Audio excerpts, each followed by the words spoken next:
Hasanabi on the beat. Yeah. The people they won't leave. What is threatening about divesting in one apiece? The problem isn't the protest, it's what they're protesting. It goes against what our country is funding. Block the barricade until Palestine is free. Block the barricade until Palestine is free. When I was 7, I learned a lesson from Cuban Easy E. What was it again? Oh yeah, fuck the police. Actors and badges protecting property in a system that was designed by white supremacy. But the people are in the streets. You could pay off Meta, you can't pay off me. Politicians who serve by any means APAC, Kufi, and all the companies. You see, we sell fear around the land of the free, but this generation here is about to cut the string. You could ban TikTok, take us out the algorithm, but it's too late. We've seen the truth, we bear witness. Seen the rebel, the buildings, the mothers and the children, and all the men that you murdered, and then we see how you spin it. Who gets the right to defend and who gets the right of resistance? It's always been about dollars and the color of your pigment, but white supremacy is finally on blast, screaming free Palestine to their home at last. We see the lies and claiming it's anti-Semitic to be anti-Zion, assessing Jewish brothers and sisters out there and riding in solidarity and screaming free Palestine, with them organizing and learning and finally cutting ties with the state that's gotta rely on apartheid system to uphold an occupying violent history been repeating for the last 75. The Nakba never ended, the colonizer lied. It's students' intents posted on the lawn, occupying the quad is really against the law, and a reason to call in the police and their squad where does genocide land in your definition hot. Destroying every college in Gaza and every mosque, pushing everyone in their Rafah and dropping bombs. The blood is on your hands, Biden, we can see it all. And fuck no, I'm not voting for you in the fall. Undecided, you can't twist the truth, the people out here united. Never be defeated when freedom's on the horizon.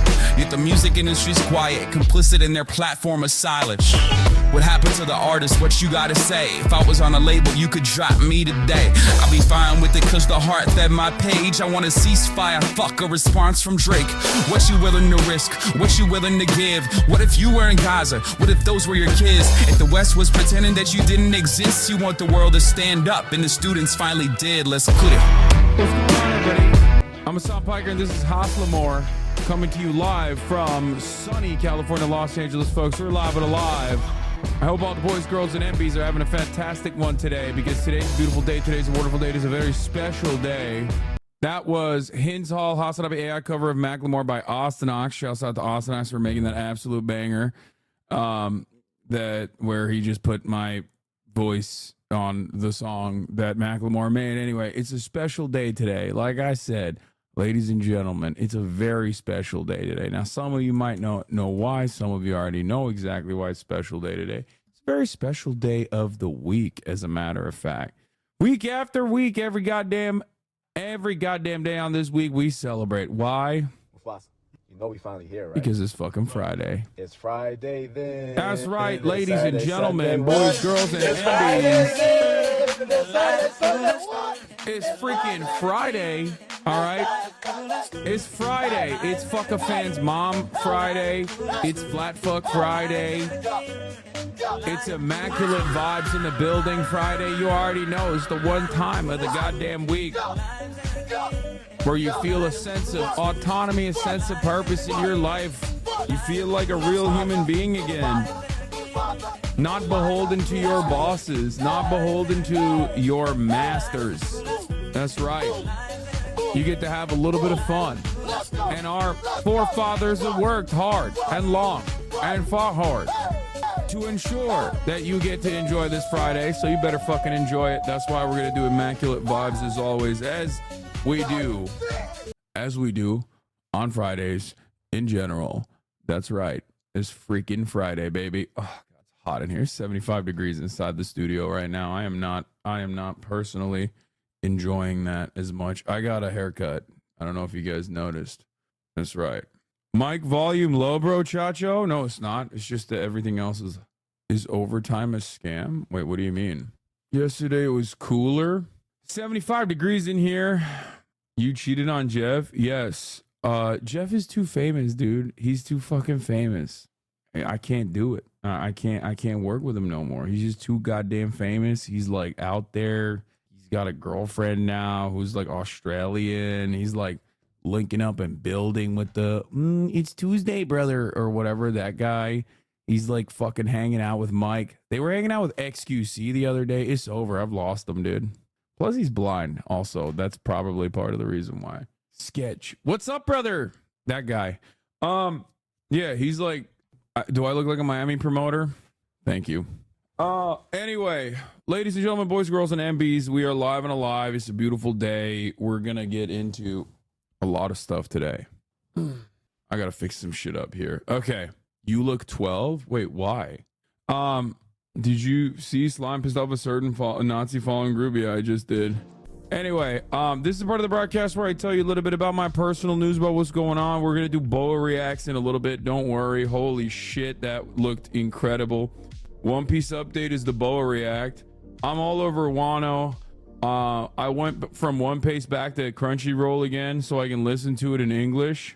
So, you know, is this DJ Hassan Abed too? People. What do you mean? You a fucking colonizer. You a fucking. Okay, you guys, oh my god, if this is the energy that you bring to the table for the fucking funny TikToks that you're supposed to be sending me later for Jarvis, I will literally quit the stream. I will rage quit the stream because regardless of the immaculate vibes of Friday, I don't want to fucking, like, chat, you can't be coming in so hot with this. Like, you can't be coming in. Another failed fucking fundraiser, bro. I swear to God. Anyway, how do you know chat's not funny? I do know. Chat is just, like, impossible. Impossible to make jokes. Ass environment in here. Bro, that shirt's fire. Where'd you get it from? I thrifted it many, many years ago. I have no fucking idea. Have you heard Boa yet? Have I heard Boa yet? Yes. I don't even know if I can show you Boa. Like, I actually, you know what? Let's take this off. I don't even know if I can actually show you Boa on stream because it's that good. It's that fucking good. It's incredible. She done did it again. Megan done did it again. We are all, this is a hot girl community, as you guys know, and it's incredible. All right. This is part of the broadcast where I tell you a little bit about my personal news about what's going on in the world of Hassan Abed Piker. As you guys know, folks, it's Hassan Abed Piker time for all the parasocialists out there that want to know what the hell's going on in the world. In between the time period where I press the stop streaming button and press the start streaming button, let me tell you, a lot has happened. Last night I ended the broadcast. It was the last night that Chris was here. So we hung out. I had a couple dumplings, which probably shows I'm getting fat again. It's messed up. I mean, it's fine. I'm actually on my diet shit. Like, I'm actually working. I'm doing all right by my diet shit. But anyway, regardless, we need to bring Megan on the broadcast to discuss anime. I'm working on it. Is he done talking? I ain't here. Is he talking? I don't hear one word. What does this mean? What does this mean? What are you saying? Anyway, congrats on your 10 squats, King. Yeah, I'll show you guys that. I'm actually pretty proud of that, honestly. So as you guys know, oh yeah, I'm watching Wano. Oh my god, it's so fucking long. Hopefully it's gonna end soon. But I'm watching it in English, back to English again. I'm gonna probably go back to One Piece again. But regardless, Hassan don't even lift like that for real. No, I lift like that. Here I didn't reframe Kaya, so I'll reframe it for you guys. Please tell me you haven't done Mufasa yet. I did. So went to bed, woke up early, said bye-bye to Chris, said love you, bud, see you soon. Hopefully you stay a little bit longer. Then I went to work out. Oh shit, Hassan Abed actually streaming for once, and I want to show you guys something. Now let me explain something to you guys. Okay, for me 265 pounds is like not that much weight, obviously, right? But there was a point in time where I used to be able to rip 365 pounds. I'm still not there yet. However, this second time around post-COVID, when I went back to work out post-COVID, I had an issue. I was low bar back squatting, and low bar back squatting is actually, it's not that much for anyone. Yeah, it's not like 265 is not crazy hard. This is not like an incredibly impressive accomplishment of lifting, but for me it is. And the reason for why it is because I basically have gone back to high bar back squatting, and I'm finally I'm finally getting enough depth. I'm finally getting enough depth that I'm actually pretty happy with it. And also on top of that, I'm not getting personally injured when I'm squatting. So that's pretty good. Yeah. So here it is. I'm hitting 265 for 10 pretty easily, like pretty consistently. So that makes me happy. It means I can move up. Hopefully, eventually, I'll be able to hit up like 305s with that same intensity, with that same depth, same form. But yeah, the way you round your bag is looking painful as fuck. What do you mean? You always got to go. You got a ways to go with fat loss. Are you taking it slow for a reason? What's happening? Are you trying to fucking hit me with a... Are you trying to hit me with a debate or something? Because like it's not the top of the hour yet. This is such a funny ass way to try and like be like, ooh, I'm getting you. I'm being a mean bitch. Like, dude, I'm so motherfucking confident, dude. If you think this kind of negging is gonna work, and then you're gonna actually get me to be like insecure about this, I'll let you know. I'm very happy with what I've been able to accomplish over the course of the past 2 years at this point, almost 3 years now. I'm not getting you, bro. I'm just curious. Does my negging work ever? No, it doesn't. It's a mistake showing chat this. You're gonna get gym rats blasting you on form weight, everything. No, I don't think gym rats will blast me on any of this. I'm pretty fucking confident in both. Not only do I think that this move set is good and that the movement is good as well. The only part of it is that's like a little bit unstable is my knees. Never met a good gym rat. Oh no, gym rats are incredible. Gym rats are fucking awesome people for the most part. The issue, on the other hand, however, is people who LARP as gym rats online. They're the biggest fucking scumbags. They just don't go to the gym at all. They don't know how to lift weights at all, and they will just chirp. Like you think that they would be looking like, by the way they speak, you would expect them to be like professional IFBB pros. You know what I mean? Like just running around, peaking with like 27-inch biceps and shit. Meanwhile, they're just like pasty little assholes. Gym rats who are actually gym rats are very kind people. Anyway, real gym rats are the nicest, most supportive group of bros ever. Exactly. But yeah, what? Jewish man gets hate crime in grocery store for just wearing a yarmulke. Being Jewish does not mean you support Israeli war crimes. Bro, the real fucking war crime here, hollaback boy, is sending me a motherfucking Facebook link. Okay? Brother, I love you. Long-term community member. I mean, I get the message that you're posting. I agree with the message that you're posting. But the fact that you just posted a Facebook link, brother, no, brother. The real crime is no frontal shot. Okay, dude. What brand rack is that? I have no idea. But yeah, that's 265 pounder. It's not like, it's not crazy heavy. I will recognize that. I will admit that. But being able to go with good depth for 10 with decent form is pretty solid. I think that's up. Anyway, I'm very happy with it. Can you do a muscle up? I don't know. Probably not. I'm pretty fucking heavy. 265 pounds, not common. I'm 240. Being able to hit 265 for 10 as someone who's 240 pounds is not that impressive. It's decent, but it's not like an impressive lift at all. I would say it's like it's one step removed from novice. Can Marat lift? No. Tweet this time, not Facebook. Bro, you had the tweet ready to go. Why did you hit me with the motherfucking Facebook link? We'll look at it. Anti-Tesla process break defense outside of Berlin Gigafactory and storm the grounds. Wait, what? Is that the SML squat rack from Rogue? Get the half rack conversion for play storage. It's not mine. It's my gym that I go to. Anyway, why do you pause it when you're spreading your pussy like that? It's just to show depth. So, anyway, this video is doctored fake news. Shut up, bitch. You were there.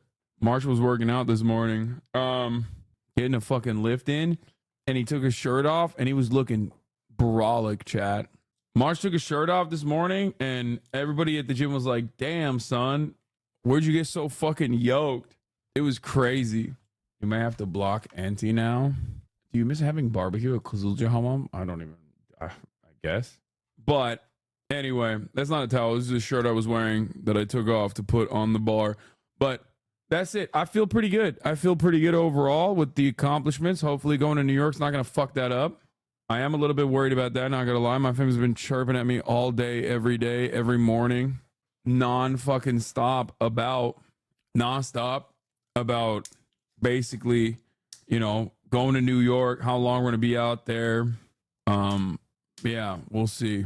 We'll see what happens. I have a bunch of podcasts, some very cool podcasts that I'll be on. I'm gonna be on the Wired podcast. I'm gonna be on Chris DeStefano's podcast.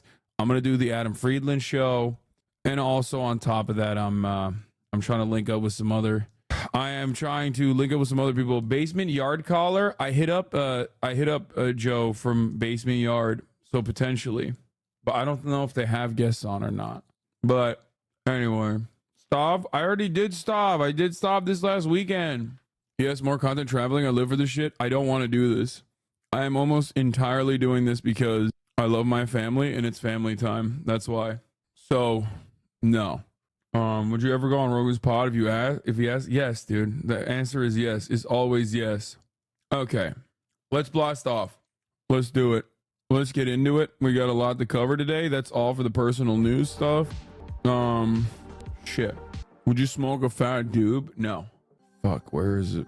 Okay, let's blast it off. Okay, so Israel big mad about Brandon saying enough, and UN General Assembly recognizing Palestine. Is Biden Hamas? Yeah, I saw the tiny paper shredder bit. TikTok is doing a block list of celebs.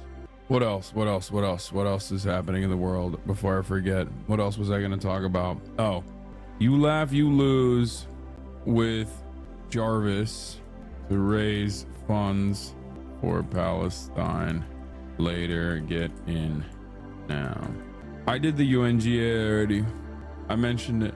Do we have hey chat, do we have a good dude? Shut the fuck up about Operation Olive Branch. Okay, I get it. You're like fucking 16 years old and you're on TikTok.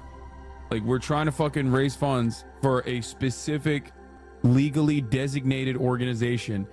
You're not actually being helpful when you turn around and go, hey, look at this Google Doc with a bunch of fucking GoFundMes we've collected. Okay, Jesus Christ. Like, I know Operation Olive Branch is great, but it's like, it's crazy. It's like I'm currently trying to fucking raise money, raise funds, and you're talking about like raise funds specifically for what? I don't know. This Google Doc. Just look at this Google Doc. Like, do you know what it is that you're promoting in the chat? It's good. It's a good thing. It's not a bad thing at all. But like, Jesus Christ. Anyway, please go what happened at the Pro Palestine encampment at U Calgary last night. Do we have a blast off meme or not? Do we? Can you please play chess? I am not a paranoid schizo. Says, can you please play chess? No. What the fuck is this? Okay, this is a very deep fried meme and very weird, but I'm just gonna use it. Okay, there it is. This is the weirdest shit I've ever used in my life. What the hell is going on? I'm running with it. Who cares? Let's do it. Let's blast off. Have you seen the Eurovision shit that happened? No, because I don't care about Eurovision at all. I've never cared about Eurovision, even when I was in Turkey, and that was like something that Turkish people cared about a lot at all. But overall, I just like don't understand like what happened. People are protesting Israel or something, right? Ireland went crazy with it. You already used my meme with the red watermark. You literally can't go any lower. This is fine. This rule. Sorry about all the times I said your fake country should be dissolved. Oh yeah. Netherlands team potentially kicked out for fighting with Israelis. Wait, really? They didn't let Russia participate and are now pretending it's not political.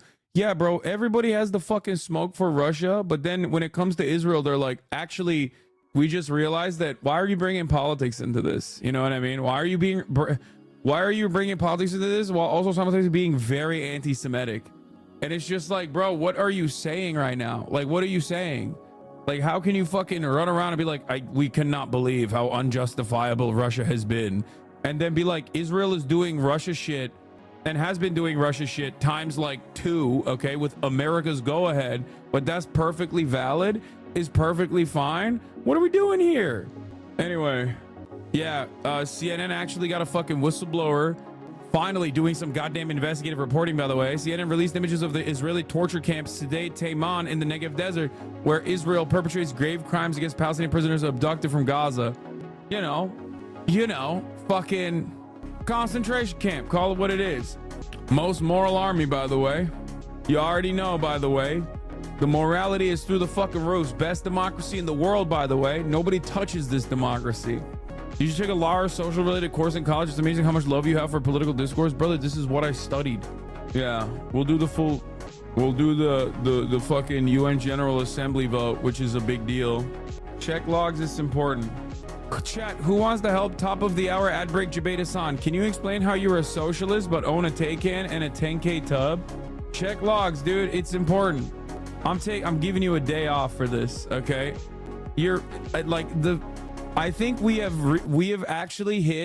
literally hit like such stupidity, like new lengths in like bad baits that it turned around and caught me again. You know what I mean?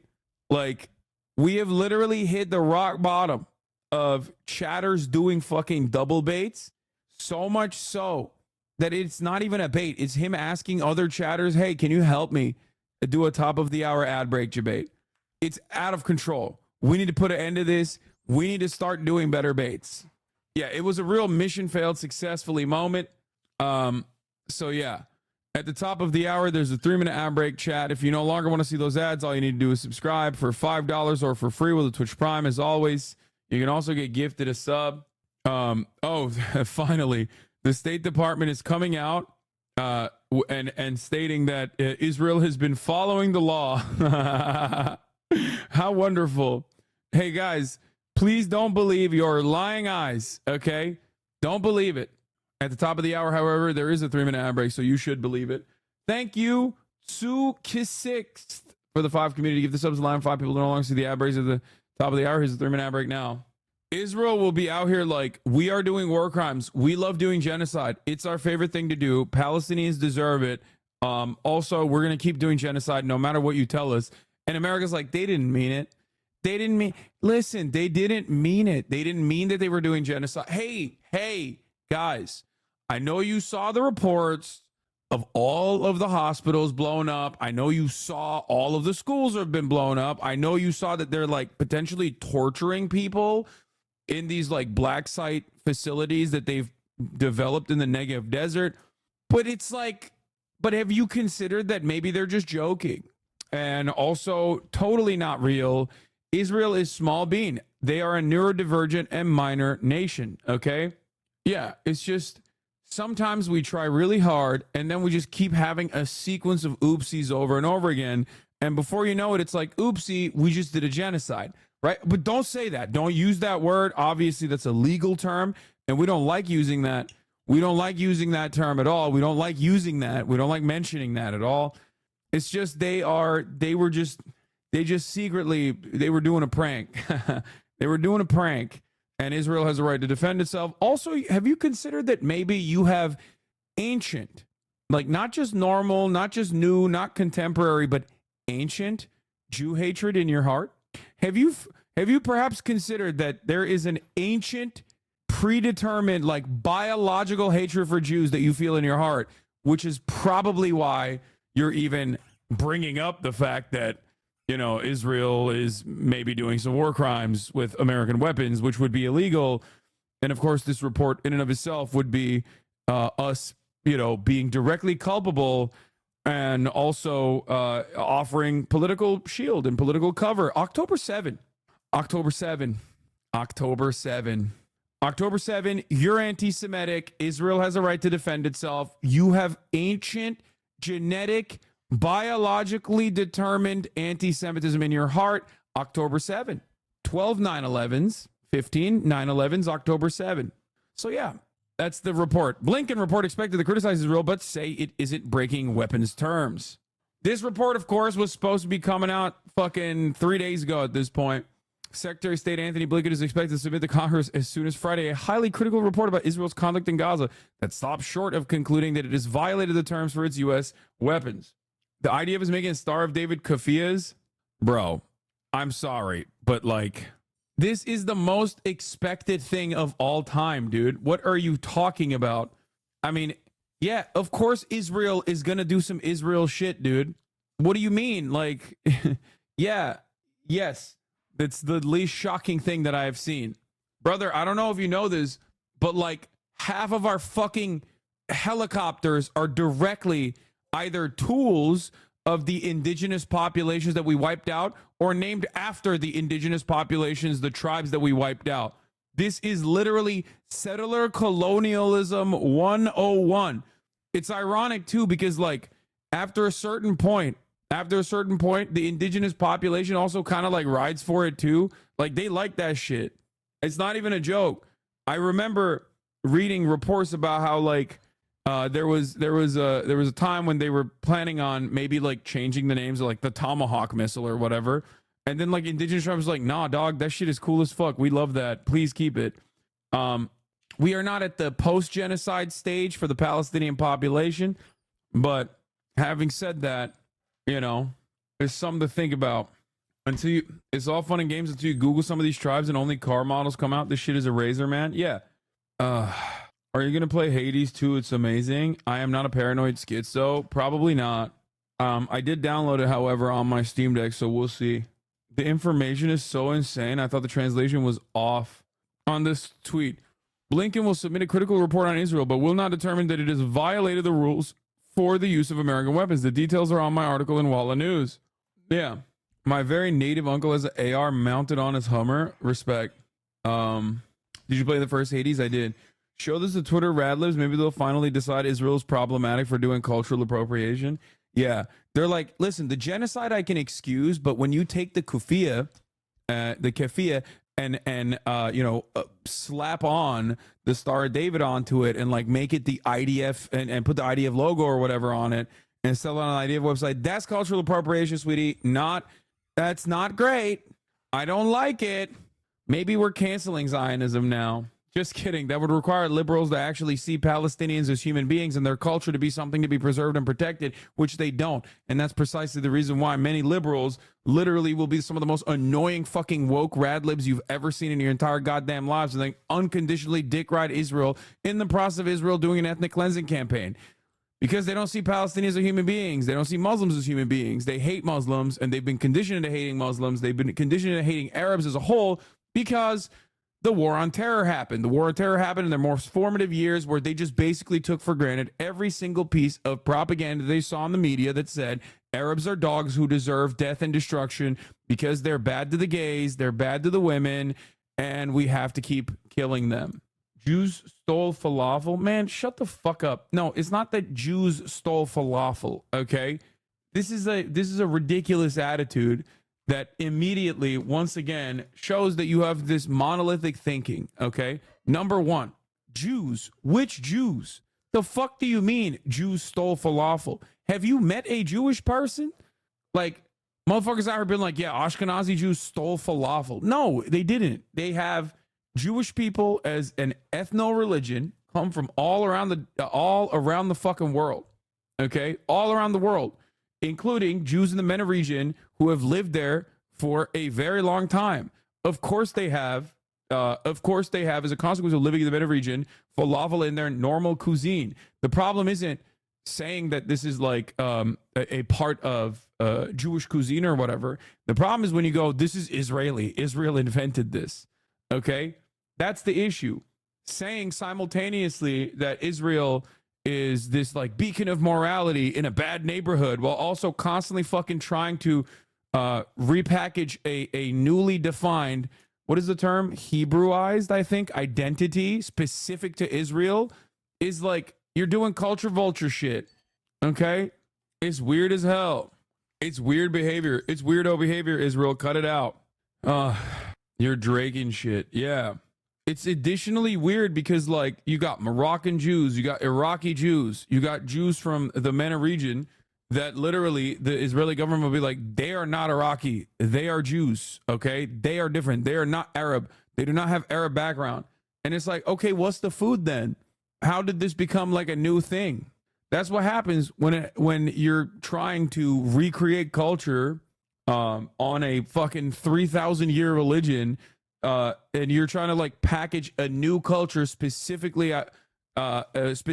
designed around like an ethno-nationalist project that basically came to fruition in 1948. It's like there's Jews have 3,000 years of history, and dudes who love Israel are trying to fucking slam everything into the last 75 as a state. Is weirdo behavior. Anyway, I remember being like 11-year-old and some dude at the airport blew my mind when he told me our national food shakshuka is actually from Tunisia. Yeah. Hey, Aussie, my bisexual Italian roommate and I watch you every day. He's usually more into twinks, but he says that you're one of the few guys he'd let top him. His birthday's coming up, and I want to get him something nice. Could you say the following words for me? Comrade Landoni, I'd top you any day, brother. Go Timbers and free Palestine. That's an insane thing that you demanded from me. There you go, though. I gave it to you. Okay, you can fucking clip it if you want. I should have stopped reading that a long time ago, but there you go. Happy birthday, Comrade Landoni.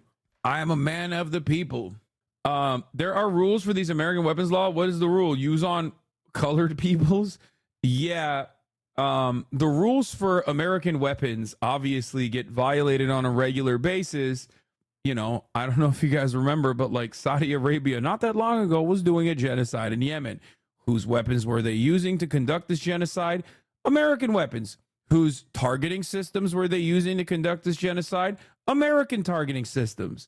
Whose refueling capabilities they were using in the region to conduct this genocide? American refueling capabilities in the region to conduct this genocide on Yemen. So obviously it's not like we give a fuck. It's not like we actually do care. With respect to Israel, however, obviously this is like a way more prescient, like way more salient issue. People are obviously super aware, hyper aware of what the fuck's going on. So there's a lot more stink about it. But if America were to actually attribute the Leahy law to, unconditionally to every single weapons transfer that we're doing, we would literally, it would destroy the entire purpose of the military industrial complex to exist to begin with. The whole point is we do war crimes. We give people the guns to do the war crimes. What the fuck are you going to do with a gun? It's not like you're giving him fucking guns that, magically heal. You're not sending fucking healing bullets. Okay. Yeah. It's all fucking bullshit. Anyway. Yeah. America shipped a new order of tree planting guns. And like whatever the fucking laser beam that healer type characters use on fucking Overwatch and shit. Mercy. They gave you the Mercy beam. That's what they're using actually. Anyway, tree planting gun is a thing though. Yeah, well, it's not exactly a thing that they're fucking using. The bees murking the IOF is so funny. Breaking. Israeli occupation forces report 12 IDF soldiers injured after being stung by bees in the southern Gaza Strip. Yes, bro. Yes, the nature is Hamas. The bees are Hamas. And we're somehow really quiet about it when Saudi Arabia is doing it. It's taken as an acceptable reality that Muslims kill other Muslims. No questions, no extended coverage. I mean, you're talking to someone who did offer it a shit ton of extended coverage and actually was very critical of the American government continuously supplying Saudi Arabia with arms, even though Bernie Sanders actually pushed for a veto, or Bernie Sanders actually pushed for a halt on said arms to Saudi Arabia, arms that were literally going directly to Al Qaeda, by the way, like actually Al Qaeda. Remember Al Qaeda? Remember 9/11? Anyway, so no, he's not wrong though. It is a very black on black crime type attitude that America has when it comes to sheltering other countries doing horrifying shit. That's what it is. That is kind of what it is for sure. Obviously, I have an issue with it regardless. I don't give a fuck who's doing it to who, but it definitely is like part of the reason why there isn't that much media coverage on this sort of thing, or there wasn't that much media coverage on this sort of thing. It is, of course, ironic that Israel uses that to be like, you don't care about Saudi Arabia when they are doing, Muslim on Muslim crime, or as we like to call it in Israel. I don't know why he's Norwegian now. Sorry. I don't know why I just turned my Israeli accent Norwegian. Fuck. I'm getting fucked up here. Yeah. Hold on. I'm going to do it again. You don't care when Saudi Arabia is attacking Yemen and killing Houthis with American arms, doing genocide. You only care when you don't care when it's Muslim on Muslim crimes, or as we call it in Israel, Hamas on Hamas crimes. Anyway, is there really an Israeli accent? Yes, I'm doing it. Punkotsu Punk, thank you for the 5 tier 1 gift to subs. So, son of Hamas accent is cinema. Thank you. India, aka Lion, voted in favor of UNGA resolution seeking Palestine UN membership. Yes, bro. I've said this before. Modi is a very, very interesting individual. There are conflicting feelings inside of his heart. On the one hand, he is a dog to the Western interests. On the other hand, it's like Israel is a British invention. You know what I mean? Like that's gotta fucking sting a little bit. You know what I mean? Yeah, sure. You are a willing servant of the West, especially when they're like also killing Muslims. Because like Israel killing Muslims is awesome for Modi. He loves doing that. He's doing his very own, right? He's doing his own version of that in India. Okay. India also has trade relations with Israel, but simultaneously, it's like the British Empire did kind of invent Israel, and that's gotta sting a little bit. You know what I mean? Modi has literally met with Palestinian authorities. Shit, like he's been to the West Bank, so it's definitely a unique perspective.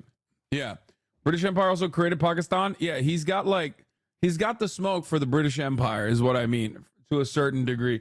Doesn't Modi hate Muslims too? Yes. And he's also doing his own like Israel style incursions in Kashmir. So he's got his own Israel situation too. And he fucking hates Muslims. This you?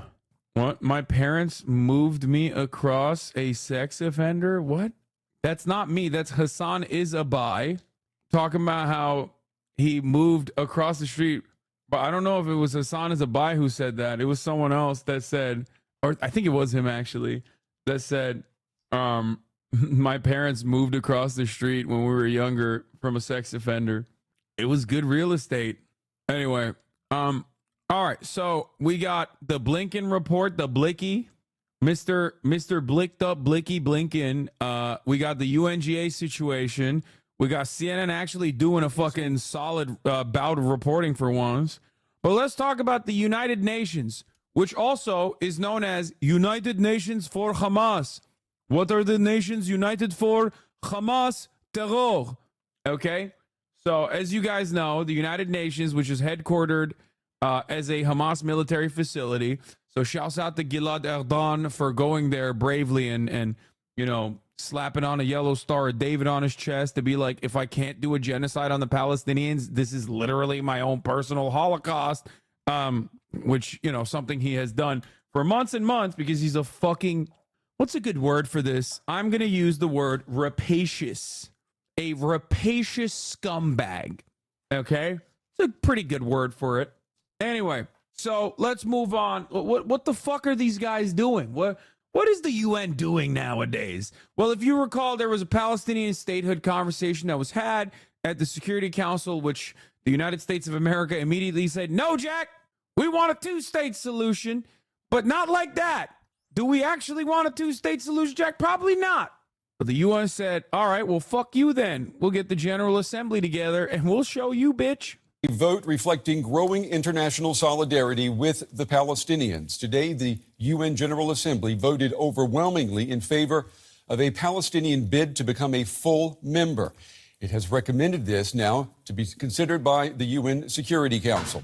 143 nations supported the motion, which grants the Palestinians significantly more rights to participate in General Assembly sessions. It does not, however, grant the Palestinians regular voting rights. The U.S. vetoed a Security Council resolution last month that would have paved the way for that. Ahead of today's vote, Israel's ambassador to the UN, Gilad Erdan, my goat. Of course, dude. Of course he went on Amazon and purchased one of these like little baby paper shredders so we could go on fucking stage and shred. Oh my God! shredded the United Nations Charter, saying that was what countries who support Palestine's bid to join the UN were doing. So, for the record, he kind of cooked. If you guys remember yesterday, I told you what his speech was going to look like, and I didn't think he would hit the dramatics to this degree. Okay? I didn't think that he would do that. See? So he kind of outplayed me. I said personally he's going to say UN is Hamas and they have shown it. They are giving everything to Hamas and showing the rest of the world that Jew hatred will always be celebrated by the UN. And you're giving them a gift. All this shit. Turns out I'm wrong. He actually took it one step further. He had a problem with him. Respect. Yes, that's what you're... All right, I'm going to cross over now to our correspondent, Benjamin Alvarez. Okay, let's watch that video, actually. As a matter of fact, let's fucking watch that shit, because it's really stupid. shredding. You are shredding the UN Charter with your own hands. Yes, that's what you're doing. Shredding the UN Charter. Shame on you. Shame on you. You are shredding the UN Charter with your own hands. Yes, that's what you're doing. Shredding the UN Charter. Israel's really coming off like a toddler throwing a tantrum. Bro, that's Gilad Erdan's literal work. That is like all he does. His whole job is to basically, oh, dude, I didn't realize he fucking was shredding the Hassan Stinks thing.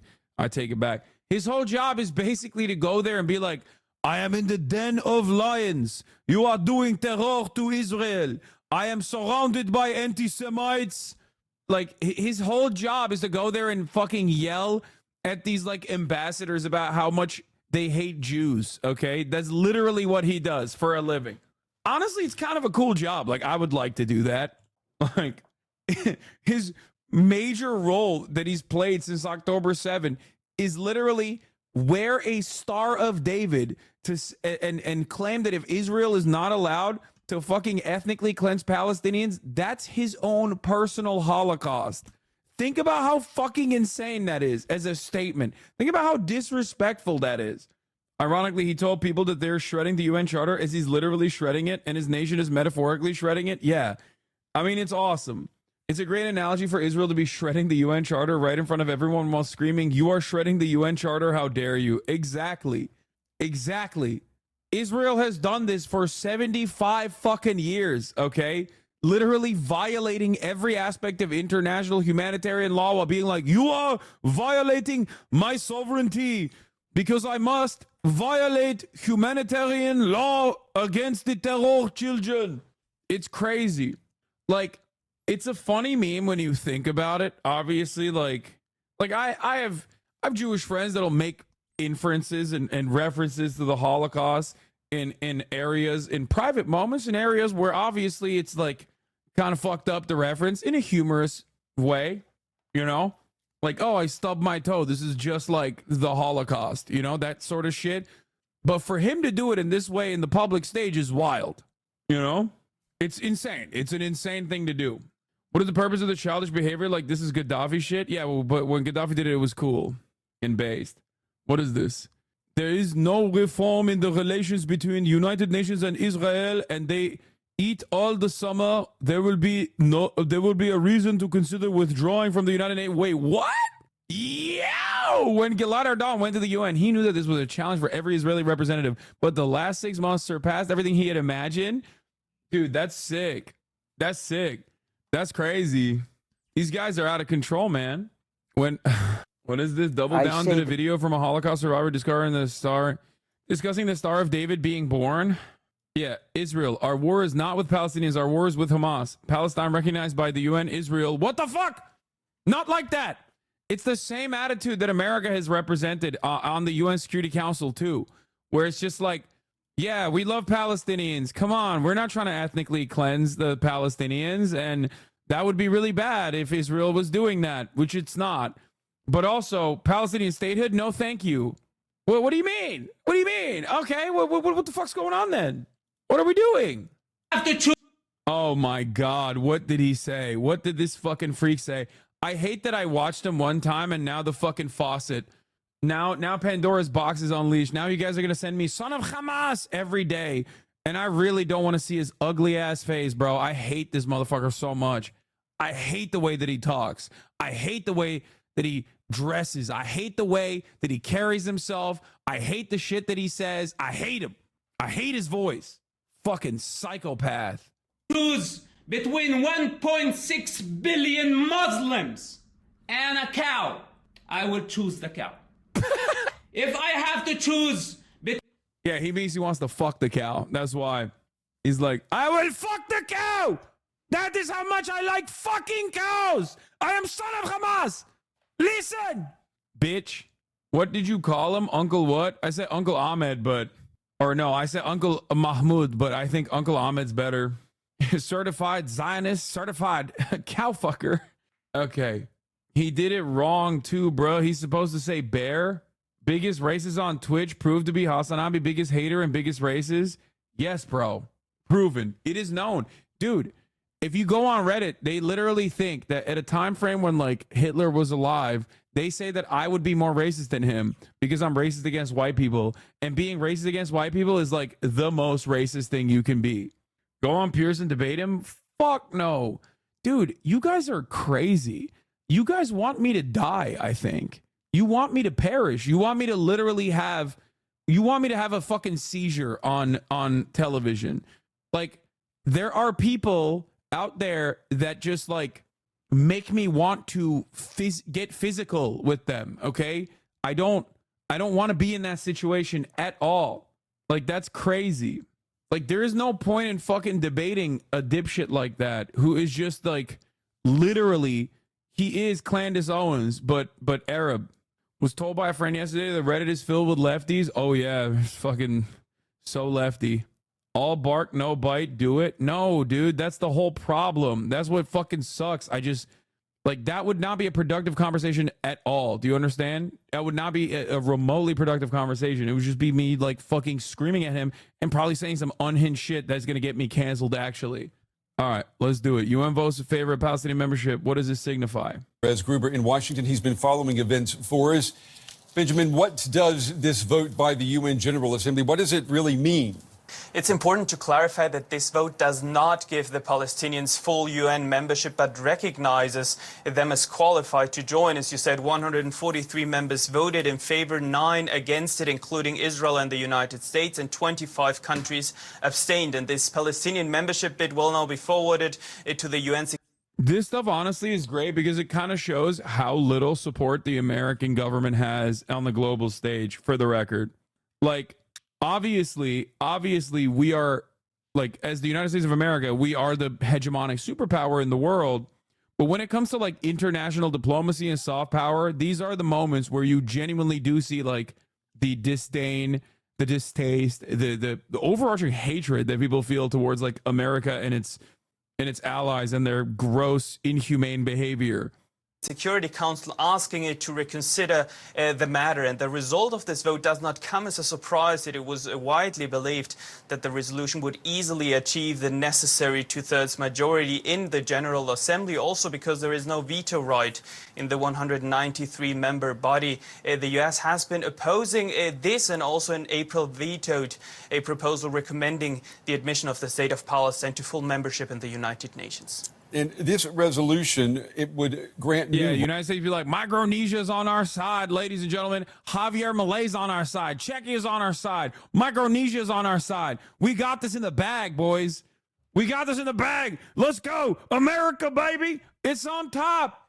We got Viktor Orban on our side. The big players came out to play. Rights and privileges, what exactly are they?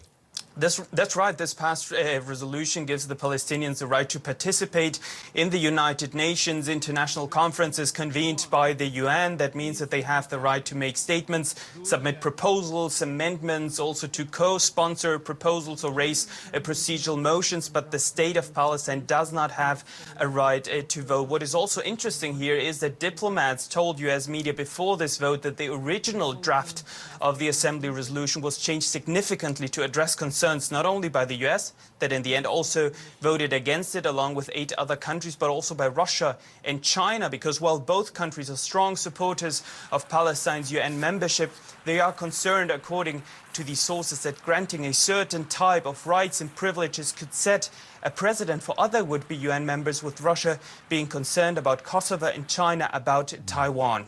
So this past resolution, widely supported resolution, now moves on to the Security Council, where a bid for Palestinian membership failed less than a month ago after the US. Okay, for everybody being like, I understand the symbolic importance, but when has a UN membership ever saved the nation from being brutalized by another? My friend, the only way to save Palestinians right now is by getting America and showing up, applying pressure in the Western world, and getting America to stop funding and facilitating Israel's genocide. That's it. So this is precisely the reason why I welcome any kind of vector of pressure that can be opened up.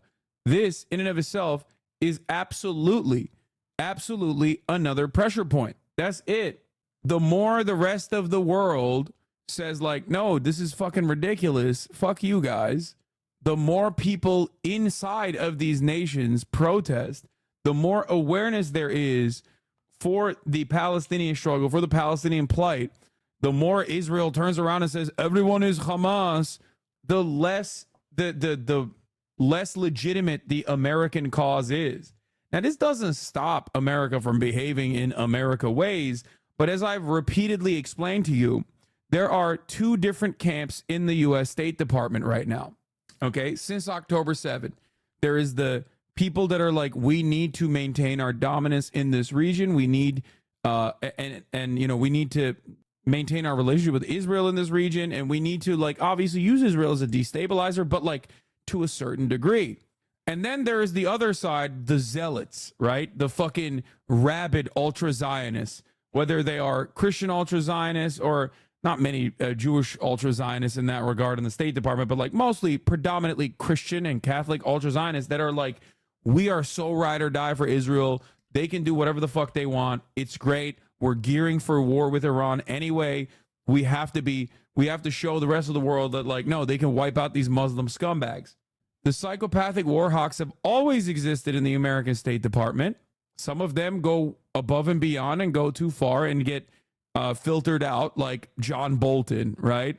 And ultimately, the other side in the State Department that's like more reasonable in this regard, even though they do not have a care for the safety and security of the Palestinians, but they do care about America's interests in the region, who have been demanding restraint from the White House, okay, since October 7, are able to get their message across to those who control the levers of power, because they can just point to the fucking pressure as well. They can point to the fact that we are losing our grip on any kind of soft power opportunities we have in both this region and globally. When our attack dog cannot be restrained and everybody else sees that we cannot restrain our attack dog, obviously that spells trouble for American dominance. Do you understand? If you want to maintain American empire, if you want to be able to maintain American empire, you have to manage conflict a little bit better than the way Israel has so far. So that's it. Obviously, the American State Department is never going to fucking make a decision specifically because they care about the humanity of those who are on the receiving end of American empire, those who actually receive the brutality, those who receive the cruelty. But like, America losing credibility on the global stage threatens American dominance. And if it threatens American dominance, then you can't really maintain this whole fucking song and dance for as long as you have. Used its veto and vetoed the resolution. Yeah, that's right. It looks like the U.S. is planning to do that yet again with this resolution. DW's Benjamin Alvarez-Gruber with the latest from Washington. Benjamin, thank you. Anyway, what is this? Ryan Grimm says, last week we reported that AIPAC was using a pro-science group as a pass-through to take out Pramila Jayapal's sister in a Portland, Oregon congressional race.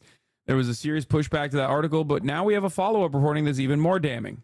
First, I asked the staffers at 314 Action, the Science PAC, to reach out. Several did. The Operation AIPAC and 314 are running as bigger than Jayapal and will soon expand to target Cori Bush, though under the name of a new shell pack. One staffer said 314 has turned its back on science in order to be used as a weapon against progressives by Zionists.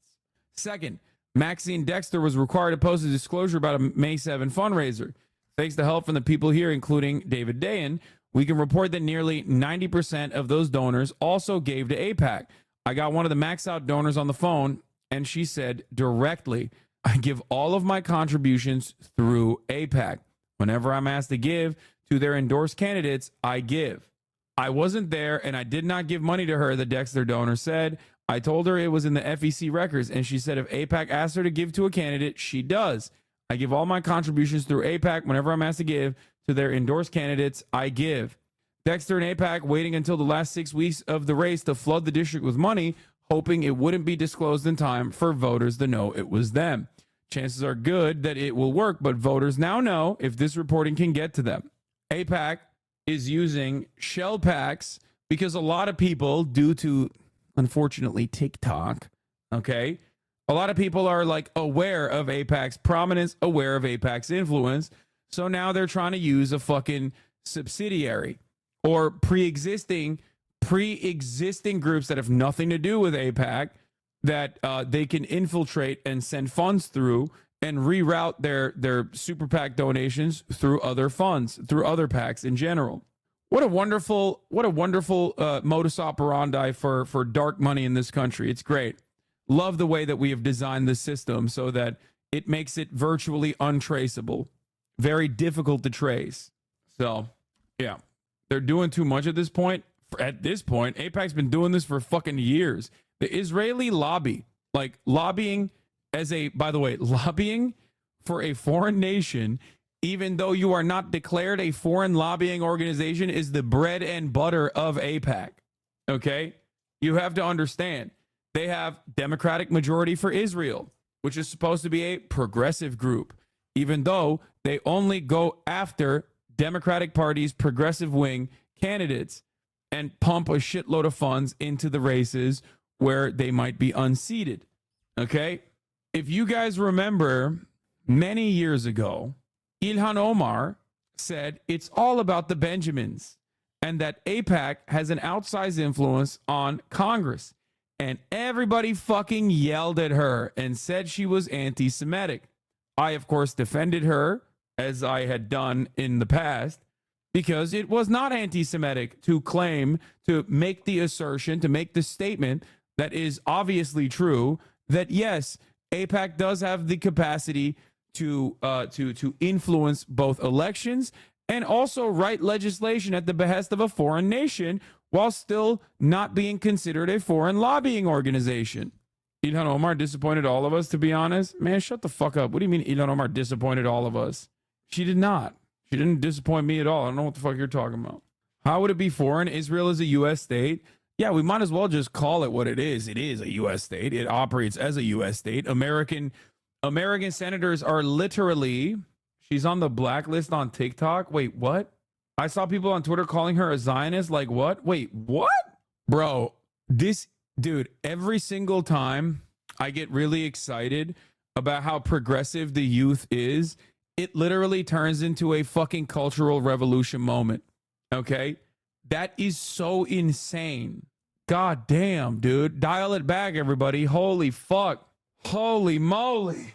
They are way over focusing on celebrities. Yeah, we're going to be talking about that in a little bit.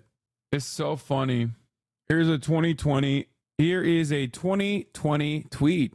I'm old enough to remember when Ilhan Omar was called anti-Semitic by the media for a week straight for pointing this out. AIPAC must stop Bernie Sanders at all costs. Noah's on the hunt. Ilhan was called an anti-Semite for accusing Jews of dual loyalty, saying that Jews use Benjamins to influence the U.S., saying Israel hypnotized the world, supporting boycotting Jews in Israel. You guys lie all the time, says Elder of Zion. The zealotry of the newly converted, as you've put many times. Yeah. I think when he says you guys, I don't know if he means like socialists or Muslims. I don't know. To which I say both. Yes, we lie all the time. I love lying. That's my favorite thing to lie about. Yeah, now Zionists are calling people anti-Semitic for not saying Jews have dual loyalty to Israel, which is a very funny moment. But they were already saying that back then too. To understand Erdogan, you need to know that in 2013 he tried to challenge Netanyahu internally, but got owned and fell in line very quickly. Since he's been moved around from ministry to ministry and somehow managed to have the stupidest scandal in all of them. In his corruption suit, it was revealed that Bibi's nickname for him behind his back was the child. He's failed upwards his entire life. Now he finally gets to have some drama. He is a child. Where is he getting the hypnotized part from? Oh, come on. You know where he's getting the hypnotized part from. Israel has hypnotized the world. May Allah awaken the people and help them to see the evil doings of Israel and the United States. That was like a paraphrasing of Ilhan Omar's incredible fucking clippable moment. It doesn't have the Dune music in this one. That's why this is an older clip. Holy crap, I might vote for Trump now. That's not, guys, they had at that rally where Trump is saying that, they literally had Ilhan Omar's face plastered on the fucking jumbotrons with everyone calling to assassinate her. Okay? Like, it's not like he was saying that because, he was saying Ilhan Omar is based and very anti-genocide pilled, believe me. Like, so it's pretty funny that people say, like, she's a Zionist. Anyway, Canada votes with 142 other countries in support of the UN General Assembly resolution for the admission of the state of Palestine to the UN. This endorsement is consistent with our historical vote on the matter. Oh my God. Sorry, don't want to derail, but just saw this. Today's going to be another one of them days we will never forget. Stay ready, King Kendrick, creative director and our producer. I mean, I don't know if this is like, I guess if Kendrick drops tonight, it's, oh God. There was speculation on Al Jazeera that Israel might divide Rafah into sections like how they invade Gaza in order to invade, but still not be considered a massive invasion as they hit each section. What do you think? I believe it. That seems like Israel behavior, Israel type shit. So it's unsurprising. Anyway, so all right, I guess we'll briefly talk about Eurovision.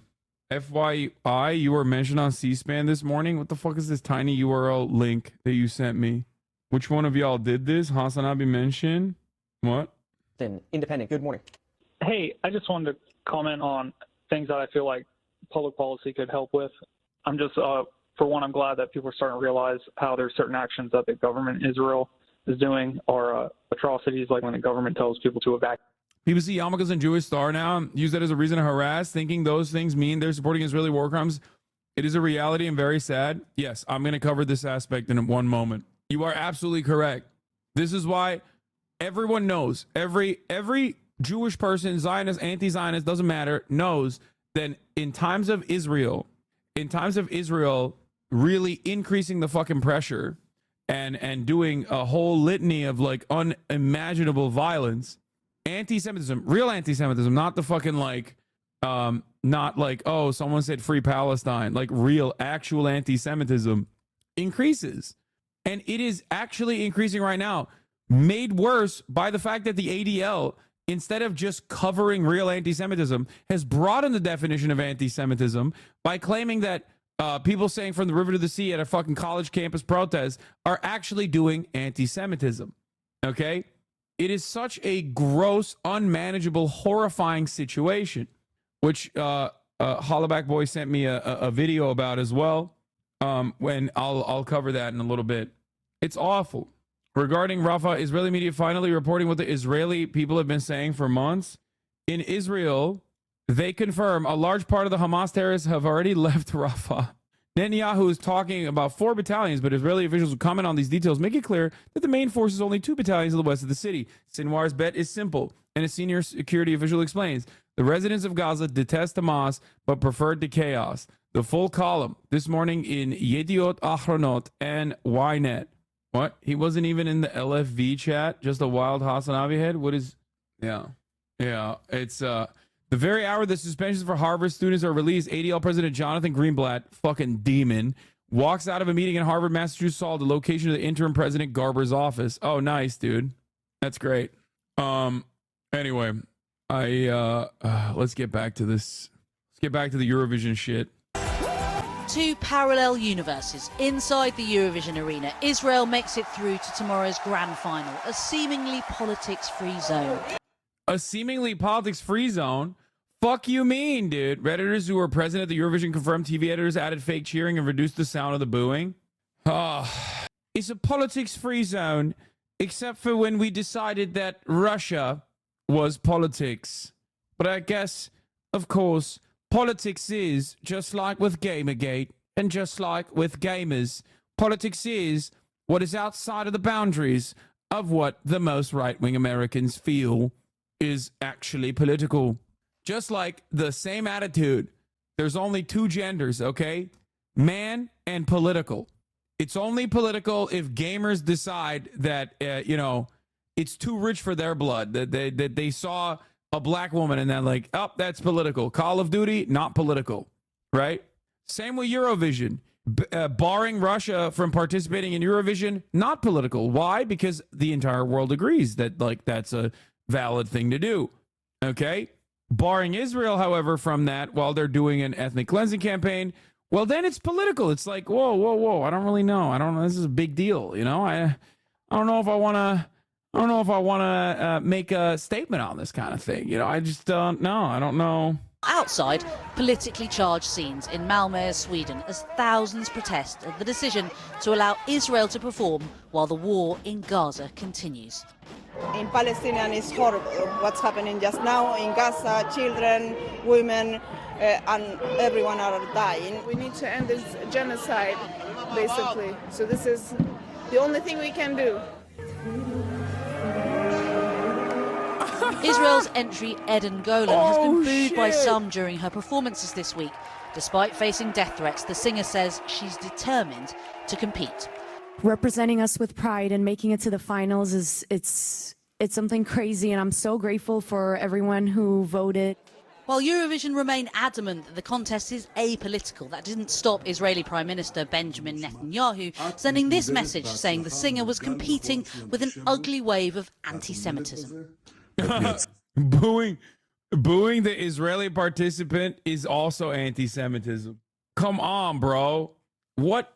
Bro really is doing the I stubbed my toe this morning, which was a gross act of anti-Semitic hate crimes that happened to me and my toe specifically.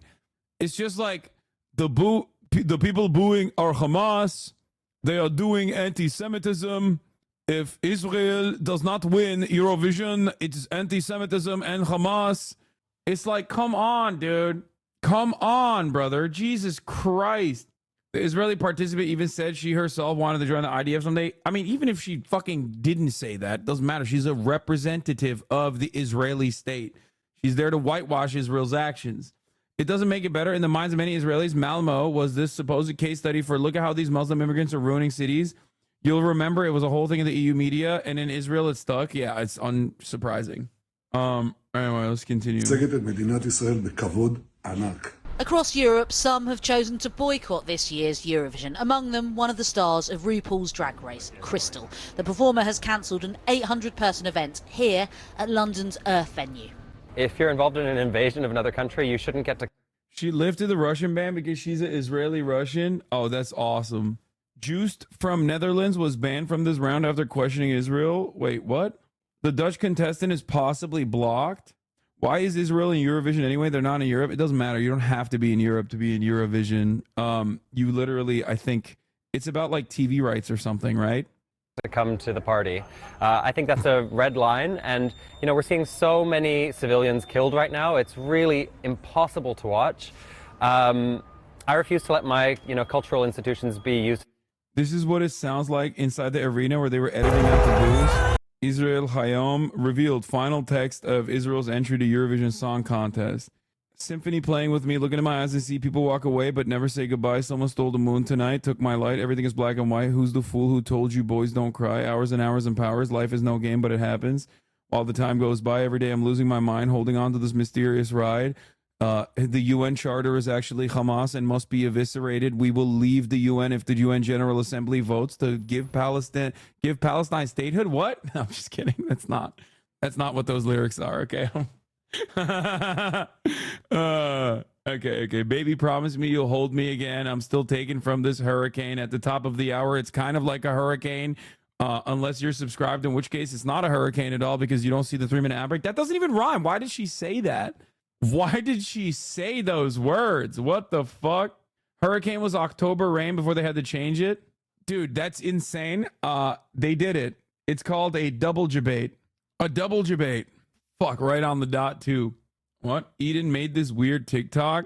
So how do artists prepare for their performance?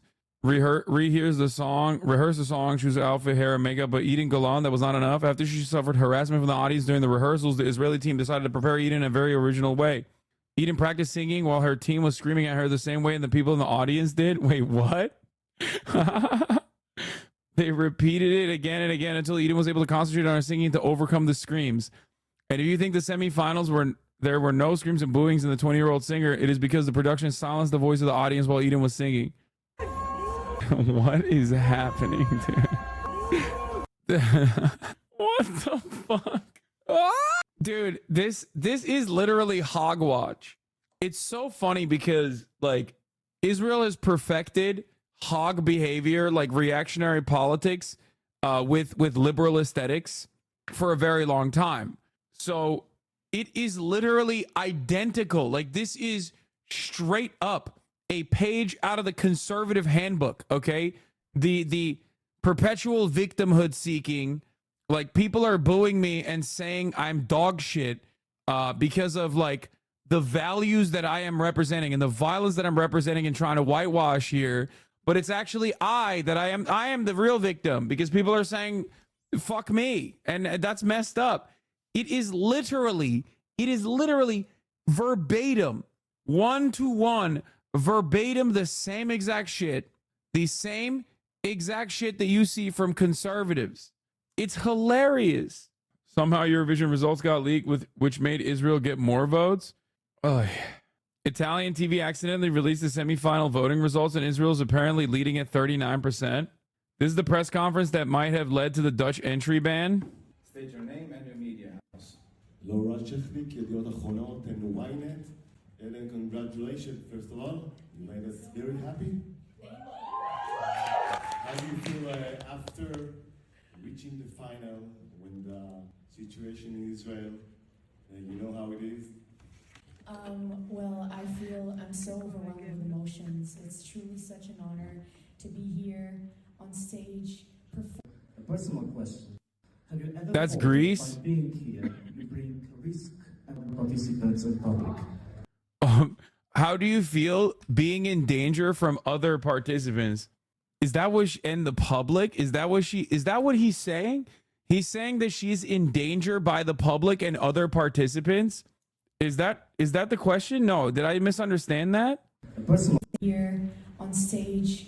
A personal question. Have you ever thought that by being here, you bring risk Oh, they're saying you're bringing risk and danger to the other participants. for other participants in public?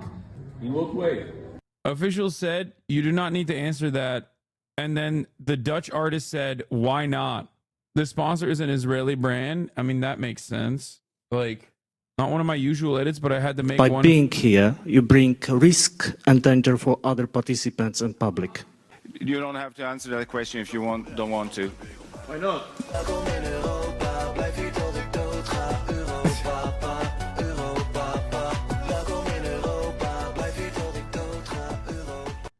It's Eurovision. It's like everybody's Macklemore, okay? The Dutch entry ban is because one of the Dutch performers punched someone in Israel's group who insulted his dead father. Why is there so much drama at fucking Eurovision? By the way, someone said Dutch Oliver Tree. Bro, that's just every Dutch person. Like, here in the United States of America, Oliver Tree is like a bit of a meme, right? But also simultaneously pretty talented, but like a meme nonetheless. When you go to Europe, that's the norm. They're like, oh my God, this is the greatest artist we've ever seen. Look at how funny his outfits are. This must be your greatest artist, Oliver Tree. Look at how funky his outfits are. Look at his hair. It's very classic, famous Hollywood culture. The Israeli media guy harassing Mr. Klein, where were you?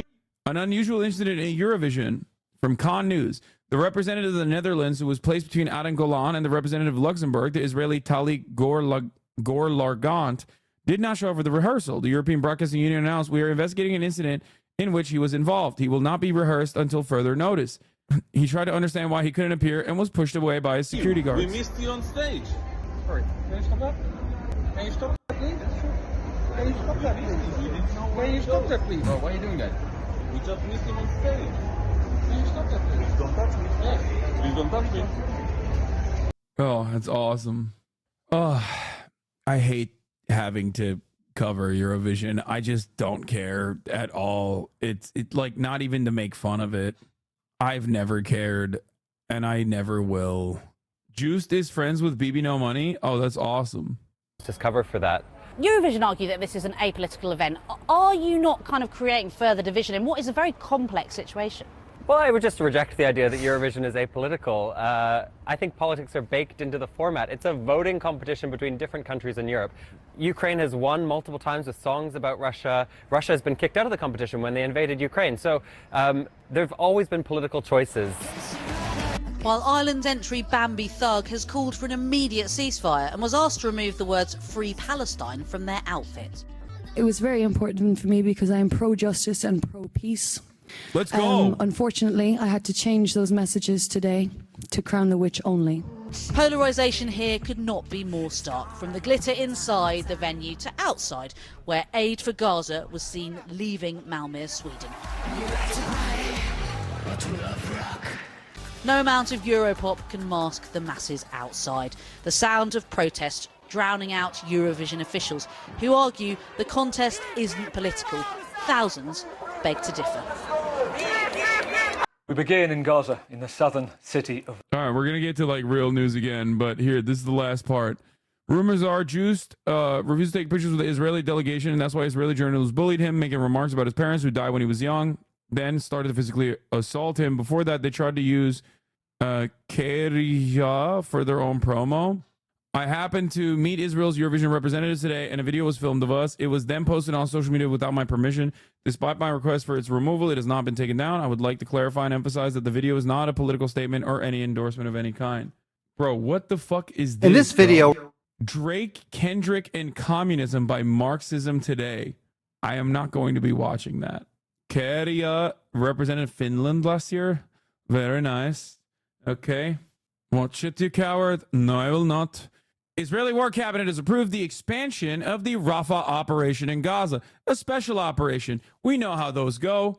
We know how that works. You guys know how it works. Come on now. Just a special operation. Just a special operation. Okay, it's a little bit. It's a little bit of an extra.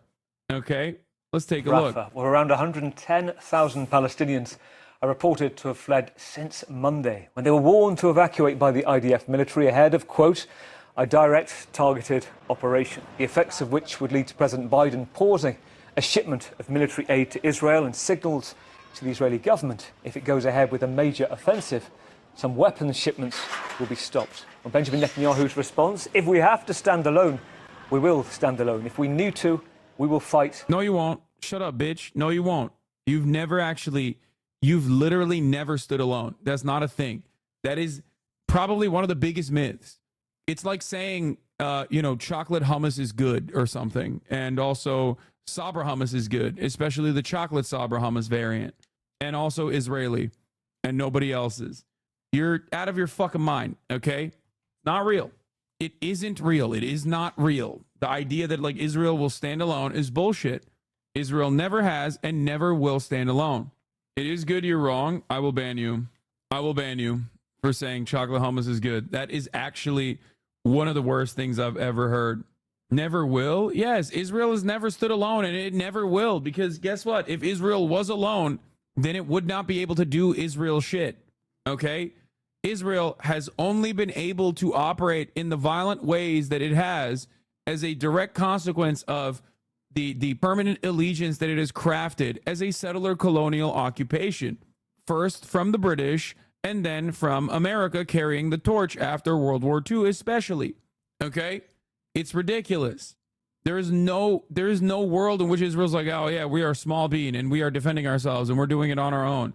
If Joe Biden literally said the things that he said about Israel's special operation in the Rafah being a possible red line and how they're not going to send any more offensive ammunition to be used inside of Gaza, especially if Israel does invade Rafah, which it is currently, okay? If they did that on October 8th, Israel would not have killed 40,000 people, okay? 100%.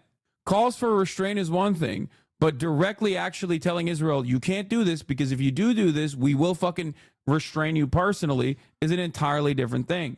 That is why I've been yelling about Joe Brandon's involvement in this affair since day one, as many chirpers who are liberal defenders of Joe Biden have been like, he's just a small bean, just like Israel is a small bean. Israel's a foreign nation. Israel can do what it wants, and America can't restrain it. It's like, okay, then why the fuck are we giving it unlimited weapons since October 7, and of course far before October 7 as well. The idea that like he can only do so much is of course immediately destroyed by when he does actually do something and all the liberals celebrate it like, yeah, we did it. Look, Joe Biden is doing everything in his power. No, he's not. No, he's not. He is not doing everything in his power. Even now, he's not doing everything in his fucking power. Joe Biden himself has ended Israeli sieges with one fucking phone call as the president in this term of presidency. He did it in 2021. He said, cut it out. Boom, over. It took one fucking day for Israel to dial it back. One fucking phone call. What did he do after October 7? He flew to Israel. He gave a bear hug to Benjamin Netanyahu. South Korea is still waiting for a peace treaty. Another October 7 leaver, returner. Love you. Love you. Hopefully, chatter, you will be able to learn a thing or two today. Okay? October 7 leaver, returner. They're back amongst our midst, in our ranks. Huh. How come the surrounding Arab states don't support Israel? They do. They actually do support Israel. They actually do support Israel. Many of the Arab states surrounding Israel do support Israel. Okay? It's the population. I meant Palestine, Lamau. I'm dumb. Oh, okay. Well, yeah, they do not support Palestine or Palestinians. With our fingernails. Well, this afternoon, there are reports that Israel is planning an extended offensive in Rafah. Let's cross to Jerusalem. Let's bring in Iris Makler, our correspondent there. Iris, good to talk to you. Good to see you this evening. Tell us about the reports, this extended operation and what it could mean. Extended operation, or, and I'm quoting, measured expansion. It's not exactly clear what it could mean because the warning from Washington was stark and it came from high-level officials and then it came from the president himself. So it is stark, and what I guess Israeli politicians are trying to do is to have some kind of expanded operation in Rafah without infringing on the red line that President Biden set, which was, he said, no major offensive in Rafah. He won't support that. He won't help that. So is this measured expansion going to cross that red line? It definitely risks it, doesn't it? Just by definition. So what we're hearing is Israel taking a risk, taking some action, and at the same time instructing that the negotiations for a ceasefire deal continue, even though some of the people, some of the parties have already left Cairo. So how exactly they're to continue, I'm not quite clear. But that the two things go hand in hand, an expanded operation in Israeli strategic terms, that is, and some kind of continuation of the negotiations for a hostage deal and a ceasefire. To try to understand what's going on right now in Rafah, the humanitarian situation for civilians, in terms of the fighting operations being reported, what's your understanding of what's going on right now? What we're hearing from sources inside the Gaza Strip is, first of all, that there is an expansion. Israeli tanks have moved further into the city on the eastern side. So they haven't gone way into the city. They're still surrounding the city from the south and the east, moving up around it to the northeast as well. And we have heard from Palestinian sources inside that there is constant gunfire and explosions, and that explains why there's something between 110,000 people who fled since Monday, or 150,000. 110,000 is the UNRWA assessment estimate. 150,000 is what the IDF says. But what UNRWA goes on to say is these people who have fled on Israeli instructions are going in looking for a safer place, but they stress there is nowhere that is really safe in Gaza. We have seen renewed fighting, by the way, Gavin, in the north as well, in an area the IDF had cleared, gone away from, and now returned to. And we saw four Israeli soldiers dying there in a fight with Hamas. And that fight, that was an IED, an unexploded, a roadside bomb that killed them. And we've seen rockets being fired as far as... Yes, the IDF, not the IDF, sorry. Israel openly admits that there's no place that's actually safe. Safe zone is a declaration that has like legal safeguards.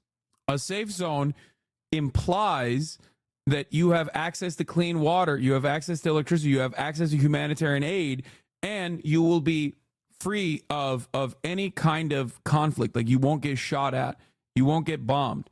Israel has violated that time and time again, okay? Both on the safe routes that they've declared safe routes, that they've blown up civilian cars on, as we've seen time and time again. But also beyond that, Israel is now taking away the safe zone status that never really was a full-blown safe zone in Rafah, as they tell the Palestinian civilians to move back 20 kilometers into Khan Yunis, which is not a safe zone, which has been reduced to rubble, and Israel doesn't even declare it a safe zone. Israel considers Khan Yunis to literally be a safer zone. That's what they say. I'm genuinely in awe how the media just stopped talking about what Israel's plan for Gaza is after Hamas destroyed no PA, no Arab states, and Biden said in October that another permanent occupation would be a big mistake. I feel like I'm losing my fucking mind. How can the media just ignore that Israel has no political vision for this war beyond genocide and mass destruction, which they don't acknowledge? Well, you answered the question on your own. Israel doesn't have to have a long-term plan for the Palestinians, because Israel is not operating on the Palestinians being human beings that will have to either be permanently annexed by Israel and permanently occupied by the Israeli state. They're just simply seeing that as an aberration. They're seeing the Palestinian as something less than human. And the fact that you're right, the Western media is not consistently demanding answers from Israeli officials anywhere they fucking go on what will Israel do once Hamas is quote unquote wiped out, is of course, in my opinion, going along with the Israeli ethnic cleansing campaign. It's simply just another way for the media to operate as genocide dares in this project. The project being the ethnic cleansing of Palestinians. As Beersheba, a city in southern Israel, but one that is not within the usual range. So Hamas keeping its rocket fire, showing it's still in the game. And I think Hamas quite concerned about Rafah, actually. What about the leader of Hamas, Iris, Yahya Sinwar? Is there a suggestion that he is somewhere still within a tunnel somewhere in Rafah? That was the suggestion originally. There's no doubt Rafah is very important to Hamas because it contains the one border crossing to the outside world, and then underneath it, tunnels to the outside world. That's where most of the goods that built all these extensive network of tunnels, that's where they came in from. So I think that is important to Hamas. Is Yahya Sinwar... Fun fact, they already, the Egyptian military had closed off those tunnels a couple of years ago, for the record. This is true. They used to literally have a direct line into Egypt, and that is how they used to bring in supplies. But as far as we understand, as far as if I recall correctly, they literally fucking shut those tunnels off on the Egyptian front and even flooded them, I think, a while ago. So this was, of course, way before. This was way before October 7th. Are there? Is he on the move? You know, was he in Khan Yunis? Now he's moved to Rafah. Now he's moved back to Khan Yunis now that Israeli soldiers have retreated. You know, no one knows that network of tunnels better than those people who built it. There is a suggestion that he might have gone out, you know, into Egypt, into the tunnels underneath there. But the best information appears to be that he still is in the Gaza Strip.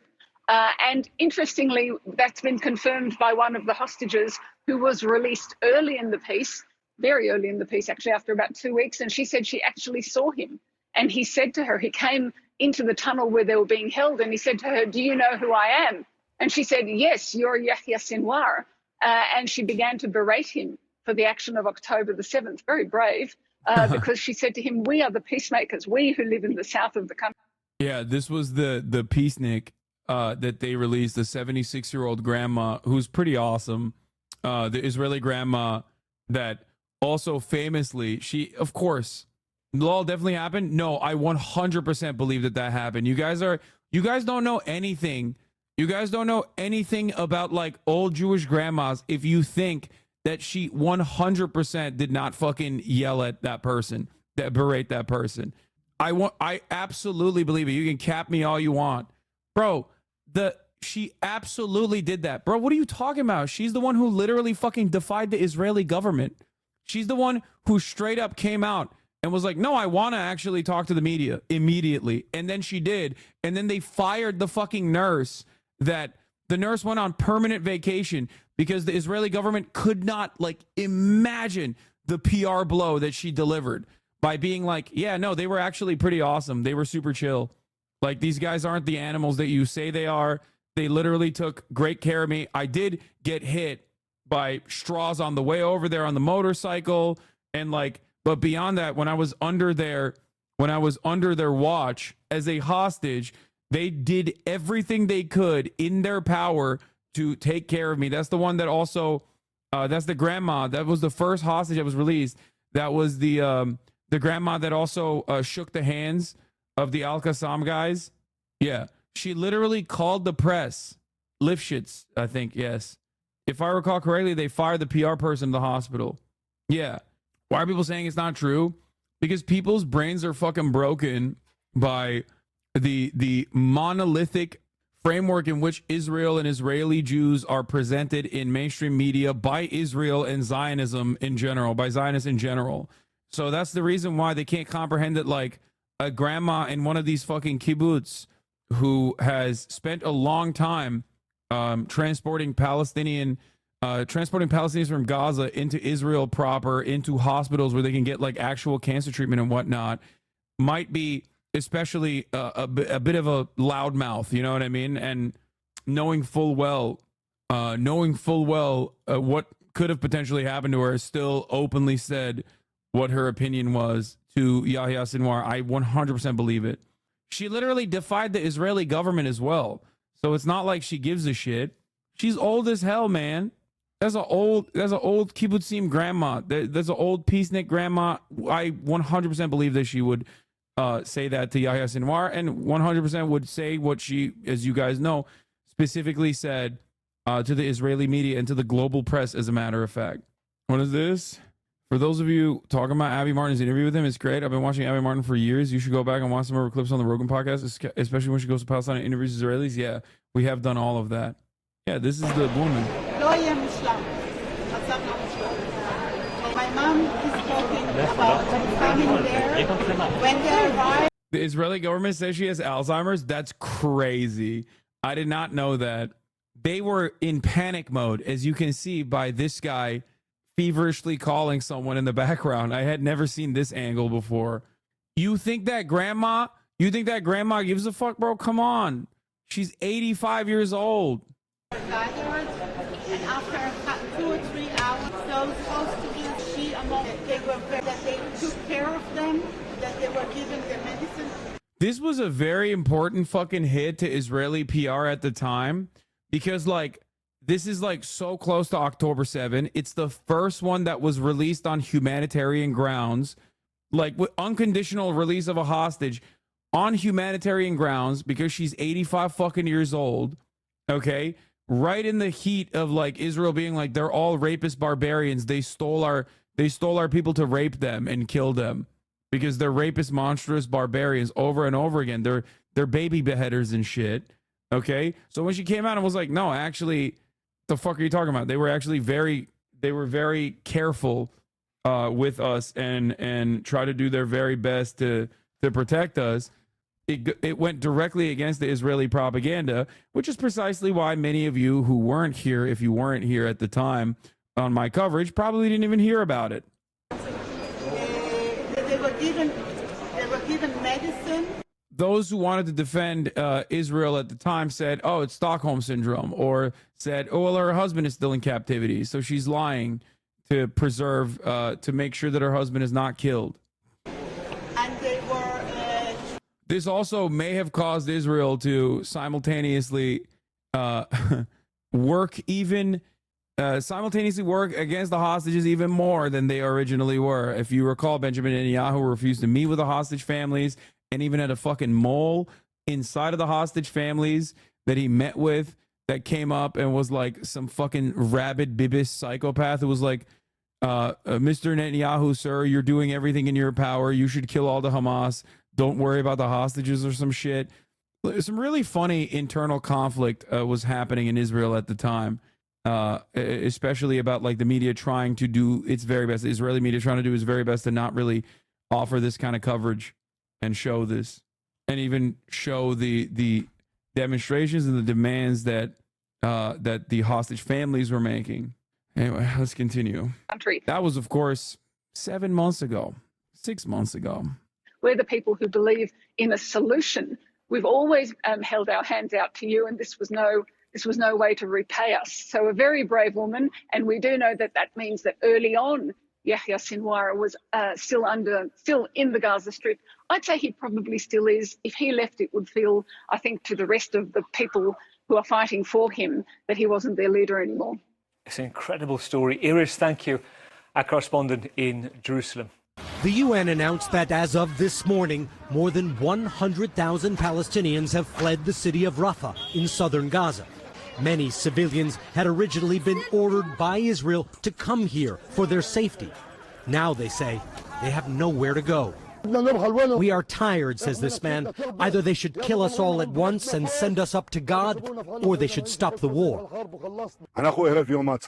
But Prime Minister Netanyahu is determined to press on with an offensive against Rafah, saying Israel is prepared to act alone and fight with only our fingernails if necessary, but adding, we have much more than our fingernails. Netanyahu also spoke in a lengthy and non-confrontational interview with talk show host Dr. Phil.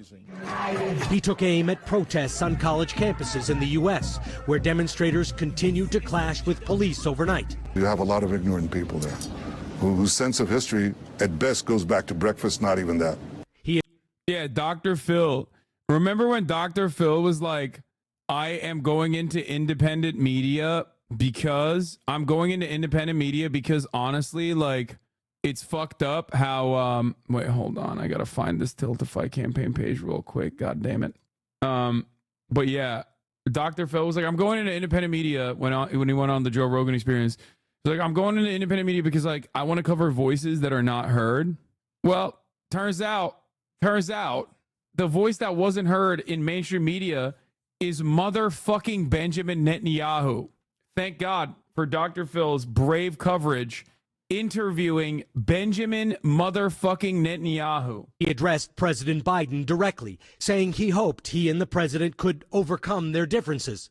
But we will do what we have to do to protect our country, and that means we will defeat Hamas, including in Rafah.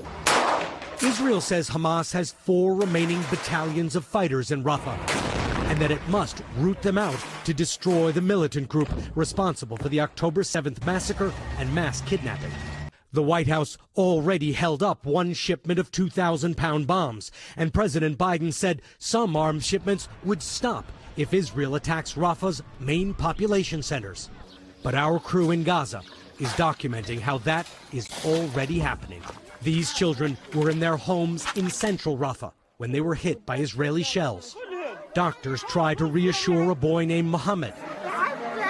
He keeps saying he wants to go home. This is his neighborhood in central Rafah now, raising the question, is Israel already crossing President Biden's red line? The Rafah operation has also derailed hostage negotiations and talks to achieve a ceasefire, with one senior diplomat telling NBC News the talks have effectively collapsed. Savannah? Richard Engel in Jerusalem. Thank you, Richard. Hey, I'm not surprised Dr. Phil had this take. He's the one who taught my parents how to abuse me better after all. Yeah. This fucking goon, Dean Golan Cohen, is literally Israeli occupying force, and is documented starting fights on the very first day. This Dr. Phil special is literally Israeli occupied force propaganda. You dare? This kind of shit makes me so mad. This kind of shit makes me so fucking mad. It is so frustrating, so infuriating to see someone lie so relentlessly. You know what I mean? I don't know. I don't know how to, I don't know how to deal with it, really. Like, it's just, you do your best.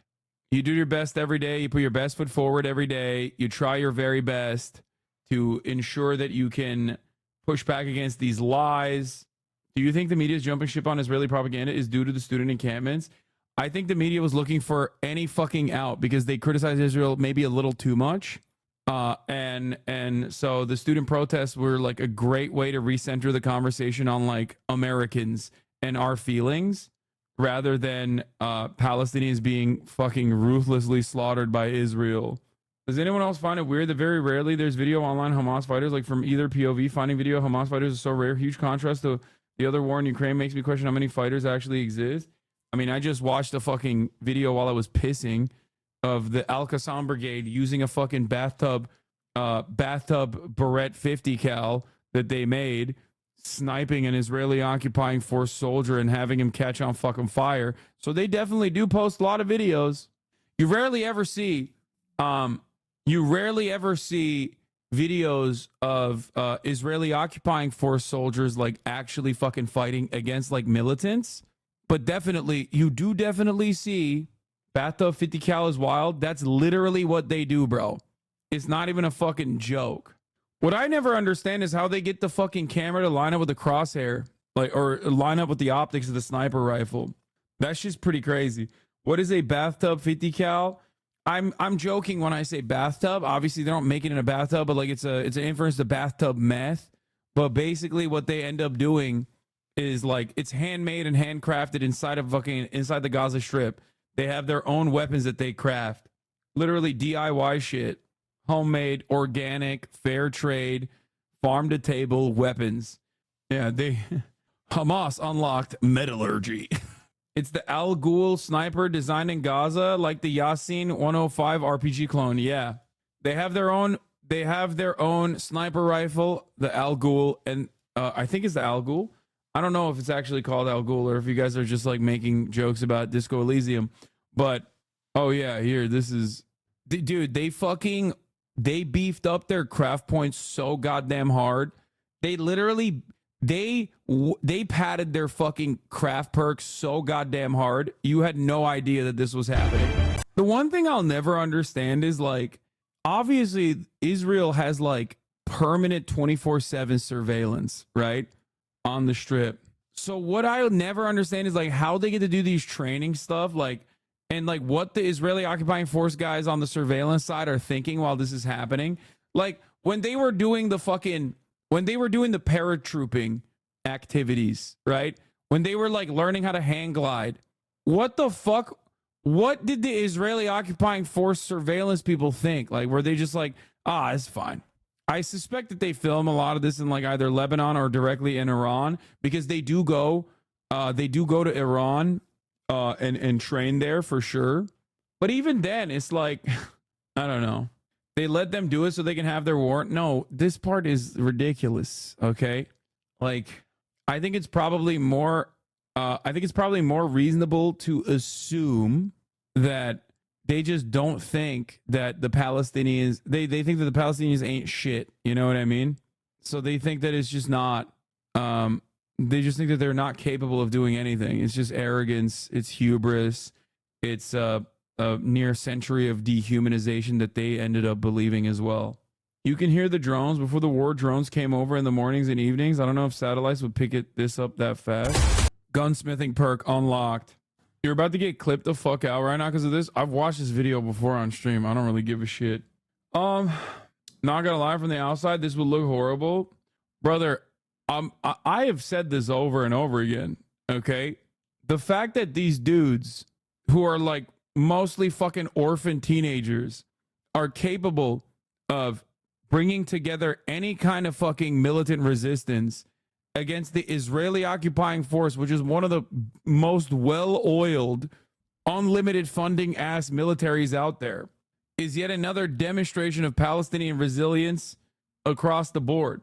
Yeah, this video is basically a litmus test for how racist you are. If you look at this and think, scary terrorist, but then you look at the same video by IDF and say, let's go Israel, you're racist.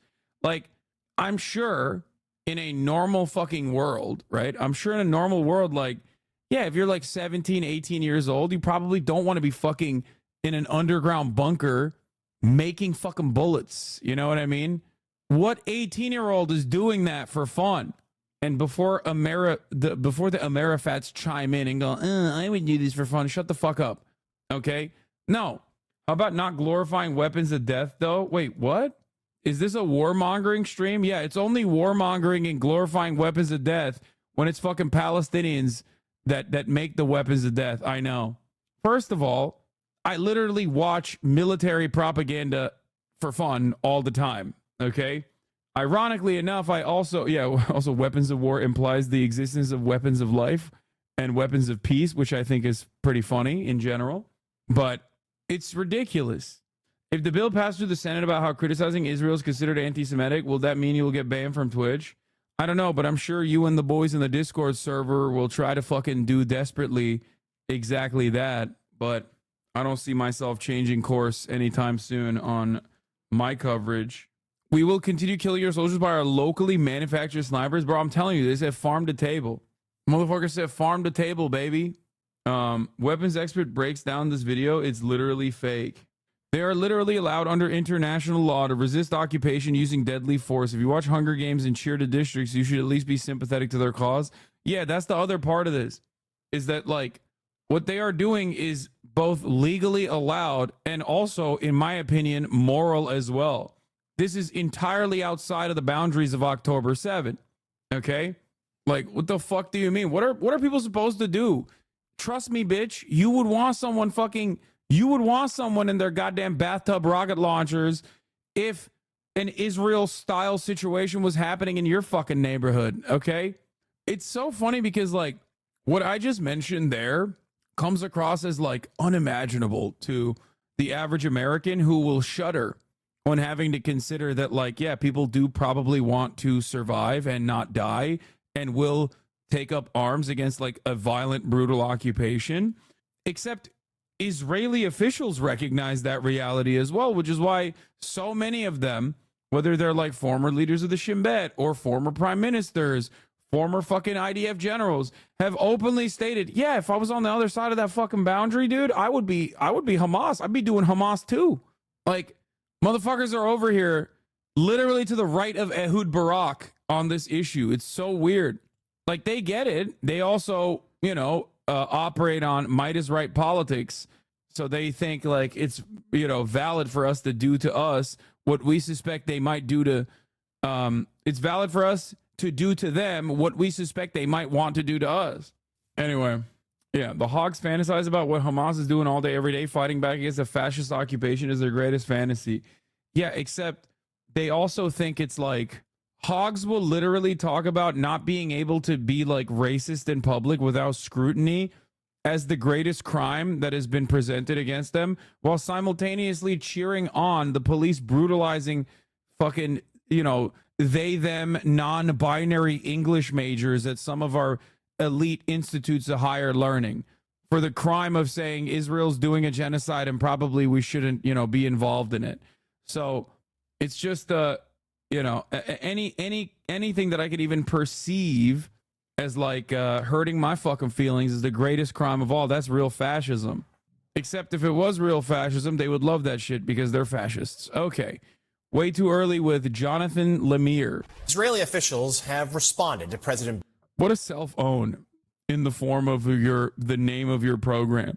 Like, that's so funny. This guy's program is literally called Way Too Early. He's like, ain't nobody watching this shit, man. Ain't nobody fucking watching this shit. It's too early. They got me doing this time slot. I'm not even Morning Joe, Biden's warning against a full-scale invasion of Rafah, for which the U.S. says it will not provide weapons. Speaking to an Israeli news channel, Israel's ambassador to the United Nations deemed the decision frustrating and suggested that it was the result of domestic pressure. On social media, Israel's foreign minister vowed to continue fighting Hamas until it's destroyed, adding, there is no more just war than this. However, certain members of Israel's government reacted with much harsher criticism. Israel's Minister of National Security posted this on social media, a tweet that reads, Hamas heart Biden. His office did not immediately respond to a request for further comment from NBC News. In a thread also on X, Israel's finance minister suggested the president... They're just real fucking freaks, dude. The freaks are out. It's way too early for them freaks to be out, but they're out and about. Has set in place an arms embargo while vowing to achieve complete victory despite President Biden's pushback. Speaking with Dr. Phil yesterday in Israel, Netanyahu had this to say about Biden's stance. I've known Joe Biden for many years, 40 years and more. We often had our agreements, but we've had our disagreements. We've been able to overcome them. I hope we can overcome them now. but we will do what we have to do to protect our country, and that means protect our future. And that means we will defeat Hamas, including in Rafah. We have no other choice. I think right-minded people, rational-minded people understand that we don't have a choice, but there's strong opposition. I've said in the Holocaust memorial service that we had the other day, I said in the Holocaust we stood alone, but we were defenseless. And today, if Israel has to stand alone, we'll stand alone. But we also know we're not alone because we have so many decent people everywhere who do support us, who do understand the truth. And we will defeat our enemies, and we will... No, you won't. No, the fuck you won't. Israel has never stood alone and will never stand alone. It's fucking bullshit. Because Israel will never stand alone, because the moment that America actually says you're on your own, Israel will literally be like, okay, we're sorry. We did everything wrong. We'll fix it. Secure our future. Joining us now, Danny Danon. He is a member of Israel's parliament, the Knesset, and former Israeli ambassador to the United Nations. Mr. Ambassador, thank you for joining us this morning. President Biden this week stressed that the U.S. would continue to send defensive weapons to Israel to replenish the Iron Dome and the like, but he's drawing the line about giving weapons that would be used for a full-scale invasion of Rafah. Let's get your own reaction to that. Jonathan, good morning. First of all, we are disappointed. We are in the middle of a tough war. We are being attacked by many fronts. From the north, Hezbollah, from the east, the proxies of Iran, and in the south, we're fighting Hamas terrorist organization. And we expect our allies to stand with us when we are in a war. So yes, we are disappointed. We still respect the president. We respect the friendship with the U.S. We will continue the dialogue with our colleagues in D.C. But at the same time, we have no other choice. Should no longer be a country called Israel ever? Is that what you're saying? What? Would you rather the name Israel be changed to something else? Yes, it should be changed to the top of the hour ad break, which is what you're trying to bait me into reading. Okay? That's what I think. I think that the nation of Israel should have his name be changed to the top of the hour ad break, which is 3 minutes long. Okay? At the top of the hour, there's a 3-minute long ad break. If you no longer want to see those ads, all you need to do is subscribe. Yeah, motherfucker. At 154, really? You get parried on that shit. Him calling Hezbollah an invading force sounds like a clear indication that they're attacking Lebanon next. Yeah, it's pretty funny. Yeah, Hezbollah, the invading force of Hezbollah. Where are they invading? Southern Lebanon, which we want as Israeli territory. It's kind of fucked up. Why are they doing that? Why are they doing that? I hate that. They should stop. They should stop occupying Southern Lebanon and just give it to us. Okay? Anyway, here are the weapons that you can have to defend yourself against the top of the hour ad break. A $5 a month subscription. A free one in the form of a Twitch Prime. Or you can get gifted a sub if you're lucky. Here's a 3-minute ad break now. There has not been a good top of the hour debate in a while. It's because people are trying to bait me with some fucking bullshit. That's why. We cannot allow ourselves to stop the war now. And we are a little bit confused also, because President Biden said many times that Israel should finish the job and eliminate Hamas. So how can we do that with our hands tied behind our back? We cannot win the war without going into Rafah, without facing the Hamas battalions who are still there. We have to do that. We have no other choice. So the U.S. has said that they're concerned. It's crazy because, in some ways, they are, suicidal. They have no care or consideration for the safety of Jews, the safety of Israelis. They have no care and consideration for the fucking safety of, all of those 19-year-old admirals who are just, marketing majors and have dreams of making the worst techno music you've ever heard. You know what I mean? Because when they send those guys into Rafah or any ground incursion, they're getting fucking slaughtered too. That's the other side of this equation. Because there's no real on-the-ground offensive that Israel can conduct without withstanding great casualties. Okay? Is it not okay to be pro-Israel because I'm pro-Israel? Man, shut the fuck up, bitch. It's just they don't give a shit at all. So under that assumption, wouldn't you say that even if the U.S. pulled out, these psychopaths wouldn't back it up? No, I don't. I think that the U.S. withdrawing support or greatly restraining support or greatly limiting support to Israel would cause the Israeli war cabinet the appropriate amount of external pressure to say, see, we're cooked. America doesn't want to help us anymore. It would give Benjamin Netanyahu more cause and more political leverage internally inside of the war cabinet to restrain itself. Yoav Gallant very famously in the middle of October, I think, or maybe November, told journalists in Israel, answered questions from journalists in Israel. The questions were, why are you giving our enemy food and aid? Okay. It was very limited at the time. It was like marginal, right? And he basically fucking said, what are we supposed to do? America asked us to. We can't say no to America. That's the attitude that has been in place since day one, which is why I'm so fucking angry at the American involvement so far, which is why I keep saying Genocide Joe. It's not just like a fun thing. It's not just like a fun chant. It's not because I'm like a secret Russian op that wants Trump to win or some shit. Okay? It's because America has the final say on this stuff. You are, but carry on.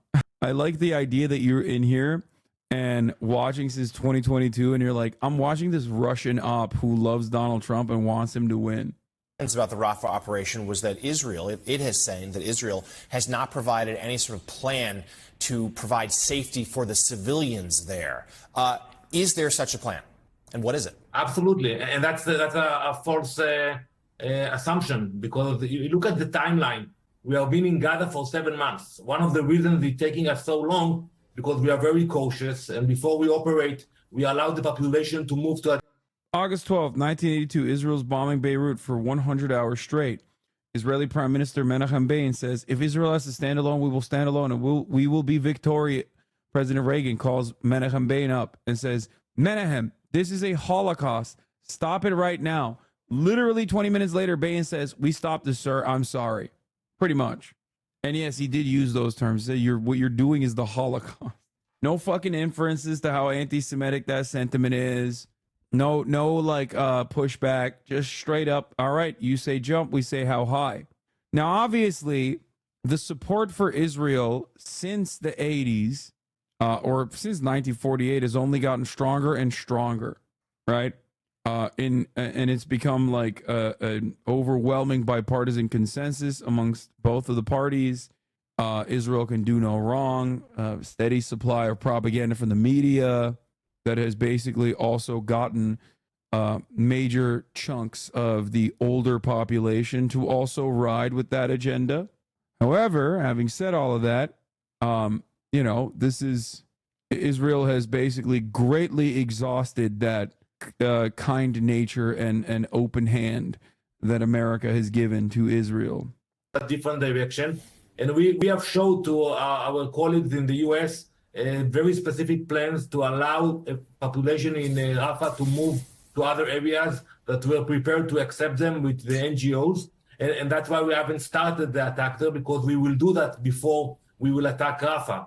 And what happened in the last few days, the U.S. changed the tone. If you look back, President Biden himself said, we want to see what you are planning to do in Rafah. We are not against the operation in Rafah. And all of a sudden...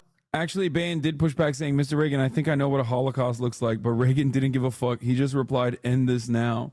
Sudden, I think because of maybe domestic issues, the language changed, and all of a sudden we hear, don't go into Rafah. So on that note, lead national Security Communications Advisor John Kirby told reporters yesterday in a briefing that the administration believes that a major Rafah ground operation would actually strengthen Hamas's position at the negotiating table and not Israel's. What's your reaction to that? I beg to differ about that. Look what we are facing now. We have more than 130 hostages. We don't know how many of them are alive, including 5 American that no one knows. Yeah, why has the number of hostages, by your assessment, sir, dwindled? What has happened, do you think? What could have happened to said hostages that caused those numbers to go from 130 to like maybe 40? A mystery. Knows what's happening to them as we speak. So we cannot just, wait idly by and expect Hamas to win. Oh, bro, they're playing the Merkava fucking running over the I Heart Gaza footage next to this guy talking. Oh, shit. Let me tell you, it is way too early for that shit, okay? A picture speaks 1,000 words, okay? Listen, we have no choice. We have to use military force in order to finish the war, in order to eradicate Hamas and release the hostages. The very fact that they are not willing to tell us who is alive and who is not, and when we are negotiating with them, they say we will release either hostages. Get to the chopper. Is alive or death. That's not acceptable. They don't have the decency of actually telling whom from the hostages is still alive. Yeah, and Mr. Ambassador, that's what I wanted to ask next. Does the Israeli government have any sense as to how many hostages are still alive? And can you provide us an update on these ceasefire for hostage negotiations? Where do things stand? So that's very tough. When we signed the first agreement with Hamas last year, they promised to allow the Red Cross visitation to the hostages. It never happened. And today they haven't sent any list about the hostages. So we don't know, but I'm very worried because what we have seen in the last few days, that they are saying that they are not capable of releasing 33 hostages alive. So I'm very troubled by that message coming from Hamas. So we don't have the exact number. That's why we have no other option. We are determined to go all the way to release those we can release and to eliminate this terrorist organization. It's a threat to Israel. It's a threat to the U.S. Look, the Iranians are doubling their shipments to the proxies, while the U.S. is stopping the shipment. So we know we are in the front line, and we are committed to win this war. Well, we certainly share the hope that those hostages are freed soon and returned to their families. Member of the... Yeah, hopefully, maybe you guys will do something about that. Stop killing them. All right. I would rather move on to the Israeli whistleblowers that have detailed the abuse of Palestinians in Shadowy Detention Center. It's a place the Israeli military doesn't want us to see. How many Palestinians are in there right now? Who are you? Give me please now. Hang on, what is it that you want? Can I have my card? But CNN has gained exclusive evidence of Palestinian prisoner abuse from multiple Israeli whistleblowers. Everything Bibi said is true, though. Yeah. If it helps you poop your pants more thinking about it, if it helps you sleep at night, that you want to defend a genocide while also having a moral conscience in your mind, then go ahead. Thoughts on supporting a terrorist organization that uses its fund to build terror tunnels? My thoughts on my support of a terrorist organization that uses its funds to build terror tunnels. Hamas and every member of the Palestinian resistance legally has a right to defend the occupied territories that Israel is currently bombing. Sucks to suck, okay? Sucks to suck. They might not be the best guys when it comes to civil governance, okay? But ultimately, that's the international law, and that's Wait, thoughts on running the top of the hour ad break? The fuck? Bro. Anyway, let's continue with this. Bro, it's not... We are so far removed from the top of the hour. What the fuck are you talking about? We joined human rights activists amid growing public concern for the detainees being held inside. This is a protest by Israeli citizens outside a detention center close to Gaza, where we know hundreds of Palestinians have been held. I gave them a day off. Closed military facility. It's behind a barbed wire fence. We're not permitted access. And there's hostility from passers-by. We just had somebody drive past in a car and they shouted out to us in Hebrew, "You're defending murderers." No. You're defending, what do you, we're defending basic human rights. And eyewitnesses are now speaking out. Away from the military facility near the beaches of Tel Aviv, one young Israeli army reservist agreed to speak about scores of detainees at Sidi Taman. He says are kept in cages or pens, constantly shackled and blindfolded, many for weeks on end. We've hidden his identity and voice to shield him from prosecution. We were told they are not allowed to move and must sit upright. They're not allowed to talk or peek under their blindfolds. And what happened if they did do that? What kind of punishments were meted out? We were allowed to pick out problematic people and punish them, having them stand with their hands above their heads for an unlimited time. If they didn't keep their hands up, we could zip tie them to the fence. The Israeli military says detainees are handcuffed based on their risk level and health status. But the account tallies with photographic evidence obtained by CNN of Palestinian detainees inside Sidi Taman, and with hand and wrist injuries shown to CNN by dozens of Palestinians released back into Gaza. I was zip-tied and blindfolded, says this former detainee, and tortured in a way I never imagined. One source telling us the restraints were so tight they had to amputate a man's hand. The view that I've heard expressed is that, how do you think Israeli hostages are treated by Hamas? This sentiment was voiced in the facility, but I think that if Hamas is so abominable, which I agree with, then why use Hamas as a bar? It's a descent into dehumanization. A descent that's accelerated since the rampage by Hamas on October the... Understand something. These guys were released, okay? Released, as in like, they did not even have enough evidence by Israeli standards to keep them. And they were still ruthlessly fucking tortured. And it does not take much for Israel to keep someone under permanent detention. 7th last year. The killing and abduction to Gaza of hundreds of Israelis provoked outrage and a brutal response. Amid Israel's wrath, tens of thousands of Palestinians have been killed and thousands detained for interrogation, transported to facilities like Seder Taman, where one Israeli guard now tells CNN prisoners are routinely beaten. Dude, do you think that I don't know that putting a donation tracker on the screen as someone who has fundraised millions of dollars, do you think I don't know that? Do you think I'm not trying to get the donation tracker on the screen? Do you think I don't know that? Perhaps there is a reason why it's not on the screen yet, because I haven't been able to get access to the Tiltify campaign so that I can actually put the OBS link on the screen. Just think. Think. No, don't say I don't. Think, okay? Do. Think. Fuck, man. We've hidden his identity and voice too. You can take them out and hit them maybe 4 or 5 times with a club. It's not done in the face, so you don't see blood. The detainees lie belly down, being hit and kicked, people screaming and dogs barking at them. It's terrifying. Some detainees are taken away and beaten really hard, so bones and teeth are broken. So you saw people who were subject to these beatings, who had their bones broken and who had their teeth broken? Yes, it's a practice which commanders know about. They want intelligence, but they also want revenge and punishment for what happened on October 7th.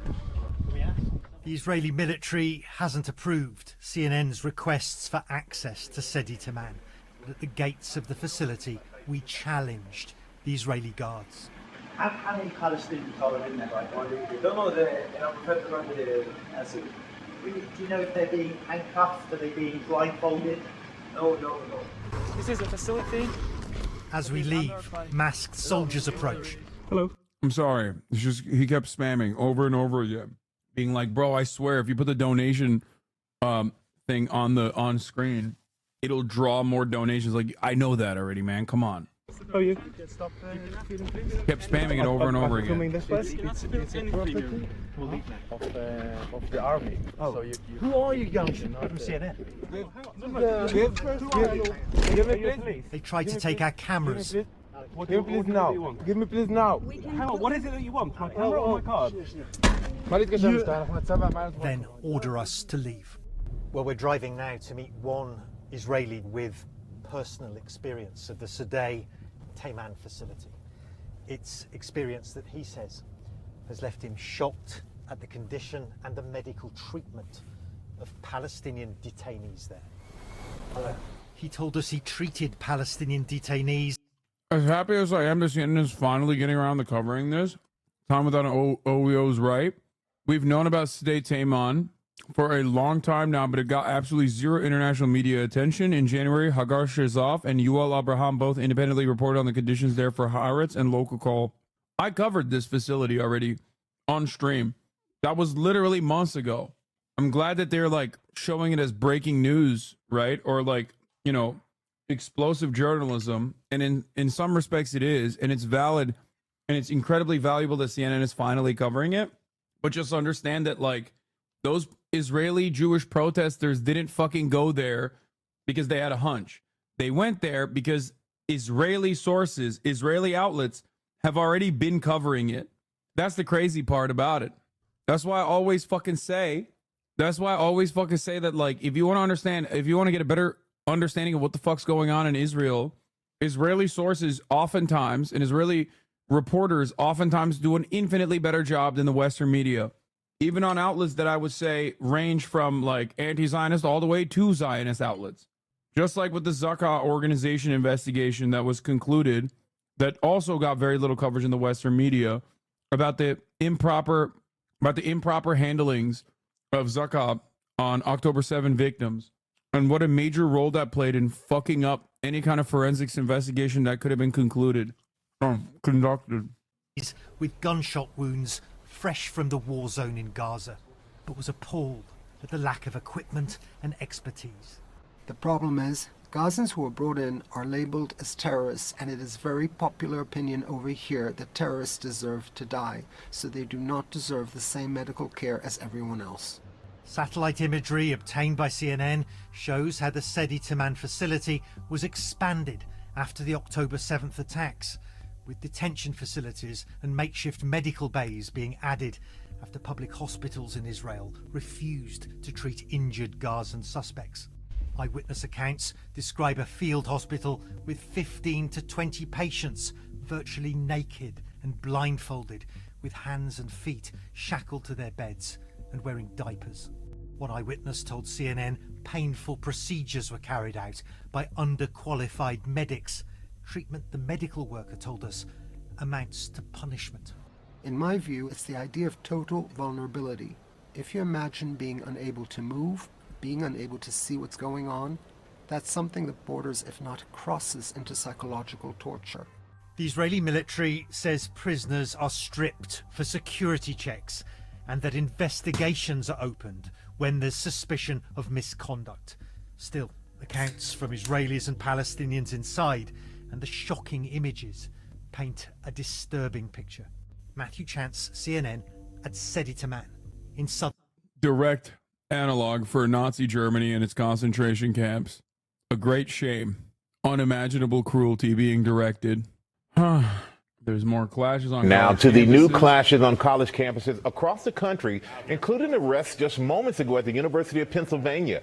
Victor Okendo is tracking the very latest. These are the people that are protesting these horrifying images that you've seen. And how are we here in the United States of America dealing with those who say this is unconscionable? We must do something. We must put an end to this. Well, you'll see how they're dealing with it. Good morning, Victor.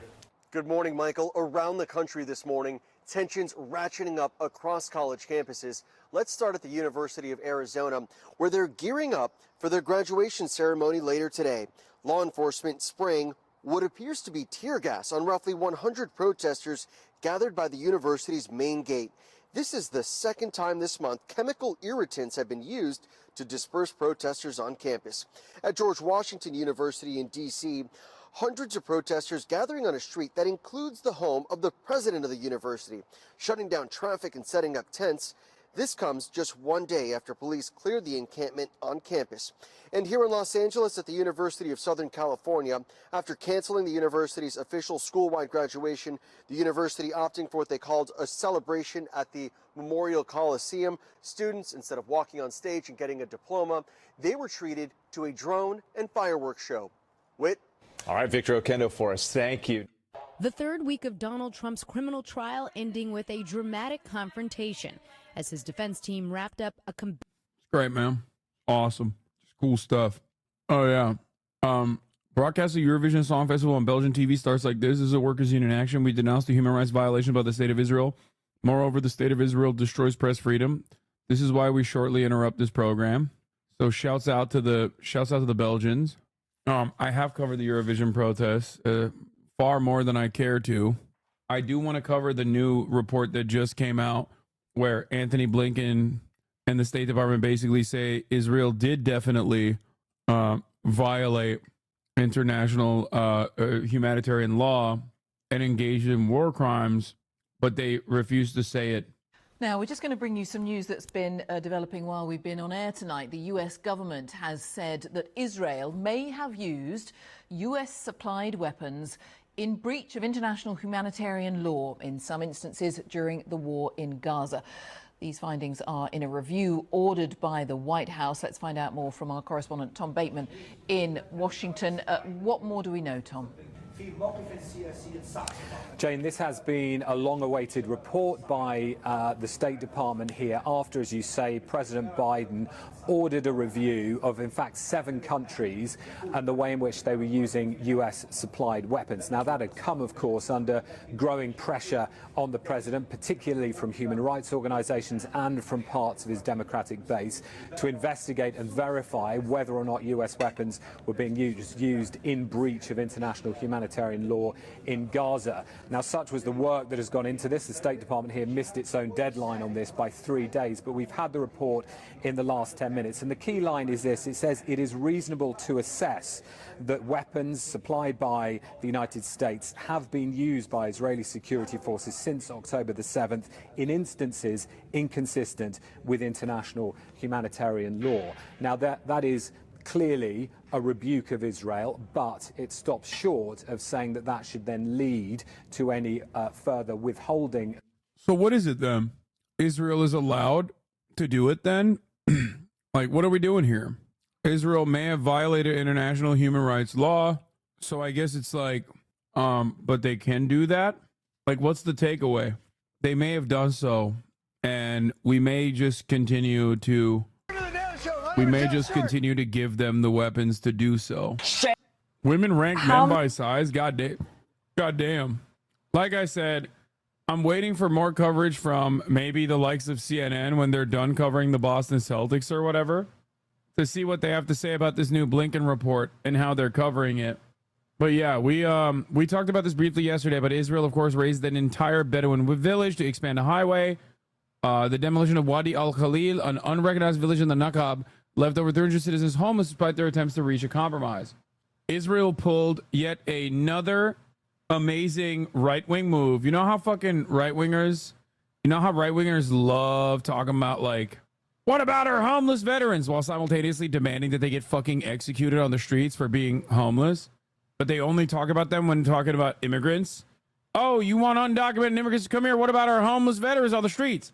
Israel did literally that about the Bedouins, the Palestinian citizens of Israel, as they always love talking about the Palestinian citizens of Israel as a mere talking point, despite the litany of civil liberties that they refuse to give those Palestinian citizens of Israel, like the Bedouins, which are almost always facing this exact kind of violence where they go in and they break their fucking villages down, they break their homes down, they demolish them, only to have them return again and rebuild again. Fun fact, Israel, of course, owns 93% of all land in Israel. And you might think, well, that's sick. That's communism, right? Like communist land ownership. Isn't that great? Yeah, they only use that against the Palestinian citizens of Israel and are able to maintain control over where Palestinians get to live and where they don't get to live. Anyway, Israel did that bullshit when a Bedouin kid got hit with shrapnel, like when the Iranian missile strikes were happening. Remember when they paraded her? Well, they didn't really parade her. They just like kind of spoke over her. And then we very quickly found out, and I told you, like, the reason why she probably was hit with shrapnel is because, like, the interceptor coverage, unfortunately, oftentimes does not actually defend the Bedouin villages, places where a lot of, like, Palestinian citizens of Israel frequent. And everyone was like, how do you know that? You don't know that. Except then we found out that, like, that family was directly that family that was being weaponized against the world to be like, look, Iran is killing shrapnel. Yes. Iran is killing, Palestinian citizens of Israel. Look how fucking stupid they are. Turns out Israel itself had actually directly tried to evict this very same family time and time again. And yeah, by the way, here is Itamar Ben-Gvir, who is in charge of these demolitions. The demolition of dozens of illegal buildings in the Abu Essa cluster in the Negev this morning is an important step towards restoring governance. As I promised from first day in office, there's a considerable increase in the demolition of illegal houses in the Negev. I am proud to lead this policy. Special appreciation for the South District Police and Chief of Police Amir Cohen, who implement the policy and work to enforce the law with determination. Is CNN now covering the fucking story? No, they're covering Solar Sensation and the art of investing. Fuck CNN. Anyway, there is actually a really good TikTok that I saw that details some of the things that I've talked about quite a bit with respect to all of the awful double standards that Israel enforces upon the Palestinian citizens of Israel that they use as simply a talking point and rarely ever as like real full-blown human beings that deserve dignity. Many such cases. Here it is. This is Farah Jad responding to the Lion of Israel, who said to her, Israeli Arabs have equal rights. Democrats wrote a letter to the ICC too. Wait, what? What? It is critical that you strongly oppose the ICC efforts to target Israel? Anyway, I will not get to that right now because I don't want to fucking die of anger.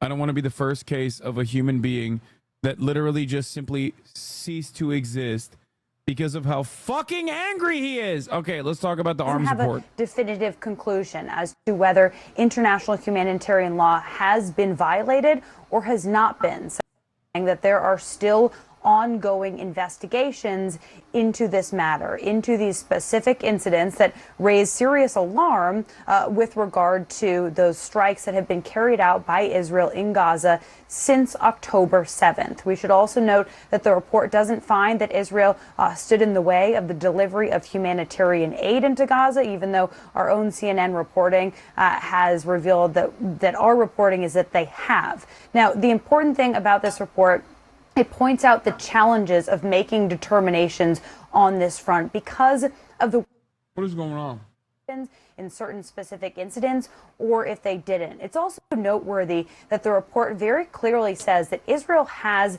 the capabilities, they have the expertise to avoid a high number of civilian casualties, but that the United States thinks that there are, quote, questions as to if the IDF use those capabilities and is using them effectively. So where do we go from here? Well, this report has been shared with Congress. There aren't any policy implications that must come out of this report, but what we're really going to watch to see is the ongoing dialogue between the U.S. and Israel on this front. According to a senior State Department official, Israel has provided information when the United States has asked for that information. Guys, you don't understand. Congress is too busy right now.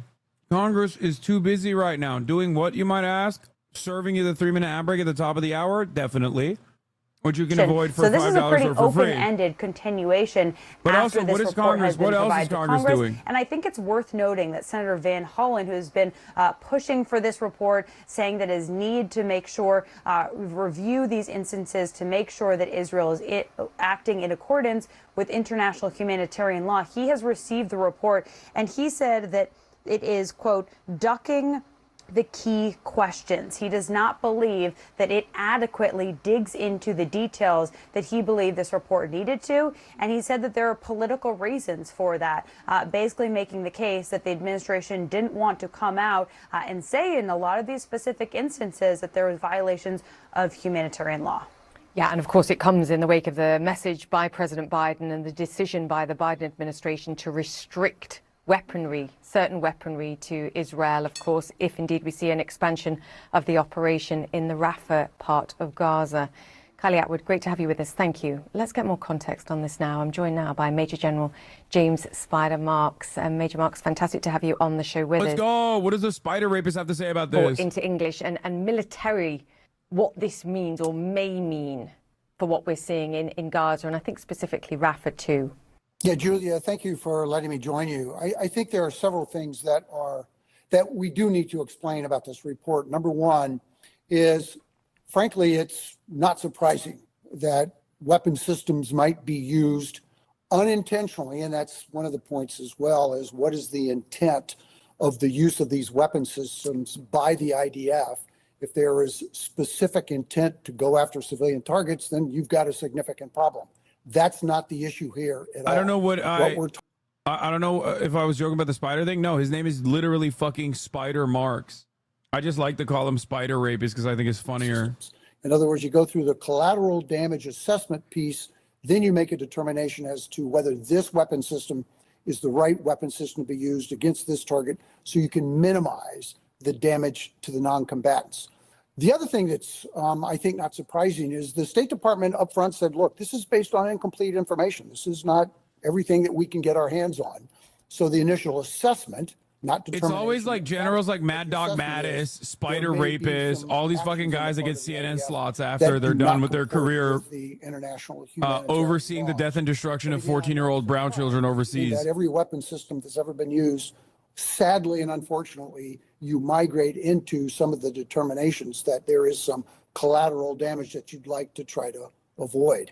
There are a number of elements in this, to your point, and I spotted that immediately. As you said, the US does not have complete information to verify in many cases. One, because as they point out, they don't have representatives on the ground that can assess this. They also point out, as we've heard time and time again, Hamas seeking to hide behind civilian populations, which complicates the picture.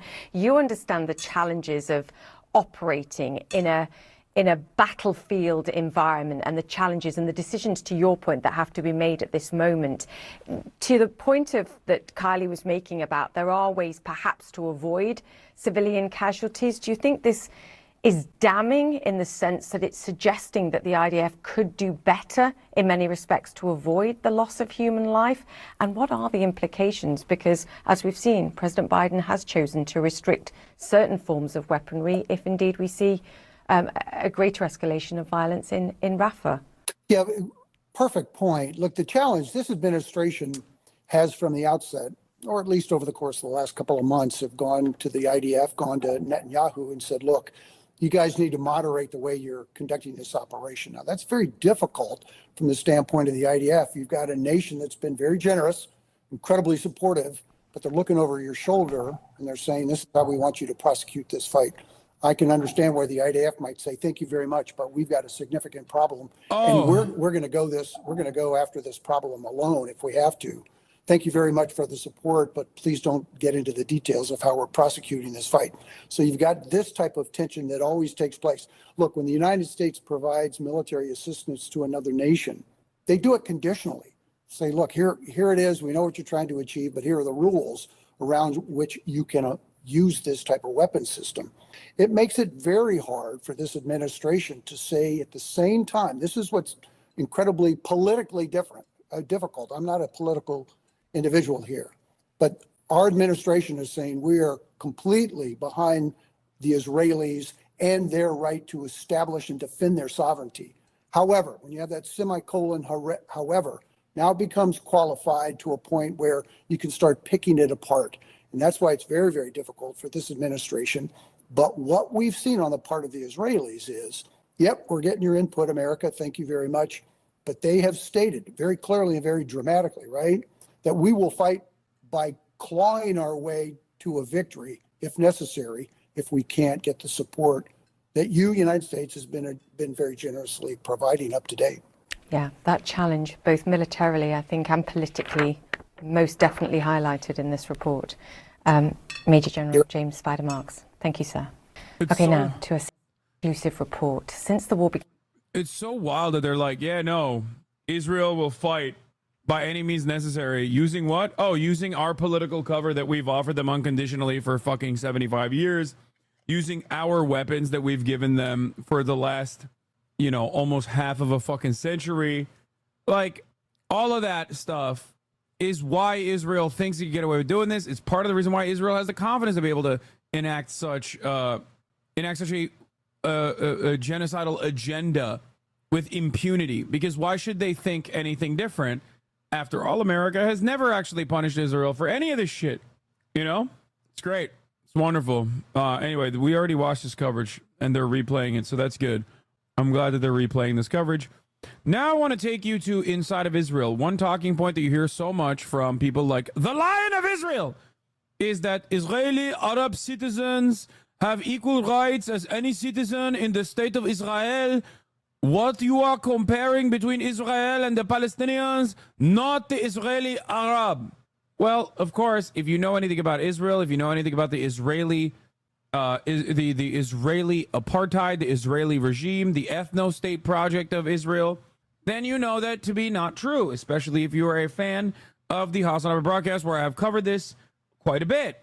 This person actually does a phenomenal job of covering it and summarizing it in under 2 minutes or under 3 minutes. Let's take a look. that a few people brought this up because Israel loves to tokenize its Palestinian citizens, and the goal is to portray Israel as this utopia where all of its citizens have complete freedom and equal rights. Let's talk about the Palestinians who hold Israeli citizenship. Did you know that Israel has more than 60 laws that discriminate against the Palestinian citizens of Israel based on their national origin and religion? In terms of access to land, 93% of land in Israel is controlled by the government and allocated by official Israeli agencies. And about 80% of that land is off use for Palestinian citizens for residential, agricultural, or commercial use. There's something called the Admissions Committees Law, which gives Israeli towns and villages the power to reject residential candidates who are inappropriate. Understand something. This is legal segregation. The Israeli government has made it legally permissible to say, oh, you're an Arab. You are not Jewish. So you can't live in this fucking neighborhood. It's not even redlining. Because redlining, at least like, and it is still awful in policy, and the outcomes are similar, but at least redlining is done through like private financial institutions directed by the federal government and done through this process where there's at least a financial component involved in it that isn't directly being like, no, you're black, you can't live in this fucking neighborhood, right? This is directly in the law. It straight up is directly in the law. You are Arab, which means you are not Jewish, which means you can't live in this fucking neighborhood. That's a real thing. Don't worry, we'll get to the marriage stuff in a second. That's why it's hilarious that motherfuckers say Israel is such a democratic country. It's the best, most moral, most democratic country on the planet. Suck my fucking dick.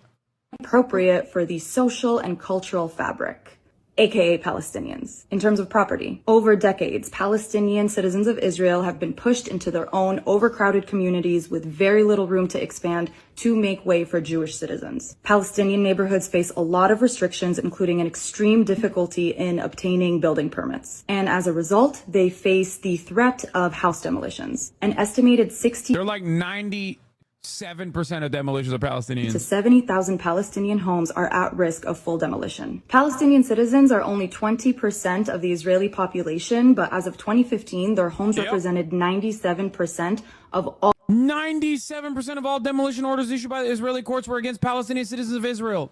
97%! You think that's just an accident? Fuck no. Many of them are Bedouin too. all demolition orders issued by Israeli courts. And I'm not talking about the West Bank. These are Palestinian citizens of Israel. In terms of family reunification and immigration, Israeli law denies naturalization for Palestinians from the West Bank and Gaza who are married to Israeli citizens. This forces thousands of Palestinian families. Listen, this is something that, like, straight up, Israeli citizens are not even fucking aware of. Like, they literally don't even know this shit, where they're like, what? What? That's crazy. I don't believe you. This is Hamas. You are saying Hamas things. Like the fucking one teenager that I talked to, where I was literally like, bro, do you know what an apartheid is? And he's like, I do not know what an apartheid is. And then I literally told him about the fact that you can only have your citizenship status be lowered under the Israeli court structure if you are married to a Palestinian and not the other way around. It's not just that the Israeli land administration controls 93% of land. About half of that ILA's board is filled by a Jewish National Fund whose explicit mandate is to sell and develop land for Jews only. The report she brings up from HRW on land discrimination is a classic and a must read. Yeah. This is a lie.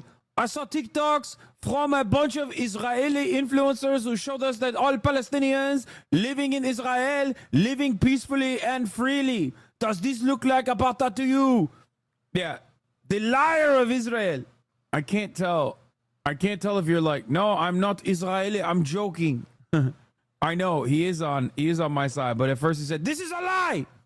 So I thought he was saying, like, I saw the TikToks. Anyway, but he's right. Those TikToks do exist.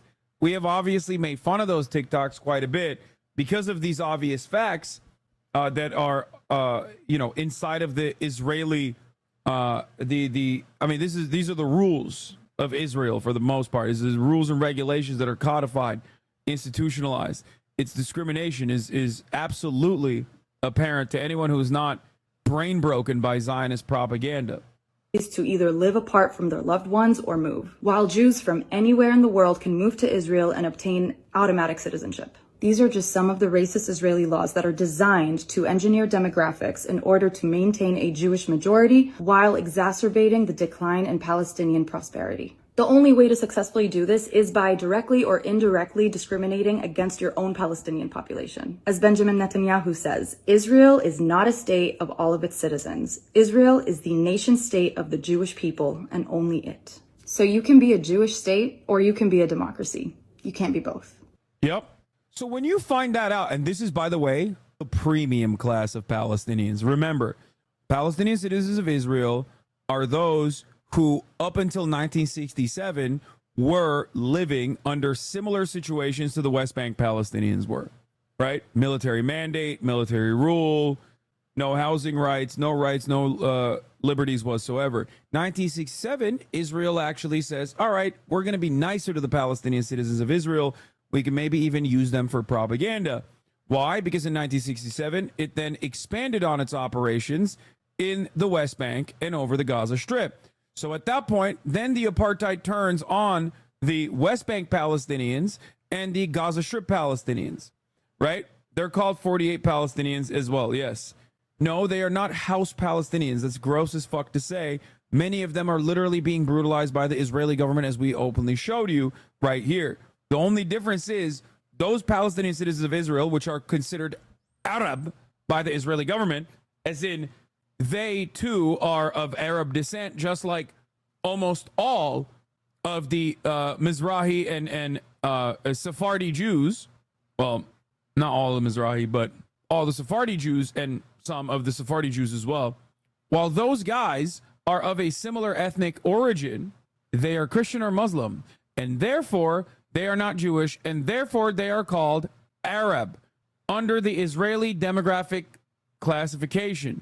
So that's number one. That's very important. Those guys that Israelis who defend Israel, Zionists who defend Israel, oftentimes love talking about. Like they'll be like, oh, well, what are you saying? There's an Arab fucking Supreme Court justice that actually literally imprisoned one of the Jewish prime ministers. Like, are you kidding me? Right? Except they don't give a fuck about Arabs, dog. Even though there are Bedouin, even though there are literally Bedouin and Arab IDF soldiers and shit that they love parading around like tokens, and those guys are fucking tokens, okay? The rest of the Arab society in Israel, the Christian and Muslims, the Palestinian citizens of Israel, are obviously still brutalized by a two-tier criminal justice system in general. Not to the same degree as the West Bank Palestinians, and certainly not to the same degree as the Gazan Palestinians, but there is still an apartheid in effect inside of Israel as well, inside of Israel proper, inside of the 6-7 boundaries. I mean, not even the 6-7 boundaries, like just straight up inside of the green line.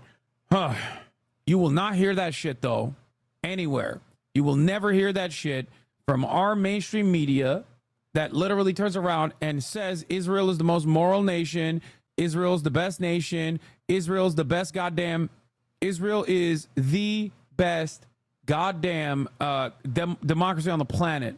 Only democracy in the Middle East? Fuck it. Fuck the Middle East. The only democracy on the planet. Yeah. And as we already mentioned, obviously, Israel's Knesset passed a law barring Palestinian spouses. Legislators approved law denying naturalization of Palestinians from the West Bank or Gaza who are married to Israeli citizens. They fucking hate miscegenation over there in general. Well, if that were true, why does he have to keep saying it?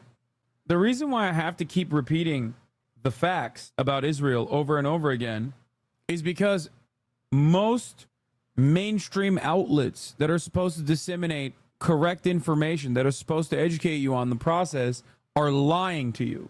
That is precisely the reason why I have to consistently repeat myself, because many people understandably see all of that shit and take it for granted.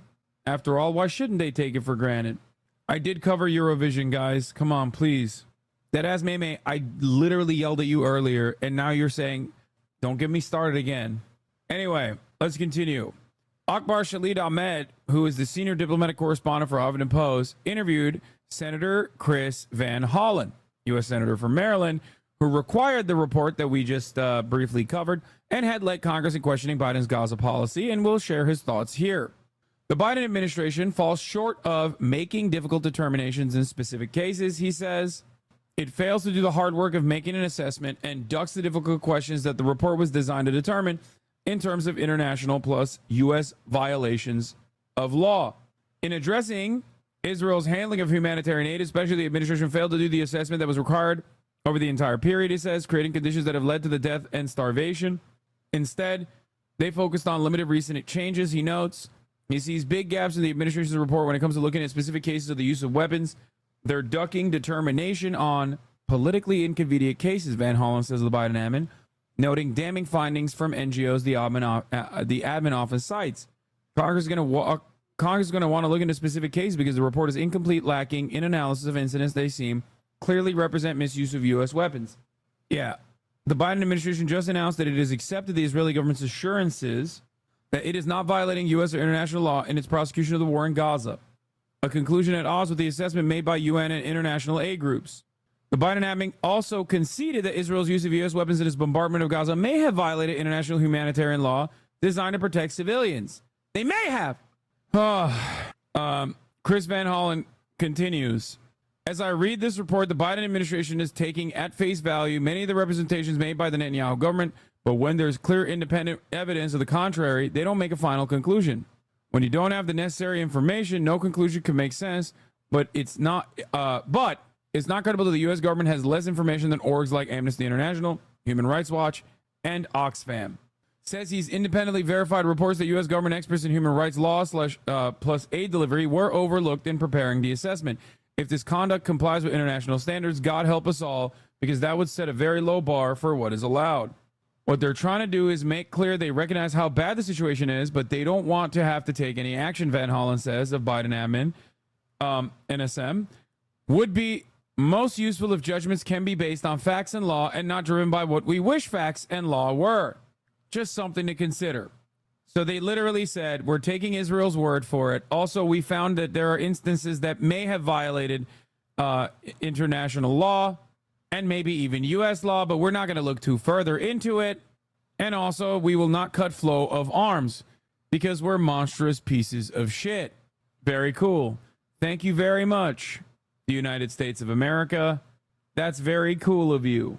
We are big fans. It's so bad, the bar has been lifted so high that it's impossible to charge anyone with war crimes if the ICC doesn't charge Israel as toothless. Oh, speaking of the ICC, you might be thinking, I hate the Republican Party. Hassan, you hate the Republican Party. You shit on them all the time. As a matter of fact, I only felt even more vicious and more angry and more convinced that I'm in the right for hating the Republican Party when I read that United States letter, official congressional letter, comprised of 12 United States senators on the Republican side of the political field, criticizing the ICC directly for daring to exercise what it is tasked with doing, which is finding war criminals and charging them and prosecuting them, and then hopefully jailing them, maybe sometimes even executing them, like we did back in Nuremberg in the good old days. So what did our piece of shit Republican senators do? Well, they wrote a letter basically saying, we will invade The Hague. We will literally fucking sanction you and your families. Something that the Trump administration had done previously that the Biden administration had reversed. For the crime of what? Violating Israel's sovereignty and violating U.S. sovereignty, as a matter of fact. Because they basically all but mentioned that Israel is a state, is a united state, is a state of the United States of America, and a cool state, like one we care about, like New York or California, and not like one of those lame-ass states that we definitely don't care about, like one of the Dakotas or Wyoming. So we fucking said that on the our Republicans said that, and I was thinking, man, I fucking hate the Republicans, you know? God, they suck. God, such pieces of shit they are. Democrats would never do such a, oh my God, what is this? President Joe Biden. Dear Mr. President, we write the following reports that the International Criminal Court is on the verge of issuing arrest warrants for senior Israeli officials. We are deeply concerned about the ICC's efforts to politically target Israel and respectfully urge you to forcefully counter this judicial overreach to protect our ally and American interests. Wait a minute. What? Kirsten Gillibrand, Joe Manchin, Jackie Rosen? What? Oh my God. Turns out the Democrats are in on it too. A second letter has hit the White House. On October 7, 2023, Hamas broke a ceasefire with Israel when it slaughtered over 1,200 Israelis, making it the deadliest day in history, blah, blah, blah, blah, blah, blah, blah, blah, blah, blah, blah, blah, blah. Literally the same shit you've heard a million times over. That's why I'm being fucking careless and, dare I say, callous in the way that I'm covering October 7, because it's simply just a weaponization. It is a weaponization. It's atrocity porn with the specific interest of defending truly horrific war crimes that are now being conducted by motherfucking Israel, our ally. Shocked that, you might be shocked, by the way, that John Fetterman didn't address this letter or, sign it. And that's because he can't hold a pen and sign his name. That's because he doesn't know what his name is. And that's precisely the reason why John Fetterman was not involved in this. Okay? If he knew how to read, if he could write with anything but red crayons, which he also says is the most delectable form of crayon, he would also be signing this letter as well. He's trying his best. That fucking dumb ape. Anyway, as your administration has affirmed, the ICC does not have jurisdiction over this matter. Well, the ICC does not have jurisdiction over Russia either. And yet that didn't stop us from championing the ICC arrest warrants for Vladdy Poo, which I am also in support of, by the way. Not that it would do anything, specifically because Russia is completely outside of the Western sphere of influence, unlike Israel, which is firmly inside of the Western sphere of influence. Suckling on our teat, if you will. Nestled in our bosom. Israel's not a part of the ICC and is not consented to the court's jurisdiction. Oh, okay. Got it. Never mind. ICC rules prohibit the court from prosecuting cases against the citizens of a country with an independent judicial system. As a democratic country with a robust judicial system, including military justice system, Israel is capable and has proven its ability to carry out its own proceedings. No, it has not. Moreover, since October 7th, Israel has exercised its right under international law to self-defense. Israel does not have a right to defend itself as a belligerent occupier against territories that it occupies. Israel does not have a right to bomb Gaza. Israel is illegally bombing Gaza under international law. There is no international law that says Israel is allowed to conduct military operations in a territory that it unjustifiably, in direct contravention, is that the right word, of international law. Is it contravention? It's against international law. In direct contradiction. Okay, whatever. Doesn't matter. I think I was right regardless. I'm using the correct word. Both can be, both are appropriate. Anyway, words are hard. Okay. More versus October 7th, blah, blah, blah, blah, blah. It's outrageous that the ICC would make a political calculus to target Israel, which only further undermines the court's legitimacy and undercuts efforts to advance peace between Israelis and Palestinians, which we definitely do not want, by the way. Fuck you to the Democratic senators that signed this. You are horrible war criminals. I wish only the worst to you. I hope the cries of the murdered Palestinian children ring inside of your mind. If you had a conscience, you would hear them every day of your life. You would never have a moment of peace for the rest of your fucking life, you inhuman scumbag Nazi supporters. Fuck you. Fuck anyone and everyone that is still in support of Israel's gross, inhumane, genocidal actions upon the Palestinians. Okay? I truly hope that there is a heaven and hell, because I know that you will be burning in hell in eternal damnation for all of your fucking obvious crimes against humanity that you have both funded, facilitated, offered political cover for, and have championed, and have even attacked those who dare defy you. Oh, the president granted broad authorities to respond to these types of actions by the ICC under the American Service Members Protection Act, also colloquially known as the Invasion of the Hague Act.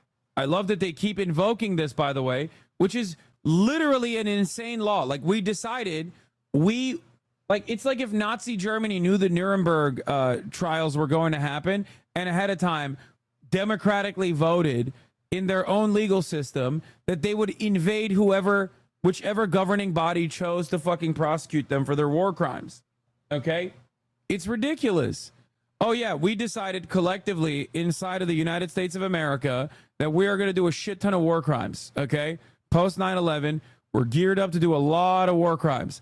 And if you ever try to come after us, any soldier, okay, any soldier, any NATO member, any country that we decide is also funding and facilitating, aiding and abetting our genocidal ambitions, we will literally invade you, okay? We are the fucking baddies. This letter is a PR stunt from the libs in Congress to counter how militaristic the rights letter to the president was, but still get the Israel brownie points. Yeah, I offer them only brownies of poison. Worst country on the fucking planet, dude. I swear to God. We urge you to fully implement the law should the court move forward with the action against Israel. Which, by the way, Israel's not a NATO country, and Israel technically isn't even covered under the boundaries of the American Service Members Protection Act, which is a ridiculous act to begin with. Like, you understand the scope of this, right?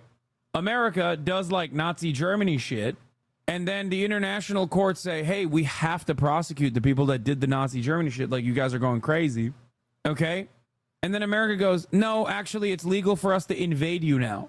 Like, we will declare war on the Netherlands if you dare defy us. That is straight Nazi shit. Isn't it wonderful that our beautiful, brave, bold Democratic senators are also getting on board with this? Awesome.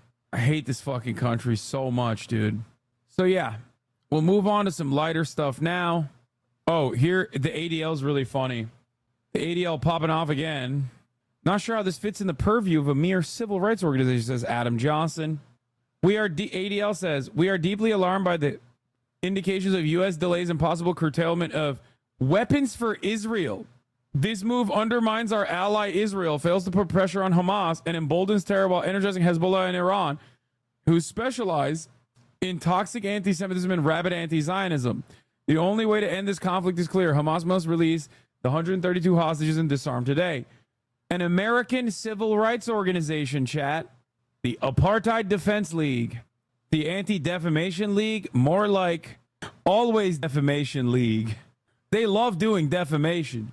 Why can't reply to ADL tweets? Because anti-Semitism, like calling them the Apartheid Defense League.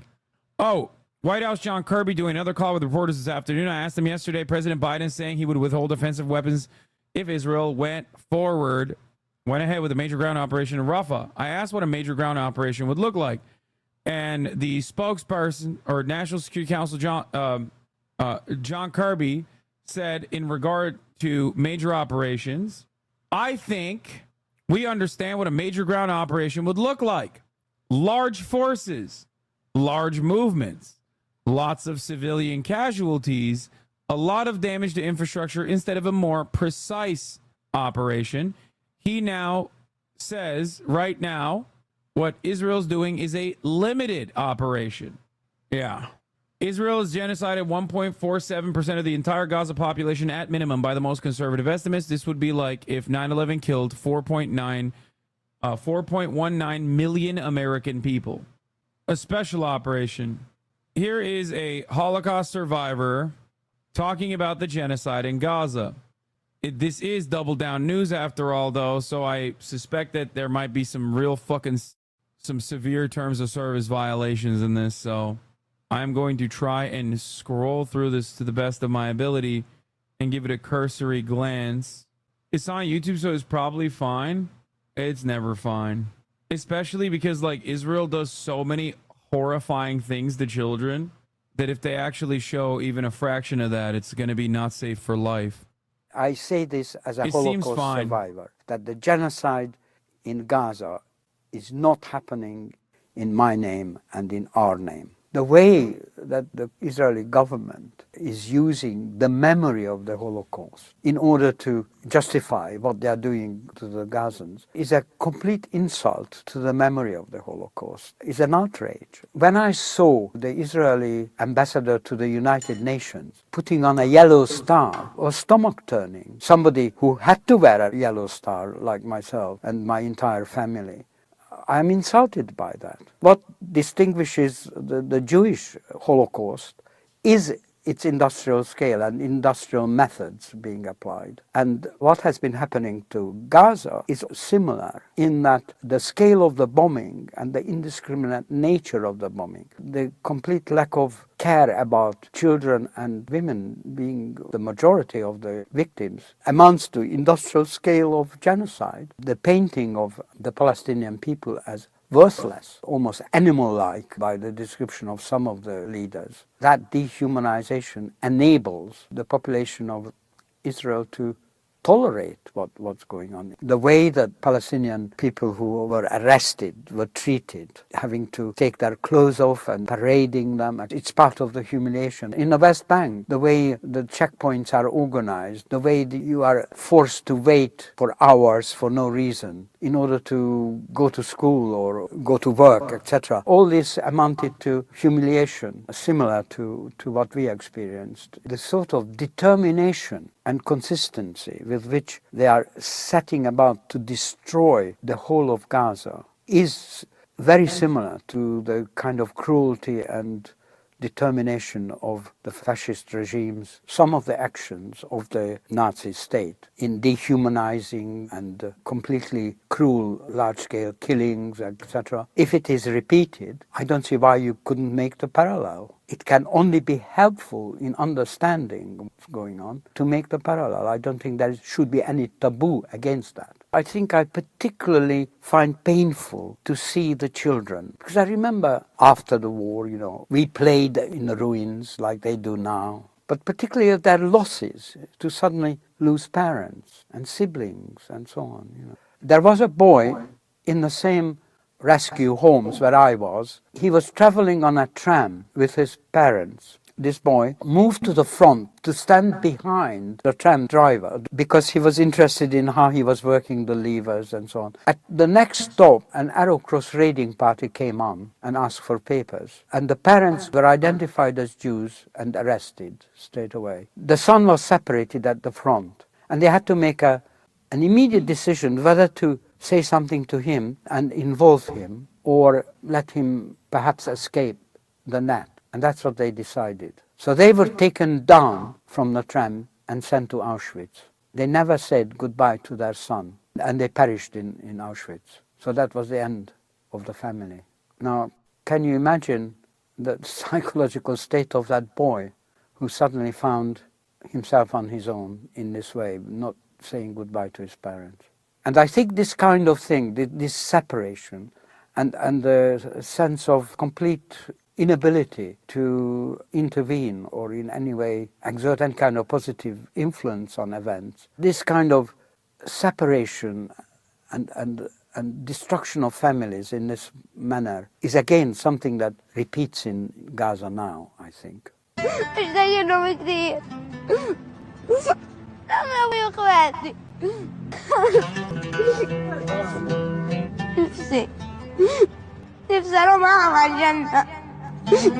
I heard that some families divide the children and leave some with one branch and some with the other, so that at least somebody should survive from the family.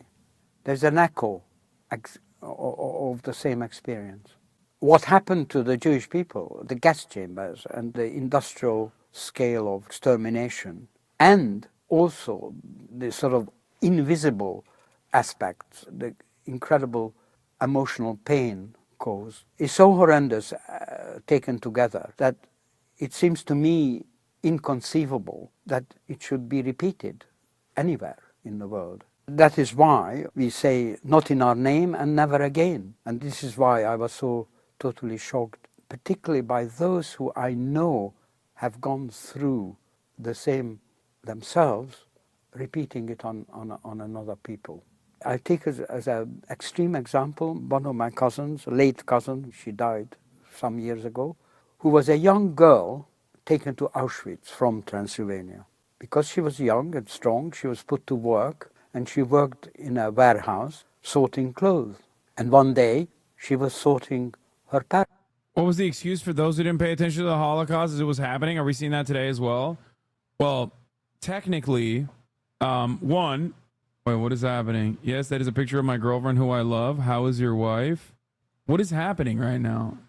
He seems cool because he tries as hard as possible to appeal to the widest set of people possible. He's like, if you were to test a human in front of 20 focus groups online, content consumers, and produce a machine to appeal to all of them evenly. Ludwig seems cool, but he sure associates himself with some cringe people. You Hassan, the AI porn guy. D went after Cutie on his podcast. What is happening? Slime got into it with D on Twitter. Why is this? That's why it's silly. Okay, we'll cover this dumb shit in a second. We're literally currently looking at a Holocaust survivor saying that his own personal experiences are basically what he's seeing being played out in Israel at this moment. Read the fucking room chat. We'll get to that dumb shit in a second. Okay? Listen, the answer to what I was going to tell you is this. It's twofold. One, because obviously, Germany was an industrial machine with an economy that was rebounding. Obviously, that was another reason as to why, a lot of world leaders didn't pay attention.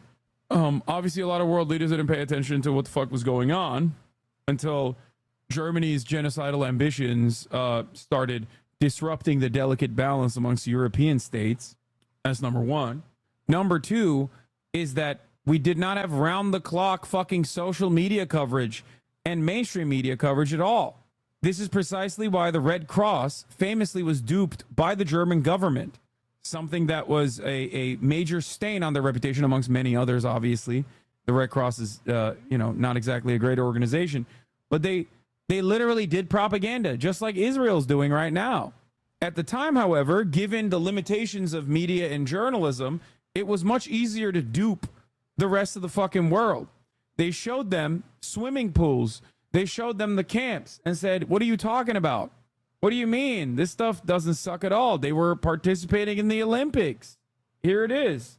Theresienstadt Ghetto and the Red Cross. During World War II, the Theresienstadt concentration camp was used by Nazi SS as a model ghetto for deceiving the Red Cross representatives about the ongoing Holocaust and the Nazi plan to murder all the Jews. Fuck. The Nazi... God damn it. I keep clicking on these fucking links. The Nazified German Red Cross visited the ghetto in 1943 and filed the only accurate report on the ghetto describing overcrowding and undernourishment. That was the worst aspects of it. In 1944, the ghetto was beautified in preparation for a delegation from the International Committee of the Red Cross and the Danish government. The delegation visited on 23rd of June. ICRC delegate Maurice Rossel wrote a favorable report on the ghetto and claimed that no one was deported from Theresienstadt. On April 1945, another ICRC delegation was allowed to visit the ghetto despite the contemporaneous liberation of other concentration camps. Chat, other concentration camps at this point have been liberated. It continued to repeat Rossel's erroneous findings. The SS turned over the ghetto to the ICRC on May 2nd, several days before the end of the war. Theresienstadt was a hybrid concentration camp and ghetto established by the SS in November 1941 in the fortress town Terezin, located in the protectorate of Bohemia and Moravia, German-occupied Czech lands. It was simultaneously a way station for extermination camps and a retirement settlement for the elderly and prominent Jews to mislead their communities about the final solution. If you recall, the Jews that were being packed up into fucking trains didn't know that they were being sent to extermination camps. This is why the Israeli sentiment that is pretty fucking disgusting, in my opinion, the underlying Israeli sentiment of the Holocaust can never happen to us because those Jews were weak. They knew that they were marching to their death and they went along anyway, which is literally ahistorical, okay? Because the Jews did absolutely fucking resist prior to the Nazi rise of power and certainly during the Warsaw Ghetto uprisings, as has been famously reported on over and over again and repeated, especially recently. It's historically revisionist in the most damning and disgusting way possible. But here's the other reason that such a weird militaristic nation state development with a national mythos that is overtly fucking fascist in the same way that you see in Israel, the reason why many Jews went to the fucking concentration camps is not because they knew that they were going to get fucking slaughtered and they were like, all right, I guess fuck me, I guess nothing I can do about it. Because they were literally led to, they were misinformed, they were lied to. Now, that is the major difference with now in Israel's actions currently versus Germany's actions against Jews back then. Jews and many others as well. Yeah. That is also part of the reason why Jews were allowed to bring their possessions. for two reasons. One, so that the Nazis could fucking steal them. And two, to create the air that, like, they were not being marched. They were not marched to their fucking deaths. Obviously, once they entered the camps, they knew what the fuck was up. Well, not even in that case, actually, as a matter of fact. A lot of that stuff was also kept under wraps, too. This was actually perfectly showcased in Zone of Interest as well. I think, or no, what did I remember reading something about the concentration camps recently on stream where, what was it? Like they were, I don't know if this was in Zone of Interest or if I read this specifically, but like they were looking into trying to make even the gas chambers look pleasant so that it was easier to keep this population of people that were packing into the gas chambers docile until the very last moment in an effort to make the ethnic cleansing campaign be more efficient. Yeah, they had drawings of flowers. There you go. I hope, Farah, I was able to answer your question. The major difference nowadays is that that kind of information cannot be suppressed, no matter how hard mainstream media plays the exact same role of the fucking Red Cross. Because that's exactly what the mainstream media is doing when they turn a blind eye to Israel's atrocities. When they turn a blind eye to the ethnic cleansing campaign, that is precisely what they're doing, just like they did in the Theresienstadt ghetto with the Red Cross. I hope that helps people understand a little bit better. I should say this view of Holocaust survivors as weak isn't as prevalent today as it was in the earlier years of the country, though it's still here. When the first European refugees came, they faced pretty humiliating treatment, like having to testify through committees and prove they were actually harmed by the Holocaust if they wanted to get German reparation funds. Things have improved since, though it's still not great. Well, it demonstrably is not great, considering the fact that one third of the Holocaust survivors are living in abject poverty in Israel right now, right? The remaining Holocaust survivors that are living in Israel are living in fucking abject poverty. They can't even buy a $5 a month subscription to avoid seeing the ads at the top of the hour. It's fucked up. If you are not in dire financial circumstances, though, or you can at the very least utilize... Hold on one second. I got to look at some shit here.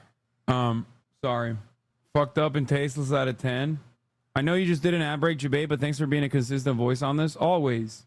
Any Haganah members reportedly saw them as sheep going to their death and looked down on them when they first started coming over around 1948 during the Nakba and the creation of Israel. Anyway, here's the 3-minute ad break now. I'm going to move on from this to fucking drama. I won't cover this anymore. Apparently the rabid psycho brigade came after my boy, Slime, aka Slime Machine. Why? Well, because he engaged in a criminal act, chat. A criminal act. What was the criminal act? Making a joke about how Destiny is a Wikipedia warrior. Which, by the way, isn't even a joke. He is a fucking Wikipedia warrior. He literally is. And it's not just that, like, Wikipedia sucks for research, because I rely on Wikipedia every now and then as well. It's what he does with the Wikipedia, or why he reads the Wikipedia pages and browses them, that actually makes him a clown to anyone that is even a little bit more knowledgeable on what the fuck Israel has been doing and Israel's been up to. Okay? Divorcelli, Octoberelli, made up his mind on Israel's genocide and said it was a good thing, and then started engaging in post hoc rationalizations as to why it was a good thing, without having any knowledge on the issue whatsoever. And because he did all of this objective fact-based research, which I consider to be cherry-picked quote mining operations on Wikipedia for most of his quote-unquote research, okay? Research to do what, mind you? Research to, again, justify Israel's genocide. Ironic, because he was not knowledgeable on the matter and very openly started learning more and more in one direction only, which was the direction that would justify his earlier assessment of the situation without any facts whatsoever. He went off on a whim. He decided he was on a position and refused to budge from said position regardless, and looked at any and every outlet that would deliver him some talking points that he could just disseminate, deploy against those who are not very skilled orators. This is how he gets to operate as the brilliant intellectual champion, spite-driven politics in general. So here's what Slime had to say, And here's the very normal reaction from his community. This is like Destiny just reading about Israel Palestine on Wikipedia and then hopping in. Destiny just reading about Israel Palestine on Wikipedia and on Wikipedia. The most normal community of all time, by the way. What would you do in this situation? Let's say you're a fan of Divorcelli Octoberelli. Let's say you're also simultaneously a fan of the Yard podcast. Both are cringe, maybe not as cringe as one another. Obviously, the Yard is less cringe, still cringe though. They are my enemies after all. Just kidding, I love them. But you know, I'm gonna stop memeing about my anger towards the Yard, my fake anger towards the Yard, and my resentment towards them for the sake of this conversation. It's going to be really hard. But Slime says this as an offhanded remark. Let's say you are a fan of Octoberelli. How do you operate? You might write a mean-spirited comment underneath the video, be like, Slime, you're actually wrong. My favorite content creator actually isn't just reading Wikipedia pages. He's reading a lot of other Wikipedia pages as well. Or if you're a normal person, you go, haha, that was funny. Move on. Except Octoberelli doesn't have a normal community. Divorcelli has a community of some of the most rabid, some of the most extremely online, and some of the most toxic motherfuckers on the fucking planet. So what did they do instead? That's right. They made a compilation video of all of the reading that Destiny has done on the matter. And that's why he's so knowledgeable. And that's why it's okay to kill 15,000 babies. It's actually totally fine. Why can't you stop sucking D's dick? That's awesome. They made a fan cam.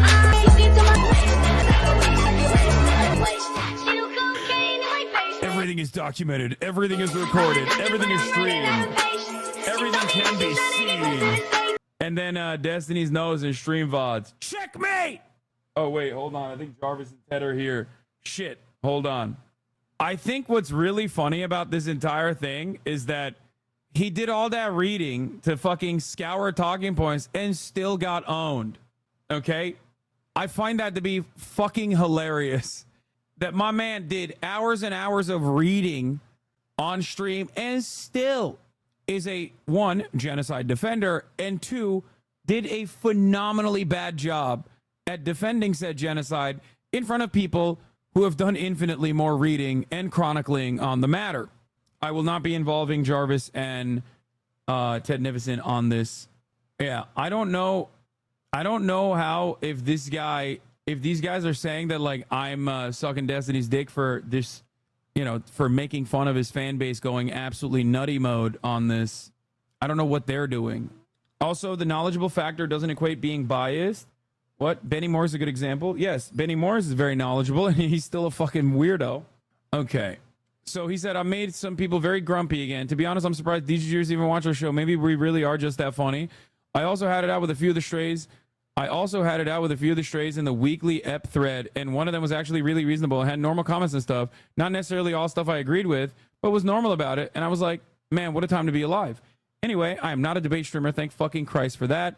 I also have always felt trying to win an internet argument on my behalf makes me uncomfortable. But if this is your actual job for a living, you kind of accept guys who put QR codes in their fan cams. I think all things considered, I've kept my thoughts on Palestine pretty close to the chest because it's oddly more personal issue for me, considering my friend has talked to me about it for the past 7 or so years, namely free Palestine right now. But make no mistake, I will always take a chance to fire a pithy line at Destiny because it is above all, as evidenced here and now many other times, really, really funny. Goon Commander out. This is objectively abnormal behavior. To which, lol, sorry, should have just posted this. Lol, are you okay, Ludwig's second generic white friend? You can always just not talk about stuff you're clueless about. No one will judge you. I am flattered that you spent so much time on Reddit posting about me, though. Do you jerk off fantasizing about my sex life? Is that why you're posting so much about it? To which he responded, nope, it's just the funniest thing about you, man.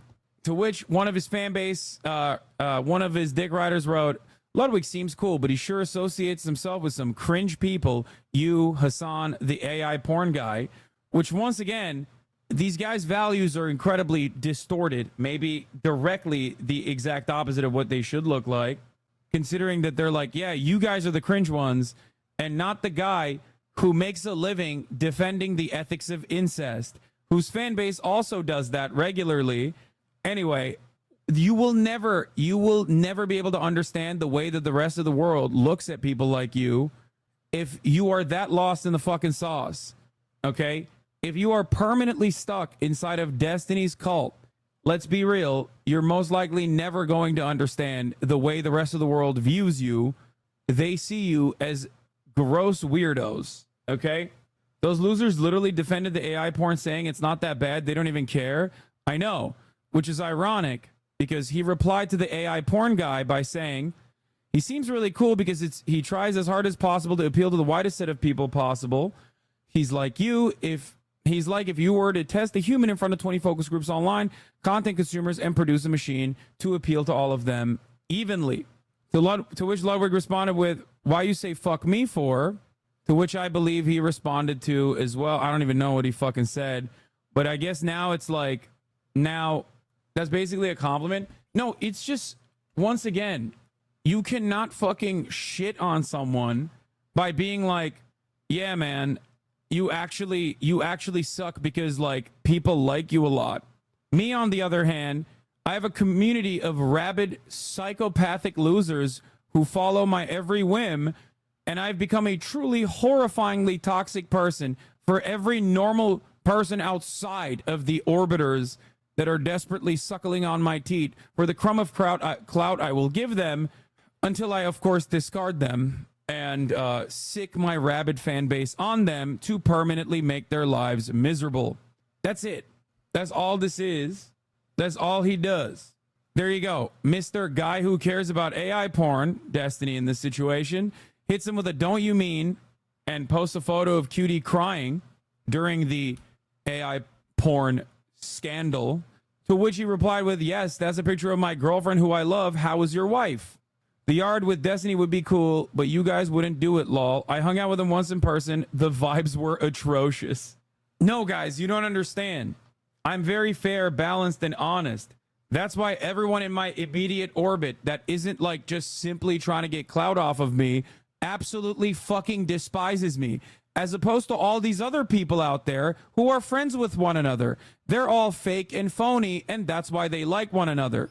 I, on the other hand, am a routine bridge burner, not because I'm a horrifying, monstrous piece of shit whose fan base is literally cyber stalkers, comprised entirely of cyber stalkers. It's those guys who are friends with one another after working with one another for years and years and years that actually suck. Because their friendship is actually fake. It's phony. It's so funny that his fan base cannot comprehend this. Here, the door's unlocked. His fan base cannot comprehend this. I was never arguing in the first place. You people can only interpret the world through debate mechanics. Wake up. You're in a coma. Wake up. Will they actually shake out of this? Hold on. I don't want you guys to be involved in this and catch a stray. Okay. We'll get to you guys in a second. But it's crazy. It's actually crazy, especially considering that this kind of behavior makes you so unlikable. You made the claim that he only reads Wikipedia, even though he did 4 months of reading on stream. Now, after being called out, you deflect because you're a dishonest rat who was never arguing good faith. Bro, stop. You are just as literalist as those fucking Bible-thumping freaks. Like, you are behaving in a positively Baptist manner, specifically, not even for organized religion, mind you, which would be at least a little bit more understandable considering that you've been like brain broken since birth into believing such things. But you're doing that for a 40-year-old, two-time divorce champion, genocide defender who regularly says the N-word. Stop trying to fucking debate everything. Stop. Just be fucking normal. Please. Having to read that random tweet supporting D is a crime against me personally. It's just wild, man. It's wild. It doesn't make any sense to be such a rabid, sycophantic supporter of an online content creator to this degree. It just doesn't make any sense, especially when he so frequently shows that he is a truly unlikable person. Yeah, and then this is his reply. Don't worry, with the technology we have now, pretty soon we can all love her. Hey, maybe one day they'll even be able to deepfake you a personality. Like, that's not an own, dude. You're just being a piece of shit. I don't know how to explain this. I know I can't explain this to him, right? But maybe you can explain this to his fan base. Like, let's analyze what he just said here, okay? Ludwig said, that's a picture of my girlfriend who I love. How was your wife? After Destiny posted a photo of Cutie Cinderella crying during the AI porn saga, right? Because people had violated her consent, and she found out that someone who she was friends with and very close with had actually frequented a website that literally had AI porn of Cutie Cinderella and many other people that we know, which is, you know, understandably an emotional moment. Destiny posted that photo to be like, fuck you, I don't care about you, I don't care about your girlfriend, I don't care about her feelings, right? Which his entire fan base of rabid sycophants are currently saying is based. To which this is how Ludwig replied. And then he doubled down by basically saying, no, I will jerk off to your girlfriend's AI porn. Like, we all will. You didn't own anybody in that situation. You just owned yourself. You once again showed everyone outside of your tiny dick-riding fan base that you are a truly horrifying person. You're just a bad guy. And not even like, I'm a bad guy, I'm a villain type of way, but just a bad person in general. In many ways, this is no different than like some of the worst scumbags you've ever seen being like, I'm a pedo hunter. Destiny routinely will go after people and try to expose them for being bad, only in an effort to have you forget how much of a bad guy he actually is. He didn't have to be a fucking asshole here. I'm sure that many content creators who are, behind closed doors, genuinely terrified of his fucking fan base, doing the same cyber stalking, doxing, harassment campaigns that they've engaged towards not only me, but many other people even in my orbit, many other people who are completely removed from me exclusively because they've ever like agreed with me or whatever, okay? That they would probably want to maintain a neutral relationship with him because they don't want the fucking rabid dogs of DGG up their asshole for any and everything that they do, especially because these guys who, once again, routinely fucking say the N-word and use that as like social status, basically, regularly say slurs and edgy shit, can so quickly flip a script and be like, I can't believe this guy was being ableist. I can't believe Hassan said cracker. That is the worst racism that I have ever seen. It's all concern trolling, okay? It's all concern trolling. And everybody recognizes it, but people really don't talk about it as much because it's just not worth it to talk about it because his fan base goes crazy. They go rabid mode immediately. Like, think about how rabid this entire saga is. All of it unfolded because Slime dared defy the deity, okay? That's crazy. Slime defied the deity. He did not deify my iconic debate lord. He said one sentence. He said, yeah, dude, this is just like when Destiny reads Wikipedia pages in a fucking hour-long podcast, to which his fan base has been like hyper analytical and hypercritical of, like, oh, excuse me, here's a fucking epic meme of him reading a couple JSTOR articles. They rely on their concern trolling somehow reaching normie audiences, so they will start hating on you too, only now their grossness is having the opposite effect. Exactly. If anything, this proves he doesn't actually care about anything he talks about. It's all a LARP for views. He literally explained how immoral the deepfake corn was, and now he's making sick jokes about it for the likes. Disgusting and pathetic person. Compare that to you who actually joining strikes, donating to labor unions, actually taking action. There's a clear distinction in the quality of human being between you two. I don't want to be compared to him at all. I know that that comparison will benefit me every single time, but it doesn't matter. I don't want to be in the same conversation with him. I think he's a truly despicable person, just an awful guy. And I mean, like, not just awful in the fucking values that he supposedly espouses in order to, I guess, quote unquote, aesthetically look like he won an argument. I mean, just like a bad dude in general, just bad to every single person, always transactional. And that is the reason why the people that have been closest to him for as long as he has been doing this kind of thing are people who like rely on him. You know what I mean? And maybe even are afraid of leaving his side because they've seen time and time again what happens when you dare defy him. His audience is absolutely weaponized towards anyone and everyone that seemingly is in his crosshairs. It's unmanageable. It's untenable. It makes no fucking sense. The spiritual successor to Kiwi Farms in every way, yes, it's all a bunch of fucking old ass and maybe some young red-pilled groypers and those who like hate the fucking Red Pill podcasters themselves as well. It's an eclectic group of individuals that are purely driven by spite and hatred for Destiny's perceived enemies, whoever they may be at any given moment. His entire Reddit, his entire subreddit is dedicated to his enemies. They talk more about his enemies, myself included, than they do about Destiny. Okay? And no, it is not exactly like my community at all. That is the final bastion of cope. The final level of cope that you engage in is to say, oh, well, he's bad, so are you.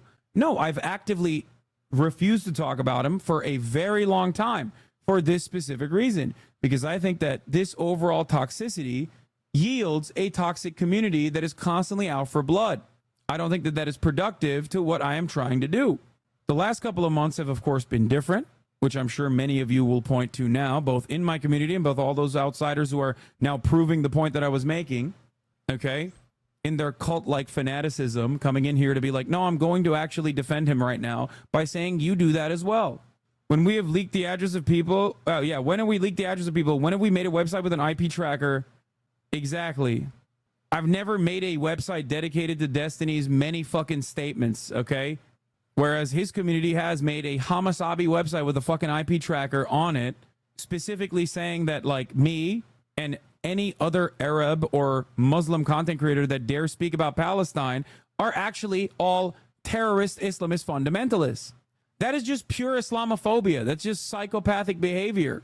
As someone who's been here since the start, our community can be kind of cringe, but never straight up evil. Can you explain how your community was not responsible in Ethan leaving leftovers? Yeah, this is another fucking, like, W that Destiny and his community have been able to put together. It's like, dude, what have you done? What have you done? All you've done is, like, try to desperately go after any and every person that I've ever collaborated with and try to drive a wedge, which is awesome. It's great. I like that. Congratulations. You know, I don't think it was Destiny's community in and of itself, but ultimately it doesn't matter. There's a reason why I can still say that, you know, I'm friendly with Ethan and I'm friends with Ethan, regardless of the fact that we don't have a political podcast anymore. It's perfectly understandable and reasonable that he would not want to engage in political coverage, considering the toxicity that comes along with it, especially when talking about an issue such as Israel-Palestine. The question that you must ask yourself now is, why am I this aggressive for a whole other man? The community that you come from quite literally fucking doctored footage saying horrifically anti-Semitic shit, only to send it to Ethan, by the way. Was there actual fucking rabid takes in the chat against Ethan? Certainly. Okay? Certainly there were. But the lengths that your community went to, that are you're currently defending right now, okay, is unimaginable. You can't turn around and be like, oh, well, Destiny found out that those were fake screenshots and deleted the Reddit post or whatever after you did that anyway. One must ask, why are there so many rabid psychos in this community that literally doctors screenshots? One must also ask, why you go to such lengths to defend this person that doesn't know who you are, will never know who you are. He shared that screenshot himself first, but they don't mention that, it seems. Yeah. I'm sure many of the brigaders that are coming in here right now don't know that for basically an entire month, I yelled at my own community over and over again, time and time again, to shut the fuck up and to pick better targets for their anger in the Israel-Palestine conversation. Yet that probably didn't make it through your crosshairs because it wasn't filtered through many of the Orbiter, Drama Farmer, Keemstar adjacent weirdo content creators that routinely make videos about it. I banned a shit ton of people over saying unhinged shit about Ethan and Hila as well. Or maybe you do know, and you know that it doesn't benefit your argument, so you refuse to admit it, or you refuse to reckon with it. Anyway, the greatest way to deal with this is just sunlight. 1,200 of them sitting in an offline chat hate watching this right now. I know, it's just sunlight. Just get a little bit of that in your body. Go out and touch grass. I promise you, one day, I hope, you will look back at your behavior that you're engaging in now and think, man, I can't believe I went to these lengths to defend someone who was like truly an unlikable individual. I, on the other hand, am now going to move on from this segment and we're going to do a you laugh, you lose. Oh my God. It's crazy how D-fans have no idea how lame you look. Hate watching someone is so goddamn stupid. Yeah, exactly. All right. You didn't even weaponize your chat against Ethan. It was just the heat of the moment toxicity that came from some chatters after an understandably emotional argument. Yeah. No, it was. And I tried to course correct many times over.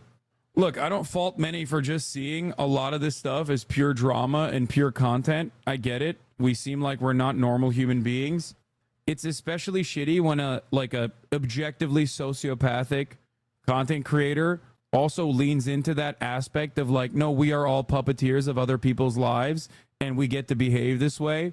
That's the reason why his community is so fucking toxic, because he in many respects also behaves like a fucking cretin that should have been left behind with the rest of the fucking 4chan poll or Kiwi Farms losers.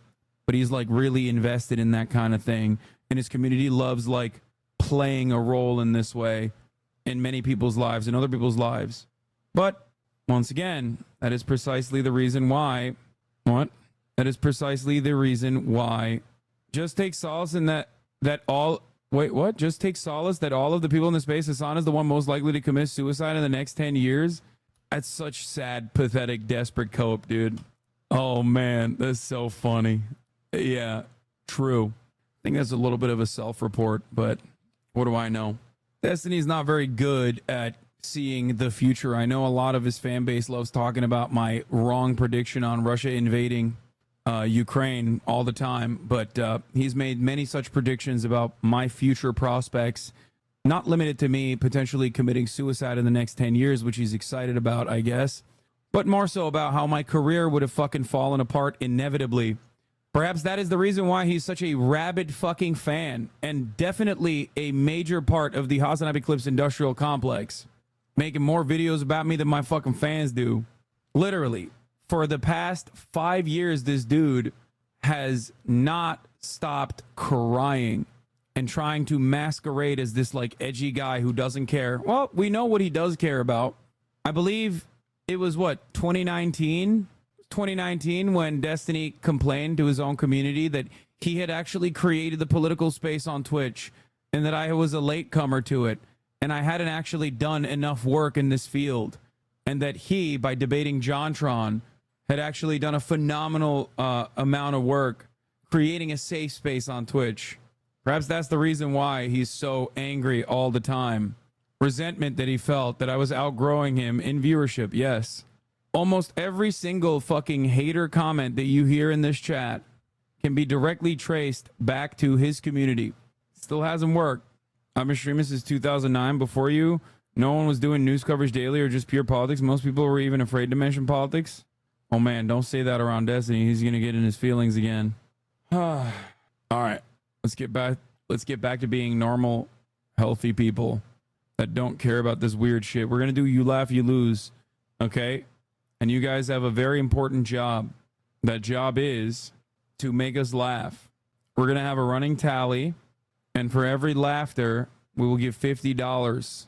It's good that I started this off. It's good that I started this off on you know, a not very funny note. That way I will not be giving any money to no causes. I still have not been able to get access. Added you should be able to get it whenever you need. Okay. Oh shit, my alerts are broken. Do you have a One Piece update? No. The reason why I'm not doing $100 is because like I have guests, chatter. Ted Nivison and Jarvis is also going to be here, and I feel I'll do $100 for me but 50 for them. How about that? So I feel weird being like, hey, you guys have to give $100 if you laugh, especially after Jarvis told me that he laughs at everything. Anyway, I will have to do this. I will have to fix this one thing before we do that. Okay. Messages, alerts, overlays. There it is. Create an overlay. Font color, background, font color. Let's do, what about red? No, that's not good. Font color white is better.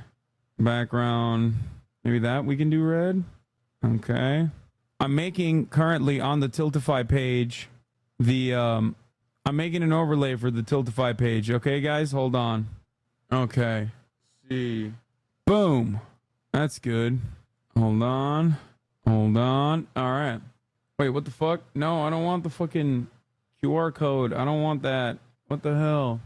Maybe I can do this. That works, right? Enlarge and make it go off screen. There it is. Okay. That's pretty good. Oh, I can just cut off the thing from the frame too. What am I doing? Hold on. Good call, chatters. Good call. Good call. And also, we say it's going to the PCRF, but we haven't decided if it's going to the PCRF. We're gonna find the best possible Palestinian charity that is actively working on the ground. I've already, as you guys know, fundraised for the PCRF quite a bit. So there it is. And then there it is. Boom. Okay. Fuck the Met Gala. We're not doing a Met Gala conversation. TikToks are ready, boss. We went through all of them and deleted the outdated ones. Hope you enjoy. Okay. The link is, hold up. The link is in the chat. Creators for Palestine is raising money for Palestinian. No, can you say not raising for Palestinian Children's Relief Fund on the Fossabot, and just say Creators for Palestine is fundraising for Palestinian charities, because we're probably going to add different charities onto it. You should be able to do it with any kind of money, even Canadian money, which is objectively fake money. 1 second, I'm going to go grab Jarvis and Ted Nivison. Boys, I'm going to take Kaya outside as well. You guys can talk. Hey, Kaya. Hello. Hello. Hey there, cutie. We are all wearing It's the same job. We're like palette swap. Like, look at what is this? We are very one note. We Look are at us, very dude. one This note. is ridiculous. This like, is. and we all have the same pants and shit. Well, you gotta talk into the microphone. I was yelling. This is also new Ted. What's up? This is also new Ted Ted. 2.0. This is Ted 2.0, who very much is a elevated Ted. Yeah. I don't look like the Harvard boy anymore that you You were. still kind of do, but like swagged out. You're like Okay. Harvard boy with swag, with a whole lot of swag. Well, thank you. That's a sweet thing to say. Sweet. Yeah. Son. Listen, don't make me pull up. Don't make me pull up Jarvis's old photos. Okay, don't worry. We've all gone through our own. Actually, you know what? Let's start out with that. Okay. Chat. Does anyone have? Oh. Does anyone have a old photo of Jarvis? Yeah, the glow up pic. The glow up pic for Jarvis and myself as well. I mean, you guys already know why y'all are fitted. Why is it so windy? It's because it's hot in here, so I have to turn on the.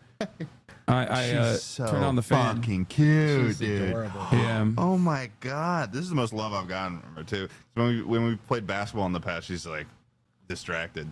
I started playing basketball. I'm gonna join you guys one day. Oh well, It's been a Ted needs to while. join me as well. It's been a while. Ted says he's It's gonna been join me, but it's been a while.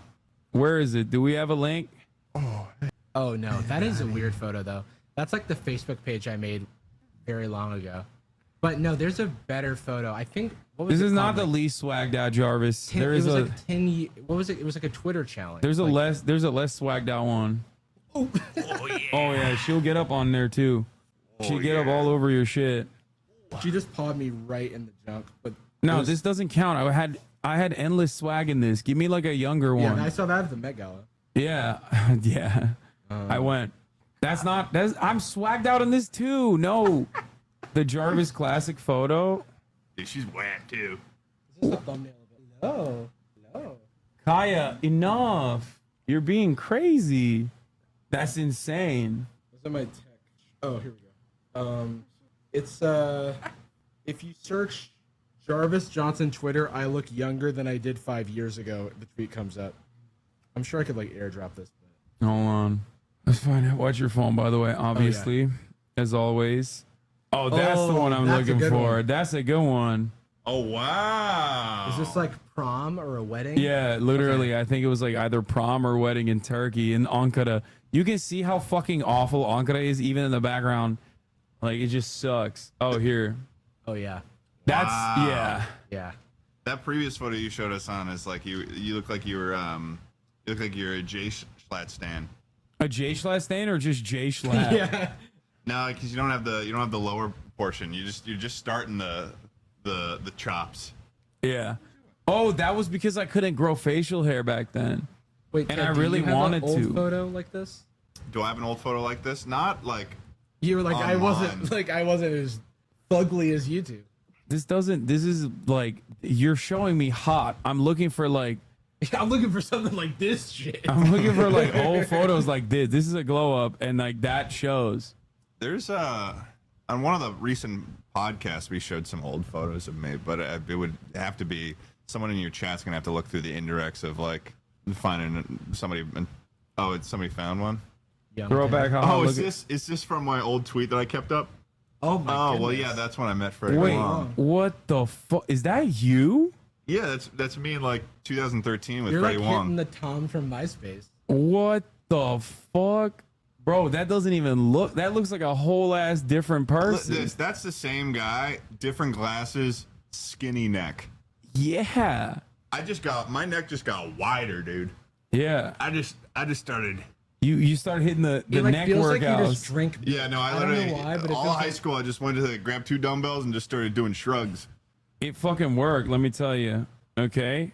Yeah, I don't know what happened to me, but this was the year that I first started doing this haircut. I used to have a Bieber flow before. This was the beginning of the haircut I have now. I haven't changed the way I got a haircut. It's just progressively I've started. I used to have a little point to it. Oh, this is it. Wow. This is peak. This is when like I had a one head. Like when my hairline. Dude, you look like you're about to ask about some dedicated Wham. I don't even know what that means. That's a good reference. Chat's gonna love that. What is that from? Dedicated Wham. Look up dedicated Wham. Look up dedicated Wham, please. Okay, dedicated Wham. Okay. Next question on this left side. I was wondering, what's the recommended amount of dedicated Wham I should have to the server? Now go back to that photo. Boy, go back and now play the soundbite again. Oh, I see. I was wondering, what's the recommended amount of dedicated Wham I should have to the server? Bro, this reference is 10 years old, by the way. Yeah. Old man. You should understand that. Bro, it's a valid question, honestly. Bro, you look like this when that kid asked that question. Yeah? Yeah. What is dedicated Wham? I don't even know what that is. Dedicated Ram. Oh. Yeah, he's got a Minecraft accent. Oh, okay. Minecraft accent. He's a child. Yeah, I did not know that meme. No, I was too busy not knowing things about the internet back then. Freddie and I repeated this. We did a rehash of this photo when he came on the podcast too. Oh, that's cool. Yeah, that was awesome. Full circle. Now he follows me on Twitter. Wow. No, it was huge. This one for sure. Okay, dude, this is like when I have swag, bro. You're posting photos of me like wearing cringe shit or looking kind of cringe, but I still look hot. You know what? There's a soundtrack to this. Are your sleeves? You want to hear what the cut off soundtrack to sleeves? this is, Hassan? Yeah. Okay. Cutting my life into pieces. This is my last resort. Yeah, exactly. It was awesome. So like, this doesn't work. I was looking for like this. This is what I was looking for. I have a couple more photos like this on my. Dude, I love Minecon, Hassan. What mine? Minecon. That's where the Minecon meme Hassan. happened. Oh, dude, I'm running circles around him right now. yeah. I thought you were saying something else. Whoa. The facial hair here is the real. Is that left one you? Question. Yeah. That's when I was like 300 Evil pounds. Hassan. I was Like, why do you 300 have pounds at that point, dude. That's conservative. Hassan. That's Wasan, like Waluigi, Wario, Wasan. Yeah, that's evil Hassan. He came out in like that's croissant. He came out in like 2021, where I was basically, basically gaining weight at a rapid clip during COVID, packing on the COVID pounds. Dude, that happened to me. That was in COVID? Wait, hold on. This looks like a photo from 2009. That's in COVID? It looks like a photo of a screen, like a does. photo of a computer screen that was looking at the photo. It does. Wait, hold on. It looks like in your character creator slider, you can like decide like the body type. Oh yeah. If I stayed this way and I didn't hit the fucking waist, I'd be literally like a Redditor. I would be a Redditor You right have now. no choice. Yeah, you just have to do that. When you refuse to touch grass, you are. What is this? Your outfit is BuzzFeed video about a fondue taste make test. people bring each other happiness. You were in BuzzFeed? I want to. Will was, which we can talk about if you'd like. But yeah, this is what I look like. This is, Curtis Connor has a picture in this hat. Yeah, his Harry Styles hat. Of course, he had the. There was a hat era for sure. Yeah. Like this was right in the pocket. Like No, that was for sure. 2015. Like I'm on my hat shit. You know what I mean? Well, that was kind of the whole. Wasn't that the whole LA aesthetic? No, God. Yeah, wait. You look kind of like Marsh in that photo. That last one. that was when I was really fat and I Colorado first shaved. It was terrible. Nah, I like That's that hat. Photoshop. Yeah. Okay. Yes, Jarvis. Hey, that's look, photo. hey, look, forced perspective. Have you ever seen Lord of the Rings? That's insane. You know, it could be possible. Could be really wide angle lens, like kind of fisheye is happening. Yeah. You are making the face of someone that would say that it would take a shower in cheese. Oh yeah. Well, a shower in cheese.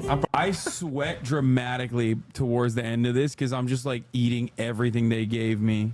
Everything. That would be me. Yeah. You guys have been laughing a lot lately. Wait, what the fuck? How was your day, Ted? My day was pretty freaking good. Oh, okay. No, I just got back from Australia, so I'm struggling. Australia. Nice. That's awful, dude. You have a good time? Where did you go? Yeah, fucking good time. Bit of a good time. Oh, yeah. Went to the Twelve Apostles. Nice. The 12 Apostles. And fucking saw a kangaroo. Nice. You fucking wrestled with a kangaroo? Yeah. Well, actually, I ate kangaroo. I did too, but after when I came back here, Actually delicious. I haven't. I've heard that's a thing. Saw wallaby too. I can't remember if it was kangaroo or crocodile that I thought was disgusting. One of them was like not even edible. I've heard crocodile tastes like chicken. I But I've think also heard that about maybe frog. Oh my God, I feel like I hear that about young anything that Sophia you're not supposed to Nygaard? actually Yeah. eat. Oh my god, that's crazy. Yeah, she's I like didn't even- popping now, right? Yeah, she has like yeah. a massive YouTube presence. Yeah. At the time, she was a BuzzFeed intern. Right. Because she wasn't full time at BuzzFeed for a while, or for a long time. I know that. Yeah, kangaroo I think is like very gamey. Yeah, it's like venison, but I've never had venison, so that's what I just You just say, assuming just like that it's venison. right. I've had it a lot. Because people say, I don't know what people mean when they say gamey. Like everyone says it as if we're all supposed to know what that means. Like what is it like? Oh, this like I'm not gonna taste something and be like, yeah, no, this definitely lived in the woods its whole Gamey life. and Like mealy are different, right? what? Mealy. Oh, that's when you have an apple that's a little too old. Right. Oh yeah. Okay. And then so what's gamey? That would suck if I had venison and it was mealy. Gamey, mealy venison Is sounds gamey like like chewy? Is it stringy? Gamey means it has more rustic irony, metallic flavors to it. Yeah. Oh, okay. so more like blood. Tastes more like blood. Yes and no. Like it's more muscly for sure. I would say like Okay. it's got.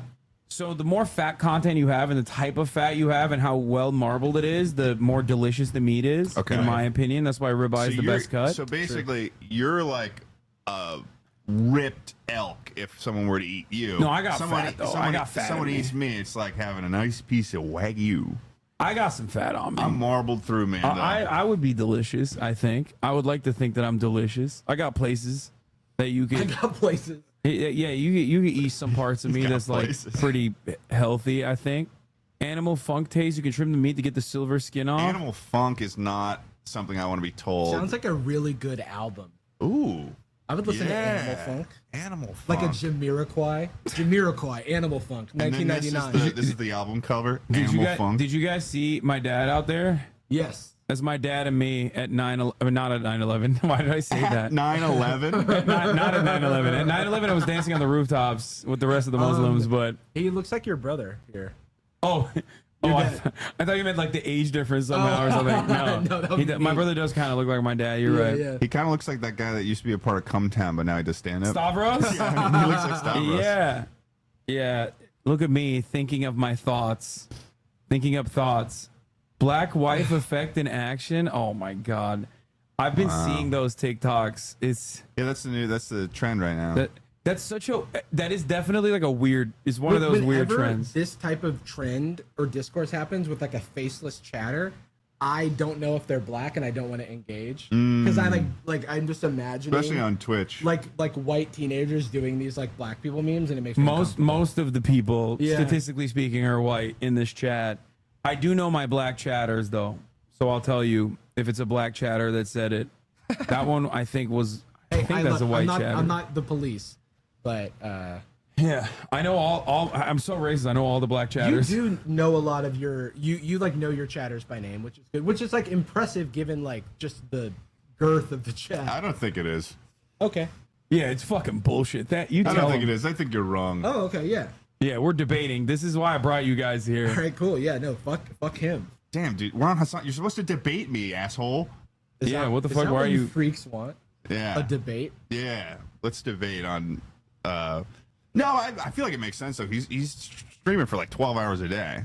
Oh yeah, no, it makes sense. But I still think that like, dude, don't defend me. Say it's right. hard. It's dude needs This to. is Why are you never so gonna- agreeable, dude? What the fuck? Fucking dude. Because he's one of the nicest Bring people back I know. Wasan.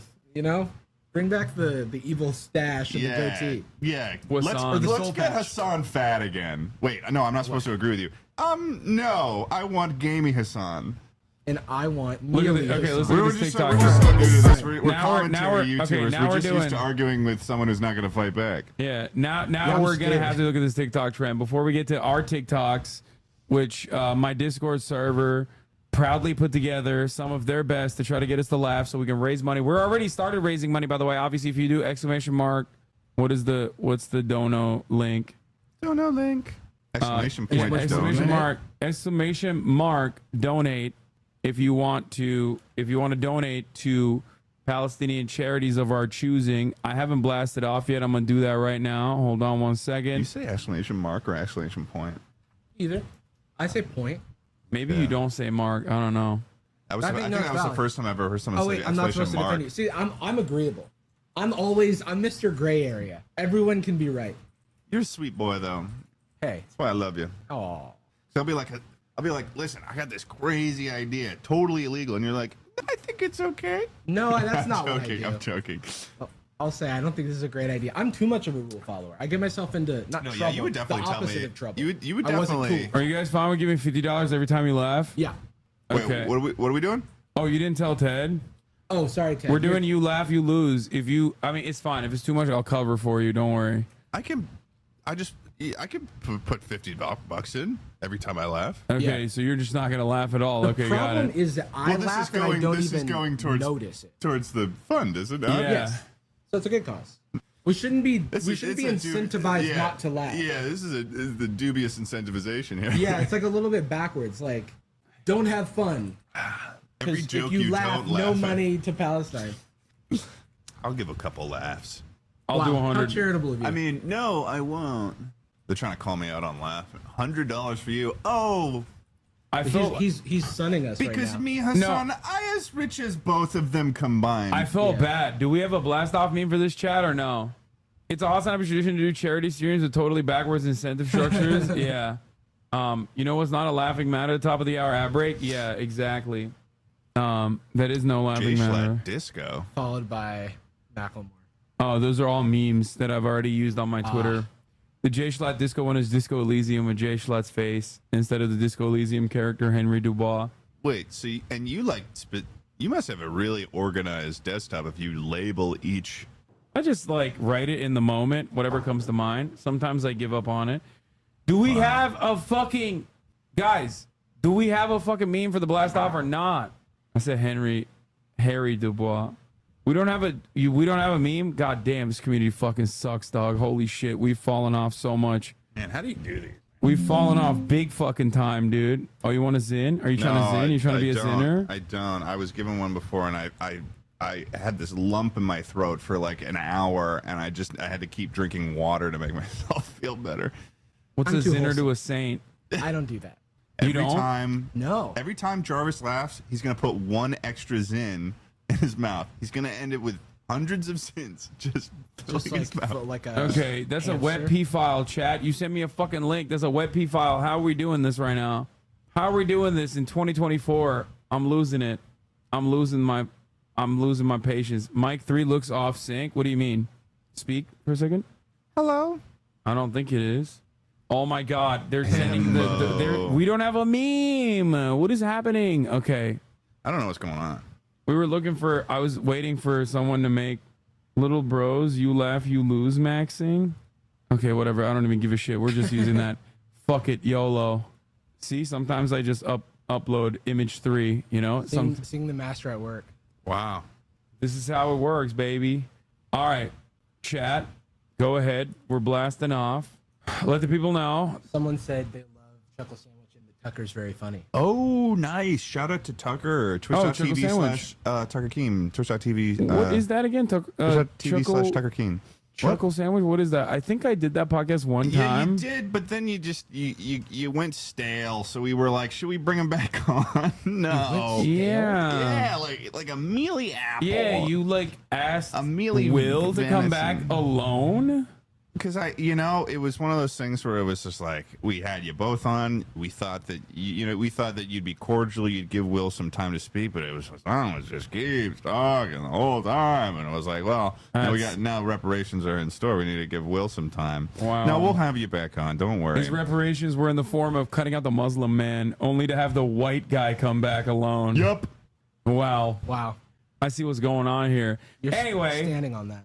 Anyway, speaking of mistreatment of Muslims as a whole, we're talking about Israel-Palestine. Not the best segue, but we're gonna be. See, you're laughing already. You are so ready. 50, You're fucking. put it in. No. We're gonna do a running tally as well. Hopefully, the mods and the community can keep us accountable, hold us accountable for this. But You had such a bad segue earlier in the stream. I was in my car about to get out. Was it about I don't when wanna I hear was you talking say about it the again. Holocaust survivors? Yeah, I don't want to hear you say it again. When I said the abysmal conditions of the Holocaust survivors in Israel, which is true. It's did it true. again. Yes, One but in- then He did it connecting one it in to the three- ad break is the problem. yeah, Not one in- talking about the truth. 1 in 3 Holocaust survivors living in Israel currently live in abject poverty and don't have $5 to spend at the Hassan Right, Abraca. and you see where the problem is, right? I do have at least one $1. No, I have one Jewish veteran of World War II, so technically not a Holocaust survivor, who is a fan of mine, Hassan Abihed, my oldest fan, as a matter of fact, Blau's grandfather. Oh, really? Yeah, he's like 95 or something. Whoa. AOC responded to your squat video. Big ass, look at that big juicy booty. Look at that big ass, look at that big juicy What is the context booty. of her saying that? I think she was being sexually harassed by some fucking rabid Nazi freak, and Yeah. those were the things that I was gonna say, like, this out of context is so, like, people are gonna laugh at that and not know, like, it's actually a horrible thing that's happening. Yeah. Man, the internet's so wild. Yeah. Yeah, it's less good when you know that. I know. Well, fuck that chatter. You know what I mean? Yeah, people always objectify and sexualize AOC. Okay, so I guess we can get started. That's right. We have another Tiltify campaign. Ladies and gentlemen, boys, girls, ambies, we're doing it. We're doing it big time, okay? Creators for Palestine. We got I think we have 1 million content creators on there now. Yeah. 1 million? 1 million. There's a lot. I have New no being idea. added. Every Can't day. keep up with the group chat, Yeah, but that's every- a good thing. Hey, Every day there's at first there was 4 or 5, maybe 10 people on there, and now there's I think 50. Yeah. Which is cool. No, that it's makes cool. me happy. Anyway, and also just they're added Caroline Kwan into there. Oh, boo. Okay, I'm out. I'm leaving. Anyway, but yeah, so you guys have compiled some of possibly the worst memes ever cultivated online, ever created online, and we're going to look at them and we're going to laugh. And the rules are, and we've done this before, if I laugh, I give $100. If Jarvis or Ted laughs, they give $50. We're going to keep a running tally. It's a negative incentivization structure, as always. The goal is to not laugh, okay, at all. Once the TikTok start, you can laugh right now. Get them out of the way. Oh, ha, ha, ha. Also, before we get started, I will be using the bathroom. So maybe you and I can do that thing where you fake laugh until you laugh for real. Have you ever tried that? No, I haven't. We can try it when Hassan goes to the bathroom. Okay, you guys can try that right now. I'm gonna go real quick. I don't know if I could commit that hardly. No, you have to. It's No content. laughing means $0 for the Palestinian children. Okay, that's what that means. Ugh. Jesus Christ. Okay, so you and I, we're gonna laugh. Okay. We're gonna fake laugh at each other. Okay. I'm gonna get away from the mic because it might be too much. Yeah, But we're gonna I'll fake get laugh some. at each other, and then eventually it turns into a real laugh. Okay. I think that's what's gonna happen. I feel like the fact that we're setting this up, I'm already getting ready to get a little silly. Well, I mean, as long as a real laugh Do comes we out, have to that's the fun keep of it. eye contact with each other? Yes. I feel like that'll make it funnier. I'm already about to All laugh. right, are you ready? Yeah.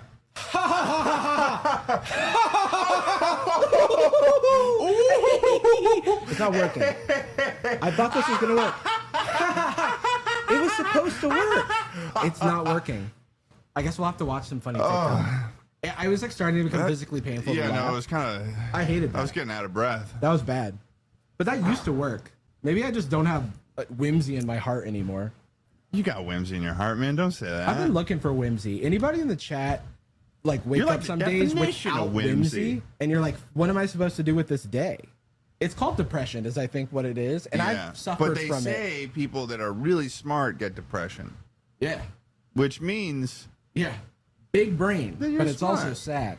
You're smart because you're like, man, this world's kind of fucked up, man. Everybody in the chat's really smart. How does he even read this? This is crazy. Wait, you're not supposed to compliment him. Because I remember a second ago I said that. Oh, really? And then you took me to task on it. I took you to town. You took me to Flavortown. I took you to Flavortown. That sounds actually nasty. I don't want that. All right, we didn't successfully laugh, so we're going to need the TikToks to make us laugh. Yeah. Okay, well, before we get started on the TikToks, let's look at this. Before the black girl effect, this is the new meta on TikTok that we were covering earlier.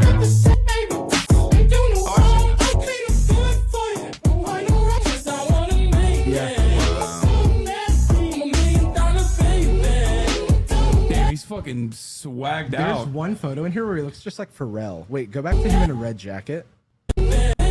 See, if I say that, I'd be called racist, so I'm glad that you're here to say that. Pharrell's black.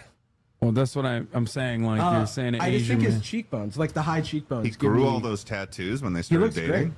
He does look cool. He looks sick as fuck, actually. Also, Pharrell's incredibly attractive. I think it's the high cheekbones. He's a Zionist, though. How do we feel about...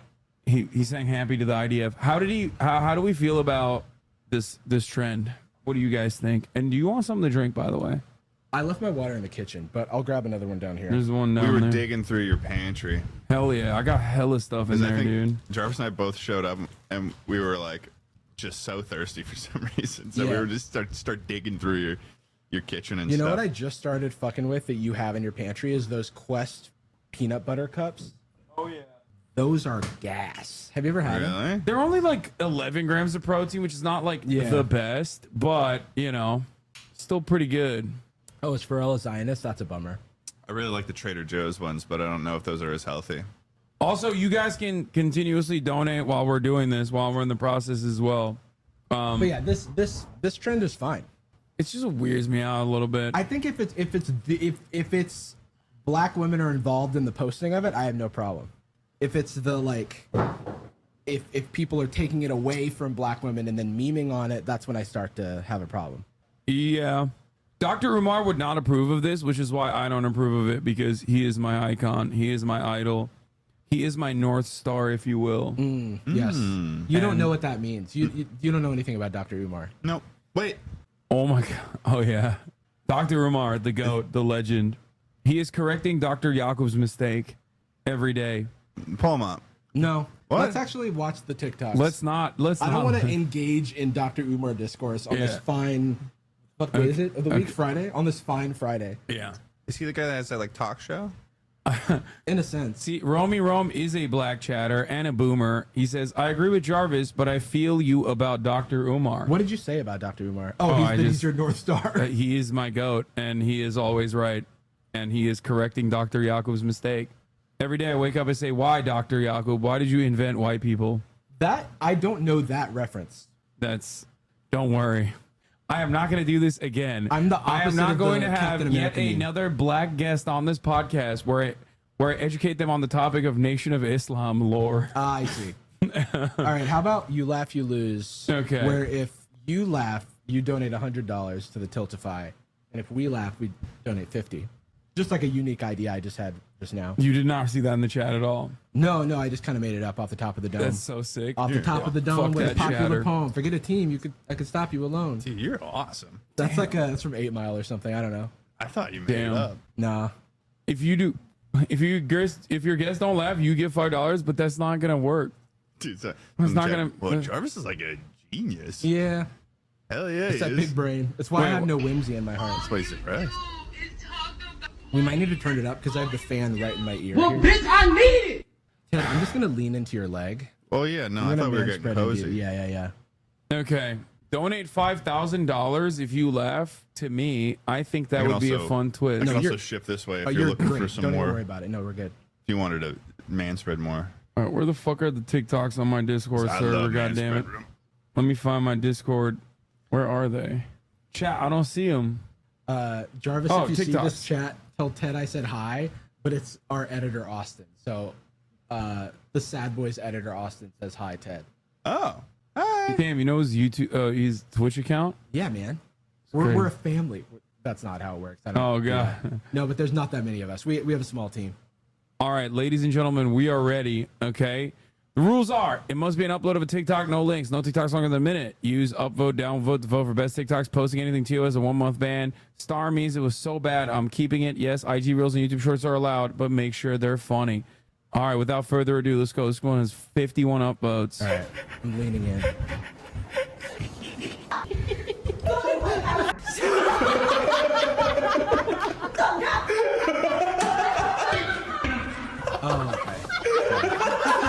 Not that good. Not that good. 50-plus-year-old people trying to be progressive around their first non-binary person. So, this is my friend Casey I was telling you about. I can't even hear. They like something to drink? Dad, come on, man. Maybe them is hungry. Alright, bro. That's funny. Okay, I thought you said you were laughing at everything. I'm definitely cracking smiles over here. I've gone into comedy analyzer mode where I'm like, okay, yeah, no, I understand the premise of what they're going for. Right. And like the execution wasn't for me, but obviously like. Do you know what's something I've noticed that it. reminded me of over the years, though? Is that recently, I think my whole life I've just casually used like they to occasionally refer to someone. Mm-hmm. But now, because of them goddamn non-binaries, say because it. those goddamn non-binaries are spreading like a wildfire. Yeah. The woke like non-binaries? I'll have people now who'll ask, they'll double check and they'll be like, oh, do they go by they them? And I'm like, oh no, I was just like using the word they. When I was at so it's a little confusing sometimes. When I was at Patreon, I had my manager ask me if I was using they on purpose or if that's just how I talked. And it's just how I talked, but it aged well, I guess. Yeah, worked out. Y'all are hipsters, bro. You're like, I was already destroying pronouns before. Well, I feel like before non-binary people were invented. No, it's like it's just like you have. he's like, over there. Like I didn't know a lot of trans people when I was in school, but the second I got out into like the workplace, I had trans coworkers, and I had to just get with the program, you know. And it like wasn't a problem. It's like, it's so funny now that it's become such a big cultural issue because there was no like trans people were just existing, right? And like bothering nobody. But it's like less than 1% of the population. It's like how could they do any damage? Shout out. This chatter is correct. Y'all is non-binary. The South gone woke. Oh, dude, I love y'all. That also has saved my ass. True. I always have used you guys. Because I'm a misogynist, and I just automatically say everyone is he, him pronouns. You know, okay, that's an interesting way to do it. Before DEI was like a slur or whatever, before you couldn't say that. What is that? Like diversity, equity, and inclusion. We would disgusting. That's a slur. Like conservatives use it as a Patreon, and it's kind of ironically a slur, but like. At Patreon in the early days, we would have like little workshops about like removing gendered language. And I was like, oh, I just didn't see the application of it. But I'm like, oh, you know what? It's cool that like little seed was planted in my head. And I did laugh, not at the TikTok, but I'll put 50 down. You didn't laugh at the TikTok. It doesn't count. We have to find funny TikToks. They're in there. They're in here. I'm sure this is in Turkey, so it'll be automatically funny, I think.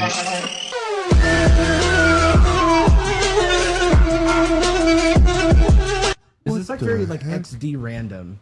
Damn, you're comstering the community right now. Yeah, I like to solve the puzzle. All right, go ahead.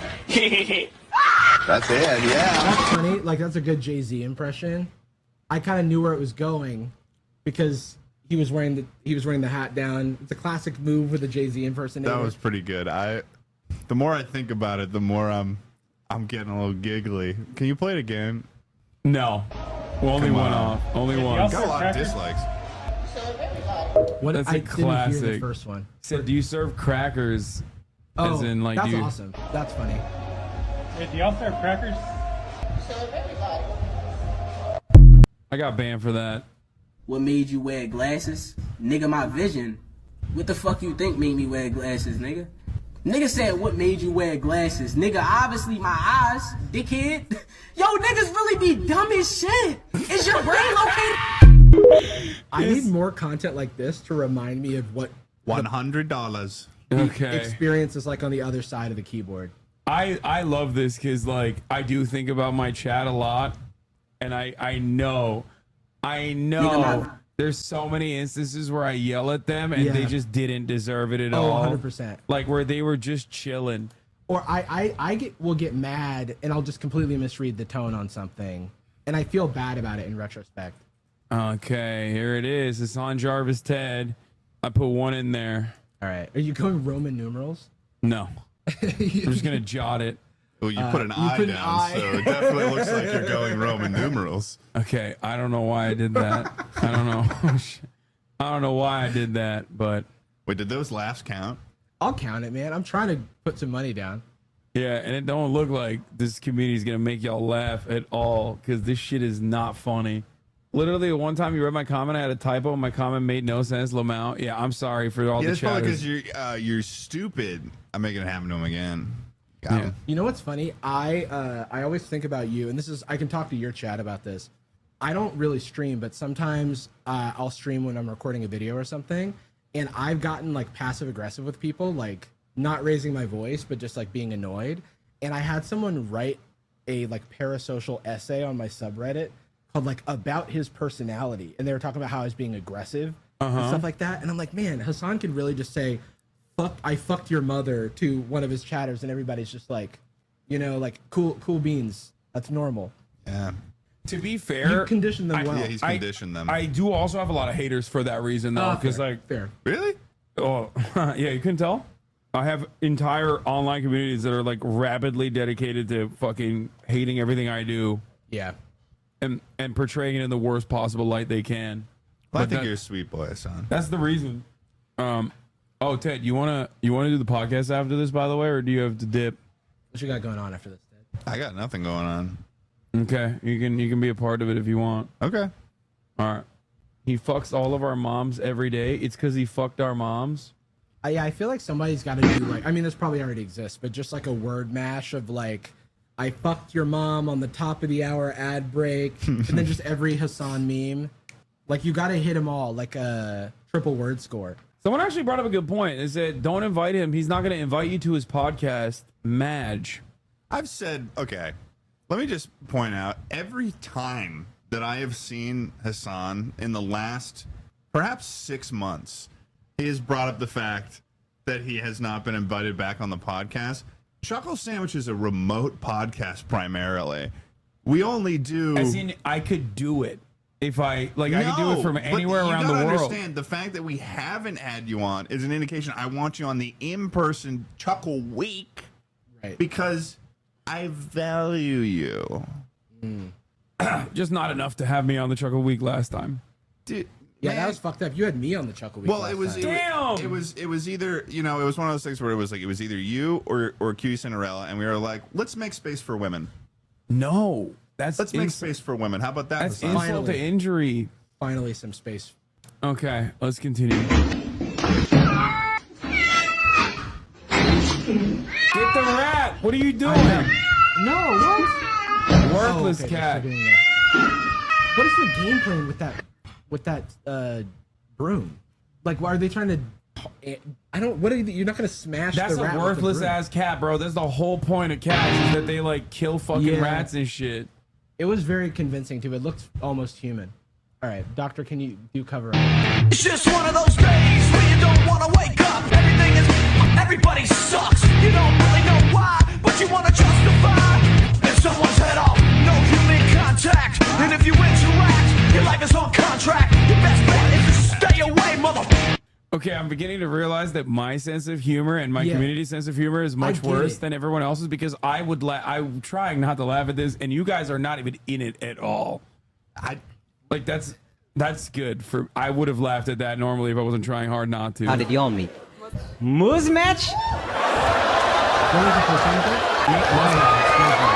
That's what they all say.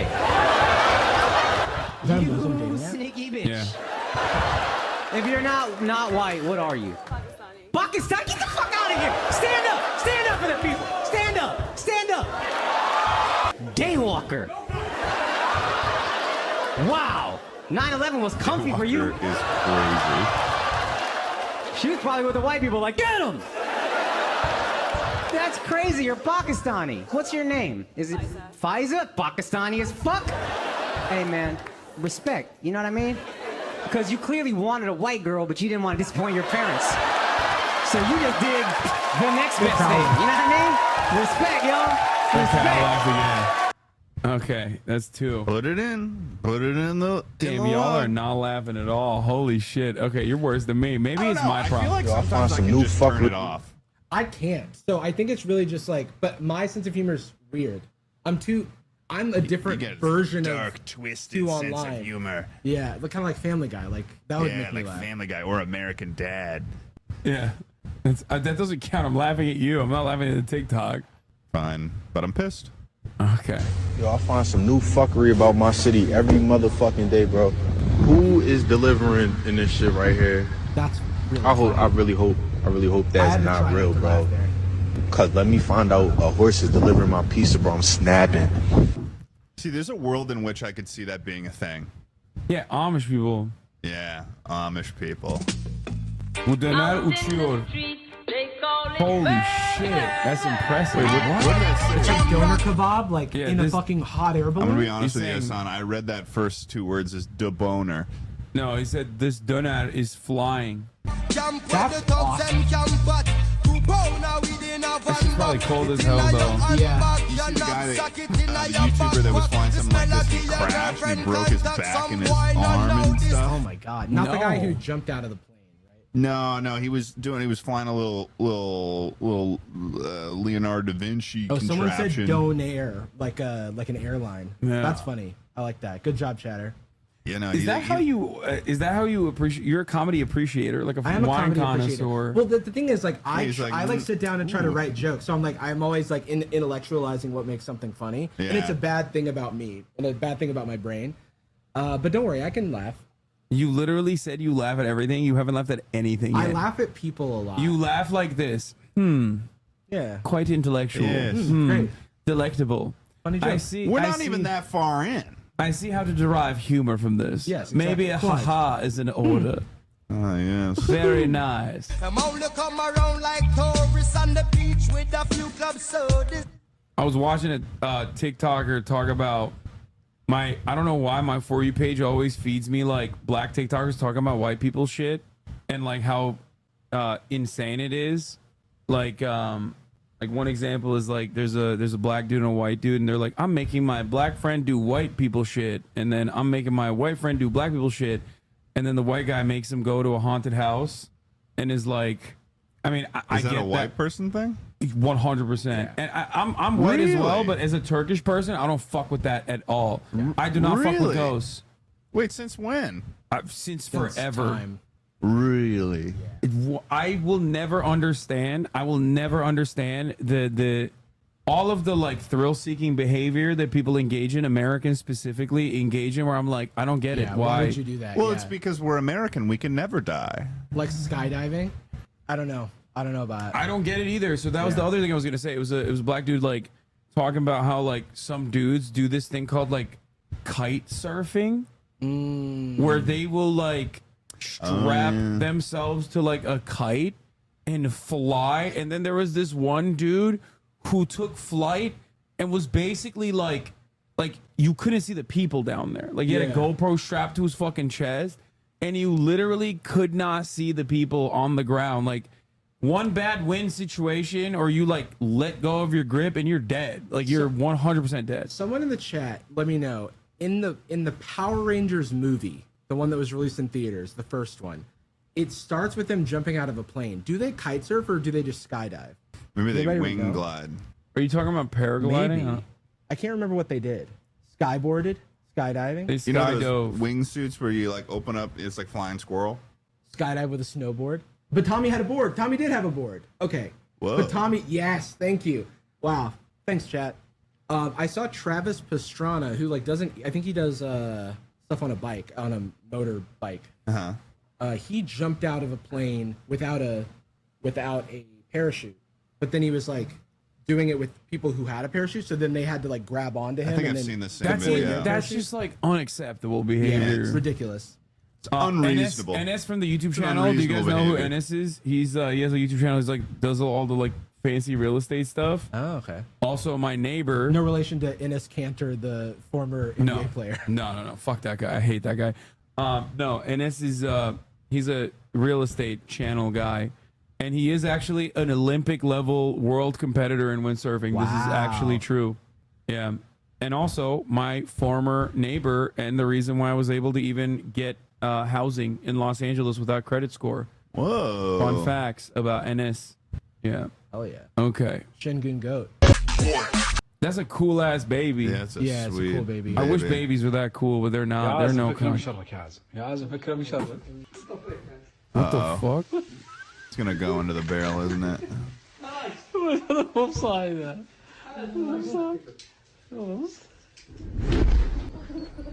Oh my god.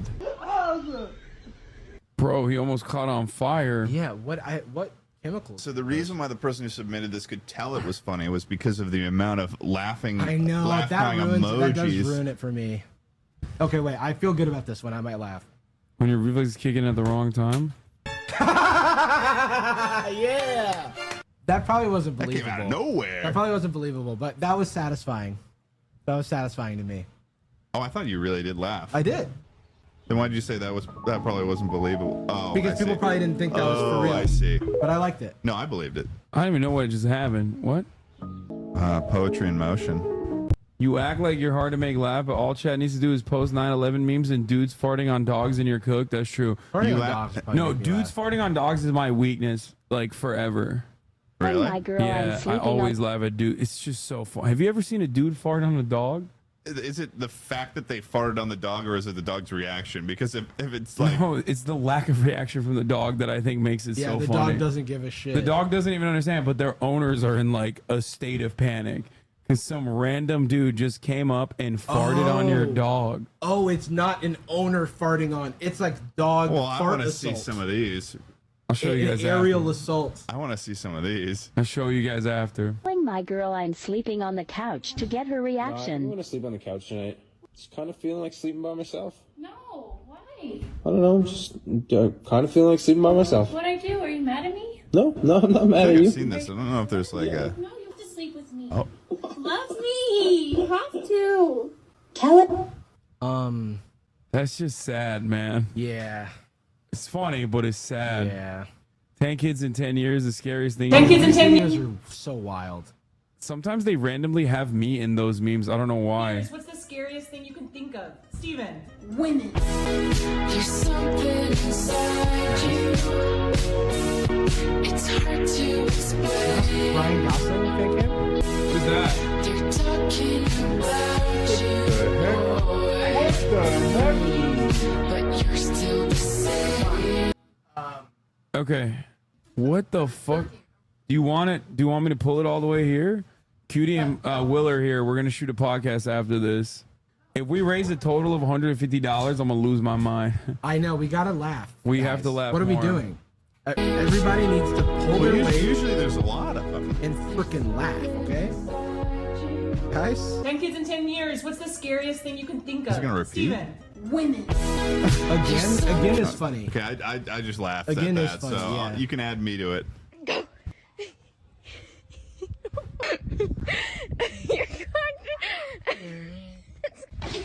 Ooh. See, this is usually not. For me, pranks and people getting hurt doesn't usually make me laugh. Dude, It's his face kids, there. He's like, he doesn't know what's going on. bro, kids getting hurt is always Except funny. for Cop Slide is the funniest thing I've ever seen. Cop Slide's great too, but Yeah. no, I love kids getting hurt. It's the funniest I was fucking thing. I was in Boston in January, and the Cop Slide is like cordoned off. Still? Yeah. That's crazy. I just want to know how he came down so fast, man. He's got a running start. Maybe we just running out of. That's funny. Yo! That's funny. Yo, dumbass baby, dude. Look at that. You think you can fucking.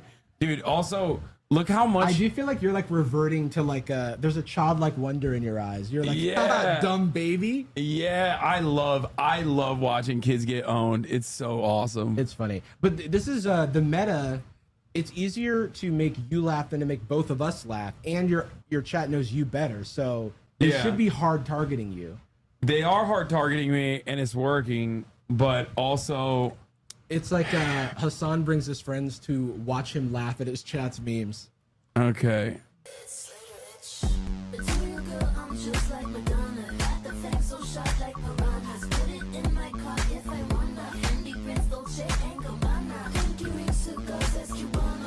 It's pretty good. Oh, I swear to God. You're gay. Impressive. Your team is playing in the Champions Uh, League final, yeah. and I'm in Labour. Well, that's easy. You know, then when I go to the football, Labour, I don't deal with politics or conservative Labour and all them No, things. as in baby, Oh. having a baby Labour. Oh! Yeah, think about it. Think My about baby, it. yeah? Yeah, we're having a baby. I'm in Labour. What's the score? It's a very funny. Be with you, blood? Hell no, fam, I weren't honest, blood. She mad, bro. My team ain't won a trophy since I was born. Remember, a Worthington Cup, blood. I can give her another kid, blood. I can't win another trophy, blood. This was a real drama in the NBA recently. Because Rudy Gobert went to go witness the birth of his first child, and fucking what's his face? The guy who brought a gun to the locker room, who's John Morant. No. They'll know. He used Gilbert to play for Arenas. Gilbert Arenas. Yeah, Gilbert Arenas said that it was bad. He just has bad takes a lot. Gilbert Arenas? Yeah, he just said that it was. He shouldn't have skipped the game for the birth of his That's first crazy. one. Which, by the way, the Timberwolves won, so it didn't even fucking matter. But maybe if he was there, it would have. It would have double not mattered. I don't know. Okay, I laughed though. IDF Draymond Green says something too. Okay. Yeah, you got to add to the list. What? Of our markings. Are we still? Who laughed on that? I had a laugh earlier I laughed too. when he said, Oh. when he said, "Is it my child?" Because I think that's a very silly follow-up question. Yeah.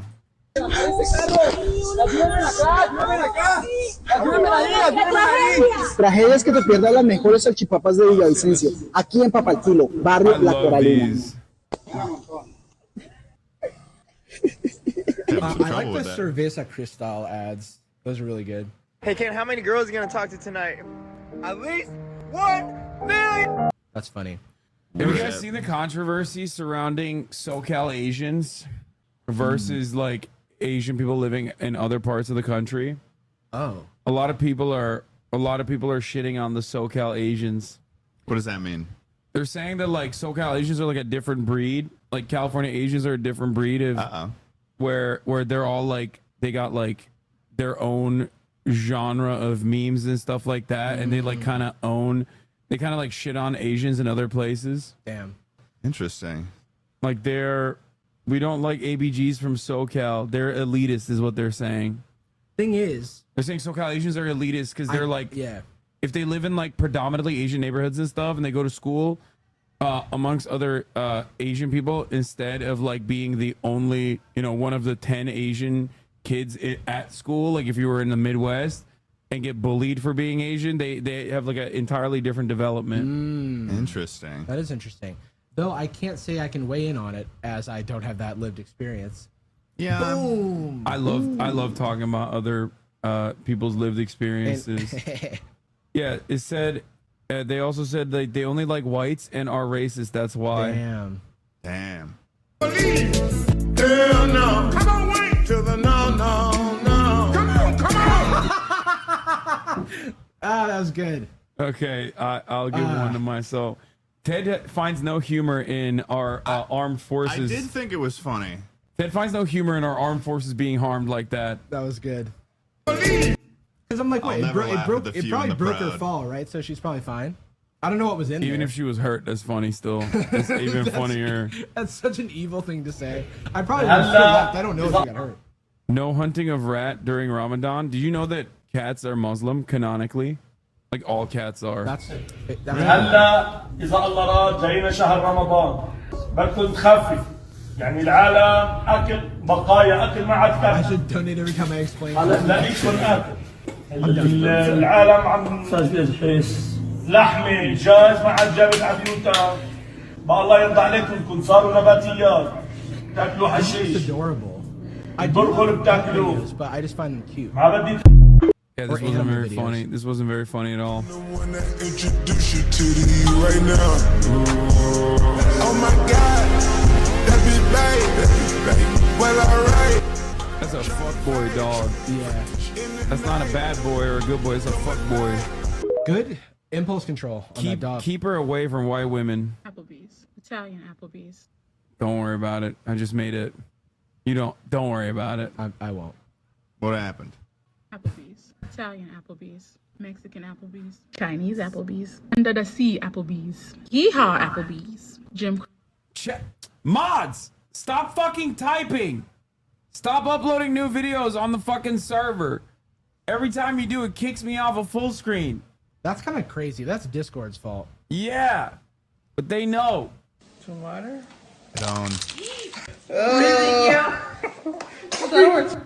Owned. Red flag that I seen a guy is having a mom, and even worse, having a sister. That is a big red flag. You know what else is another red flag? This red marker flag shows exactly where live power is on a project. Some of men's yellow flags, for example, if he plays golf. It's not the worst hobby in the world, but he is married to the game of golf, so he can't marry you. Yep, we got a live one. Playing the game of golf is a yellow flag, but you know what else is another yellow flag? This yellow marker flag marks exactly where gas line is on a project. It's like an instruction. What about orange flags? No one talks about orange flags. You're right. Nobody does talk about orange flags because they're made to mark TV cable lines. It's like a very niche meme. The number one green flag in a woman is if she is a nurse or in the medical field. I couldn't agree more. And she's probably also dealing with things that go directly into this sewer line.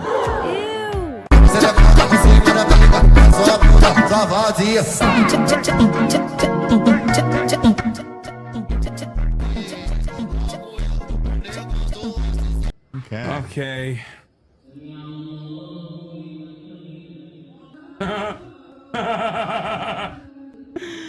Oh no! Wait, what's happening here? That's like me at mass on Sundays. They're at the Kaaba and doing their prayer. Right. And like, is that a child? Just like the little child is just spinning around. Yeah, no, this isn't like some ordinary church though. This is a pretty big deal location in terms of Islam. Yeah, this is the holiest location in Islam. Is that a kid Mecca. or is yeah, it's a kid. They stood up and they look like they're as tall as everyone else. I couldn't tell at first because they looked kind of large, like tall. Yeah, that was very cute. That's funny as hell. That baby is Satan. Okay, I laughed on that one. He's also not facing the Kaaba.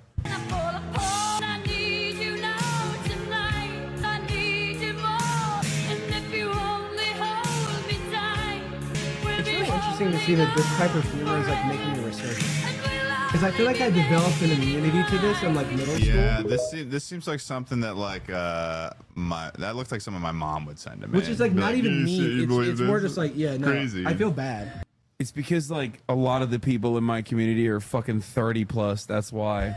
I've seen this one, so it's like these are ones where it's like, oh, that's silly, but they're not like something that like I feel like if we're trying to do a try not to laugh, there has to be a punchline. An oomph. Well, so that happens. unexpected. No, you can't have any of my Mountain Dew, right? So like when that this looks the like bag, what? I wasn't expecting the like fluidity at which the bag went over her shoulder and she slid backward. Yeah. And that was unexpected to me, and that made me laugh. But when I can see what the joke coming, I'm not gonna laugh. You know? Yeah, honestly, I think I have a community of ultra Zionists that just don't want to fucking save Palestinian children, and that's why they've been just like pumping this shit. We should have done or no, we still can do your chat versus just like a generic YouTube try not to laugh, and see which is funnier. It will be the YouTube try not to laugh. 100%. No, you can't have any of my Mountain Dew, stinky. Huh? Yeah. Okay. There are a lot of things I didn't like about that. I Care won't to explain? I mean, it's like it was Tried like and true. it was It's like tried and it was true. like telegraphed. And it like went kind of over the top, but like not in the fun. I don't know. It's like I don't know. Just not for me. I think you know what it needed to be. It needed to happen. It tried too hard. It needed yeah. to happen a couple seconds quicker in each beat. What do you think of that, Jarvis? If it happened faster. I think it would have been funnier, to be completely honest, if it really happened and that the cat like You wanted just him to like actually went throw over it? to the no, like if he turned around and the cat really wasn't there, and then he turned around and then the cat was just next to the Mountain Dew. Yeah. But it was just so. If they want to do that joke, they need to train that cat to do that. It was sketch comedy, is what it was. Yeah. And then I have a different brain for sketch comedy. No analysis, just watching, please. Okay, chatter, just for you. This is certified toilet paper. We not making it out the hood. I agree. You want to be a radio DJ, huh? All right, cool. Time for you to step up to the mic and tell Lucky Caller 9 they just scored tickets to see Dua Lipa. I'll have a script and a timer waiting for you in 3 seconds. You ready? Yeah? All right, good luck. Pound it. Welcome back to Hits 95.7. Who am I talking to? This is Shannon. Hey there, Shannon. We just received word that your son's preschool has just been carpet bombed. How we feeling? All right. Okay, I laughed at that. It's because the delivery of it. Been carpet bomb. No one wants me to explain comedy, so I won't. But I could tell you why I didn't laugh. Carpet No, bomb. we're moving on. No more Jarvis. We're moving on. I knew that was coming. And you don't seem to I love bears so much. It's not even funny. This is just cool. Bears are so dope. Clavicle out. It's the summer of clavicle. Is my whole building shaking? Clavicle out. It's the summer of clavicle. Is my whole building shaking? What is that? Is that Mount Vesuvius or whatever? Breaking news: Drake is leaving America. He's selling off all of his properties. Wait, what? By the way, these cannot be the banger TikToks. This has been around since this is all from today. How much is this? 149, sir. I've got 50p. Fuck you, bastard. Hey, that's not good, my brother. That's from Okay. actual April 10th. Not Okay, you're right. It's not even today. We had a month. These were cooking. We're skipping some of these. We're getting to more relevant new TikToks from today. Uh-oh. There's like 5 of them. All right, let's see.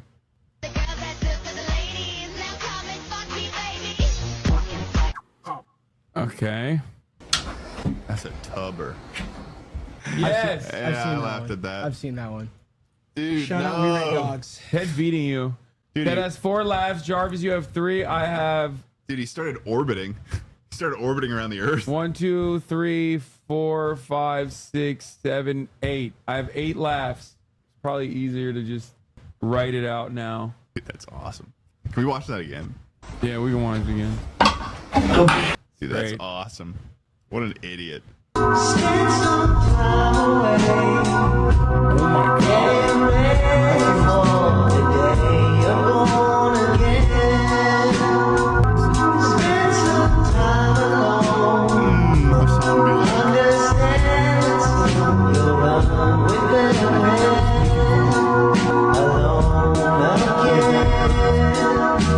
I don't drink this much. I drink like 4 or 5 cans a day, sometimes 6. 4 or 5 cans a day, sometimes 6? Yeah. Isn't there something that gives you cancer in those though? I don't fucking care. I'll take it. Yeah. Okay. I'm here for a good time, not a long time, brother. I want to see how far this goes. What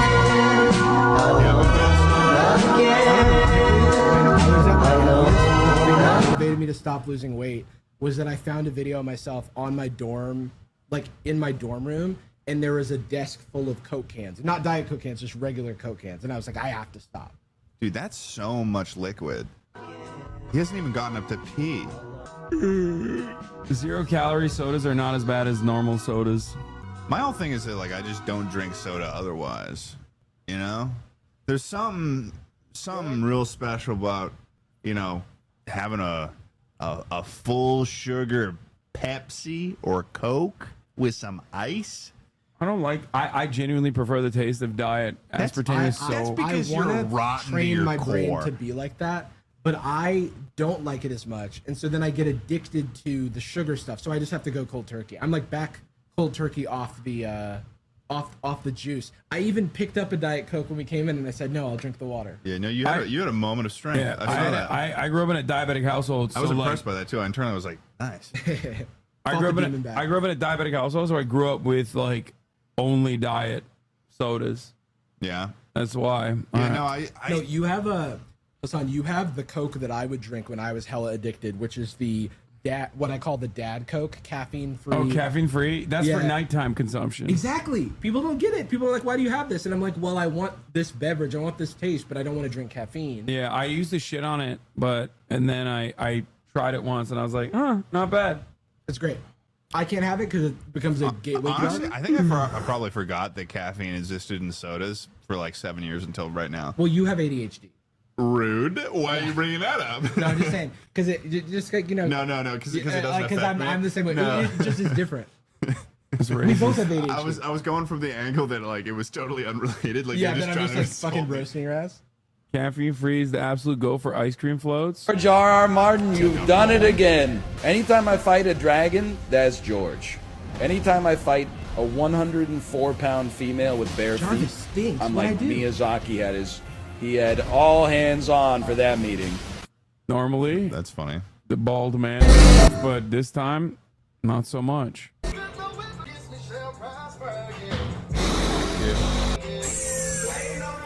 What's good, my nigga? The perfect dap doesn't even exist on my planet. I love it here. What's that on your hand? Let me get a sip. So the problem I have with this is that I laugh at that. they use I footage laugh. from Vegeta and Nappa landing on Earth, and then Piccolo was never in a Saiyan Dude, it was the spaceship. crazy Damn. cum sounds he was making that caught me. We got one. That's one left. Ted's at 5 now. Also, Piccolo saying the N-word is a type of content that has existed for like 20 years at this point. Yeah. And I've also developed immunity to that. You've developed immunity specifically to Piccolo saying the I'm N-word. making everyone in the chat hate me. I'm so sorry. Are you happy? I moved it. I moved the fucking thing to the left. Piccolo can say it though. He's black. Yeah. No, that's canon. Yeah. Is it? Well, no, it's not. But it's like thought it was community-wise. green. He's Namekian, but like he's black. He's Gohan's real father. That's the meme. That's the joke. Oh. He's the father who stepped up. Yeah. The father stepped up. Flashback to when Isaiah Stewart tried to save a baby crawling on the court, but they wouldn't let This him. is so fucking funny. Ha ha ha ha ha. I'm gonna laugh because the first time I saw this, I fucking died laughing. Why are they stopping him? I think Well, no, it's two because it's a things cut fight. together. It's like it's two things cut together. He was like gonna like hit somebody. That is pretty funny. It's very funny. When I was finally served at that counter, I thought it was by far one of the lousiest meals I ever had. And I asked myself the question, is this what I put my life on the line for? I'll laugh. Oh no! I'll laugh. That's like the hardest roast. That's devastating. I think I missed the beginning. He said he went and finally got served at the counter in a place where that was previously If segregated. Americans act against Afghan nation, we keep them in target by our operation. That one has a star on it. They kept it in because it's ass. Hello, Biden. It's Zelensky. We need 5 million rockets to bomb Donetsk children. Slava Ukraine. Hey guys, listen. This technology sucks. I came home last night and I found my wife fucking a robot. I'll bet he's not as funny as me. Look out for that drone. I think it's got my name on it. What is this? Drones with my name on it? Robots with dicks? This is slam What is poetry. this? Fucking Star Wars? I gotta go, guys. I gotta find a robot with a pussy. I want to die. I laughed at you. I laughed at your joke.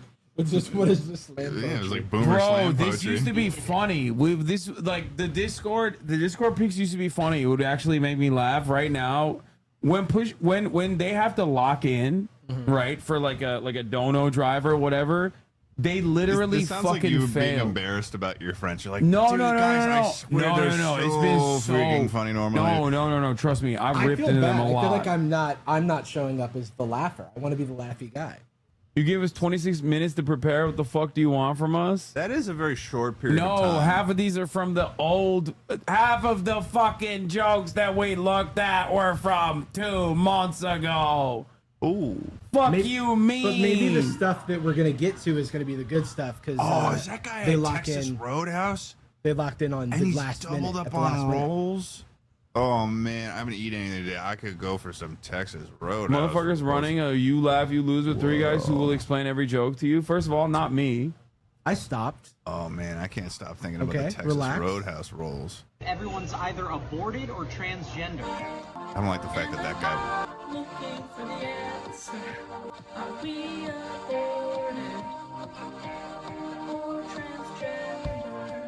Fuck! That shit sucked. Y'all suck. Big time. And I met him, and he wouldn't leave my father's store. For 3 weeks, he camped outside. He would throw rocks through my window with notes that said, "Please go out with me." Grandma, you little victim. What the fuck? This is a good one. That's like true. But I saw it. I almost did like a gold video on these, because that became a big trend. When you're here, you're gold. Hey. Bibbidi bobbidi boo, what can I do for you? Quick clackety duck. This is what the fuck I want. Can I get a 3? Hello, do you know why I'm here? I laugh. Because I'm hungry. No, let me get one. That's 2. Wait, what? Let me get. Sorry about Because he's that. ugly? No, hungry. Oh. Do you speak Spanish? Yes, ¿en qué lo puedo ayudar? Okay, cool. Can I get number 6? You just asked me if I speak Spanish for no reason. Basically, but can I get number 6? Can I please get a 6-piece chicken? We found what he fucking likes, bro. He likes harassing fast food workers. No. That's your shit. No, her response is what I laughed at. Oh my god, bro. Well, keep playing and see if you can squeeze some more out of him. Yeah, we got 8 now. He's cooking, Ted. Ted's like, I would never laugh at a fast food worker being disrespected. Oh yeah, no, I would never make a video going to a fast food place trying to get fast food things. Yeah, that's not a thing that Ted would That's ever do. Not a thing I would do. No, Like not, all not of them. even in my wheelhouse. I would not ever do that. Tender with a Dr. Pepper and a medium Sprite with some ranch and buffalo. You're fucking with me. Oreo McFlurry, extra Oreo. Yeah, with extra Oreo. Damn right. Anything else? That'll do it. Fuck yeah, 1949. That was funny. That was probably the best. Oh, I love this one. A swim in my own bin on the hottest day that we've ever had in England, then I'm entitled to do so. You to stop me. You've got nothing to say now, have you? I do Oblivion NPC memes make me laugh a lot. If you want to, I like that one with the lady where she's like, Bobby. You know what I'm talking about? Where she's like, what are you doing? What are you doing? And then she tries to reach in and grab his phone. It's like, Bobby. Okay, I haven't seen that one. I feel like I'm doing a pretty good impression of it, so chat might know what I'm talking about. I would recognize it maybe if I saw that one.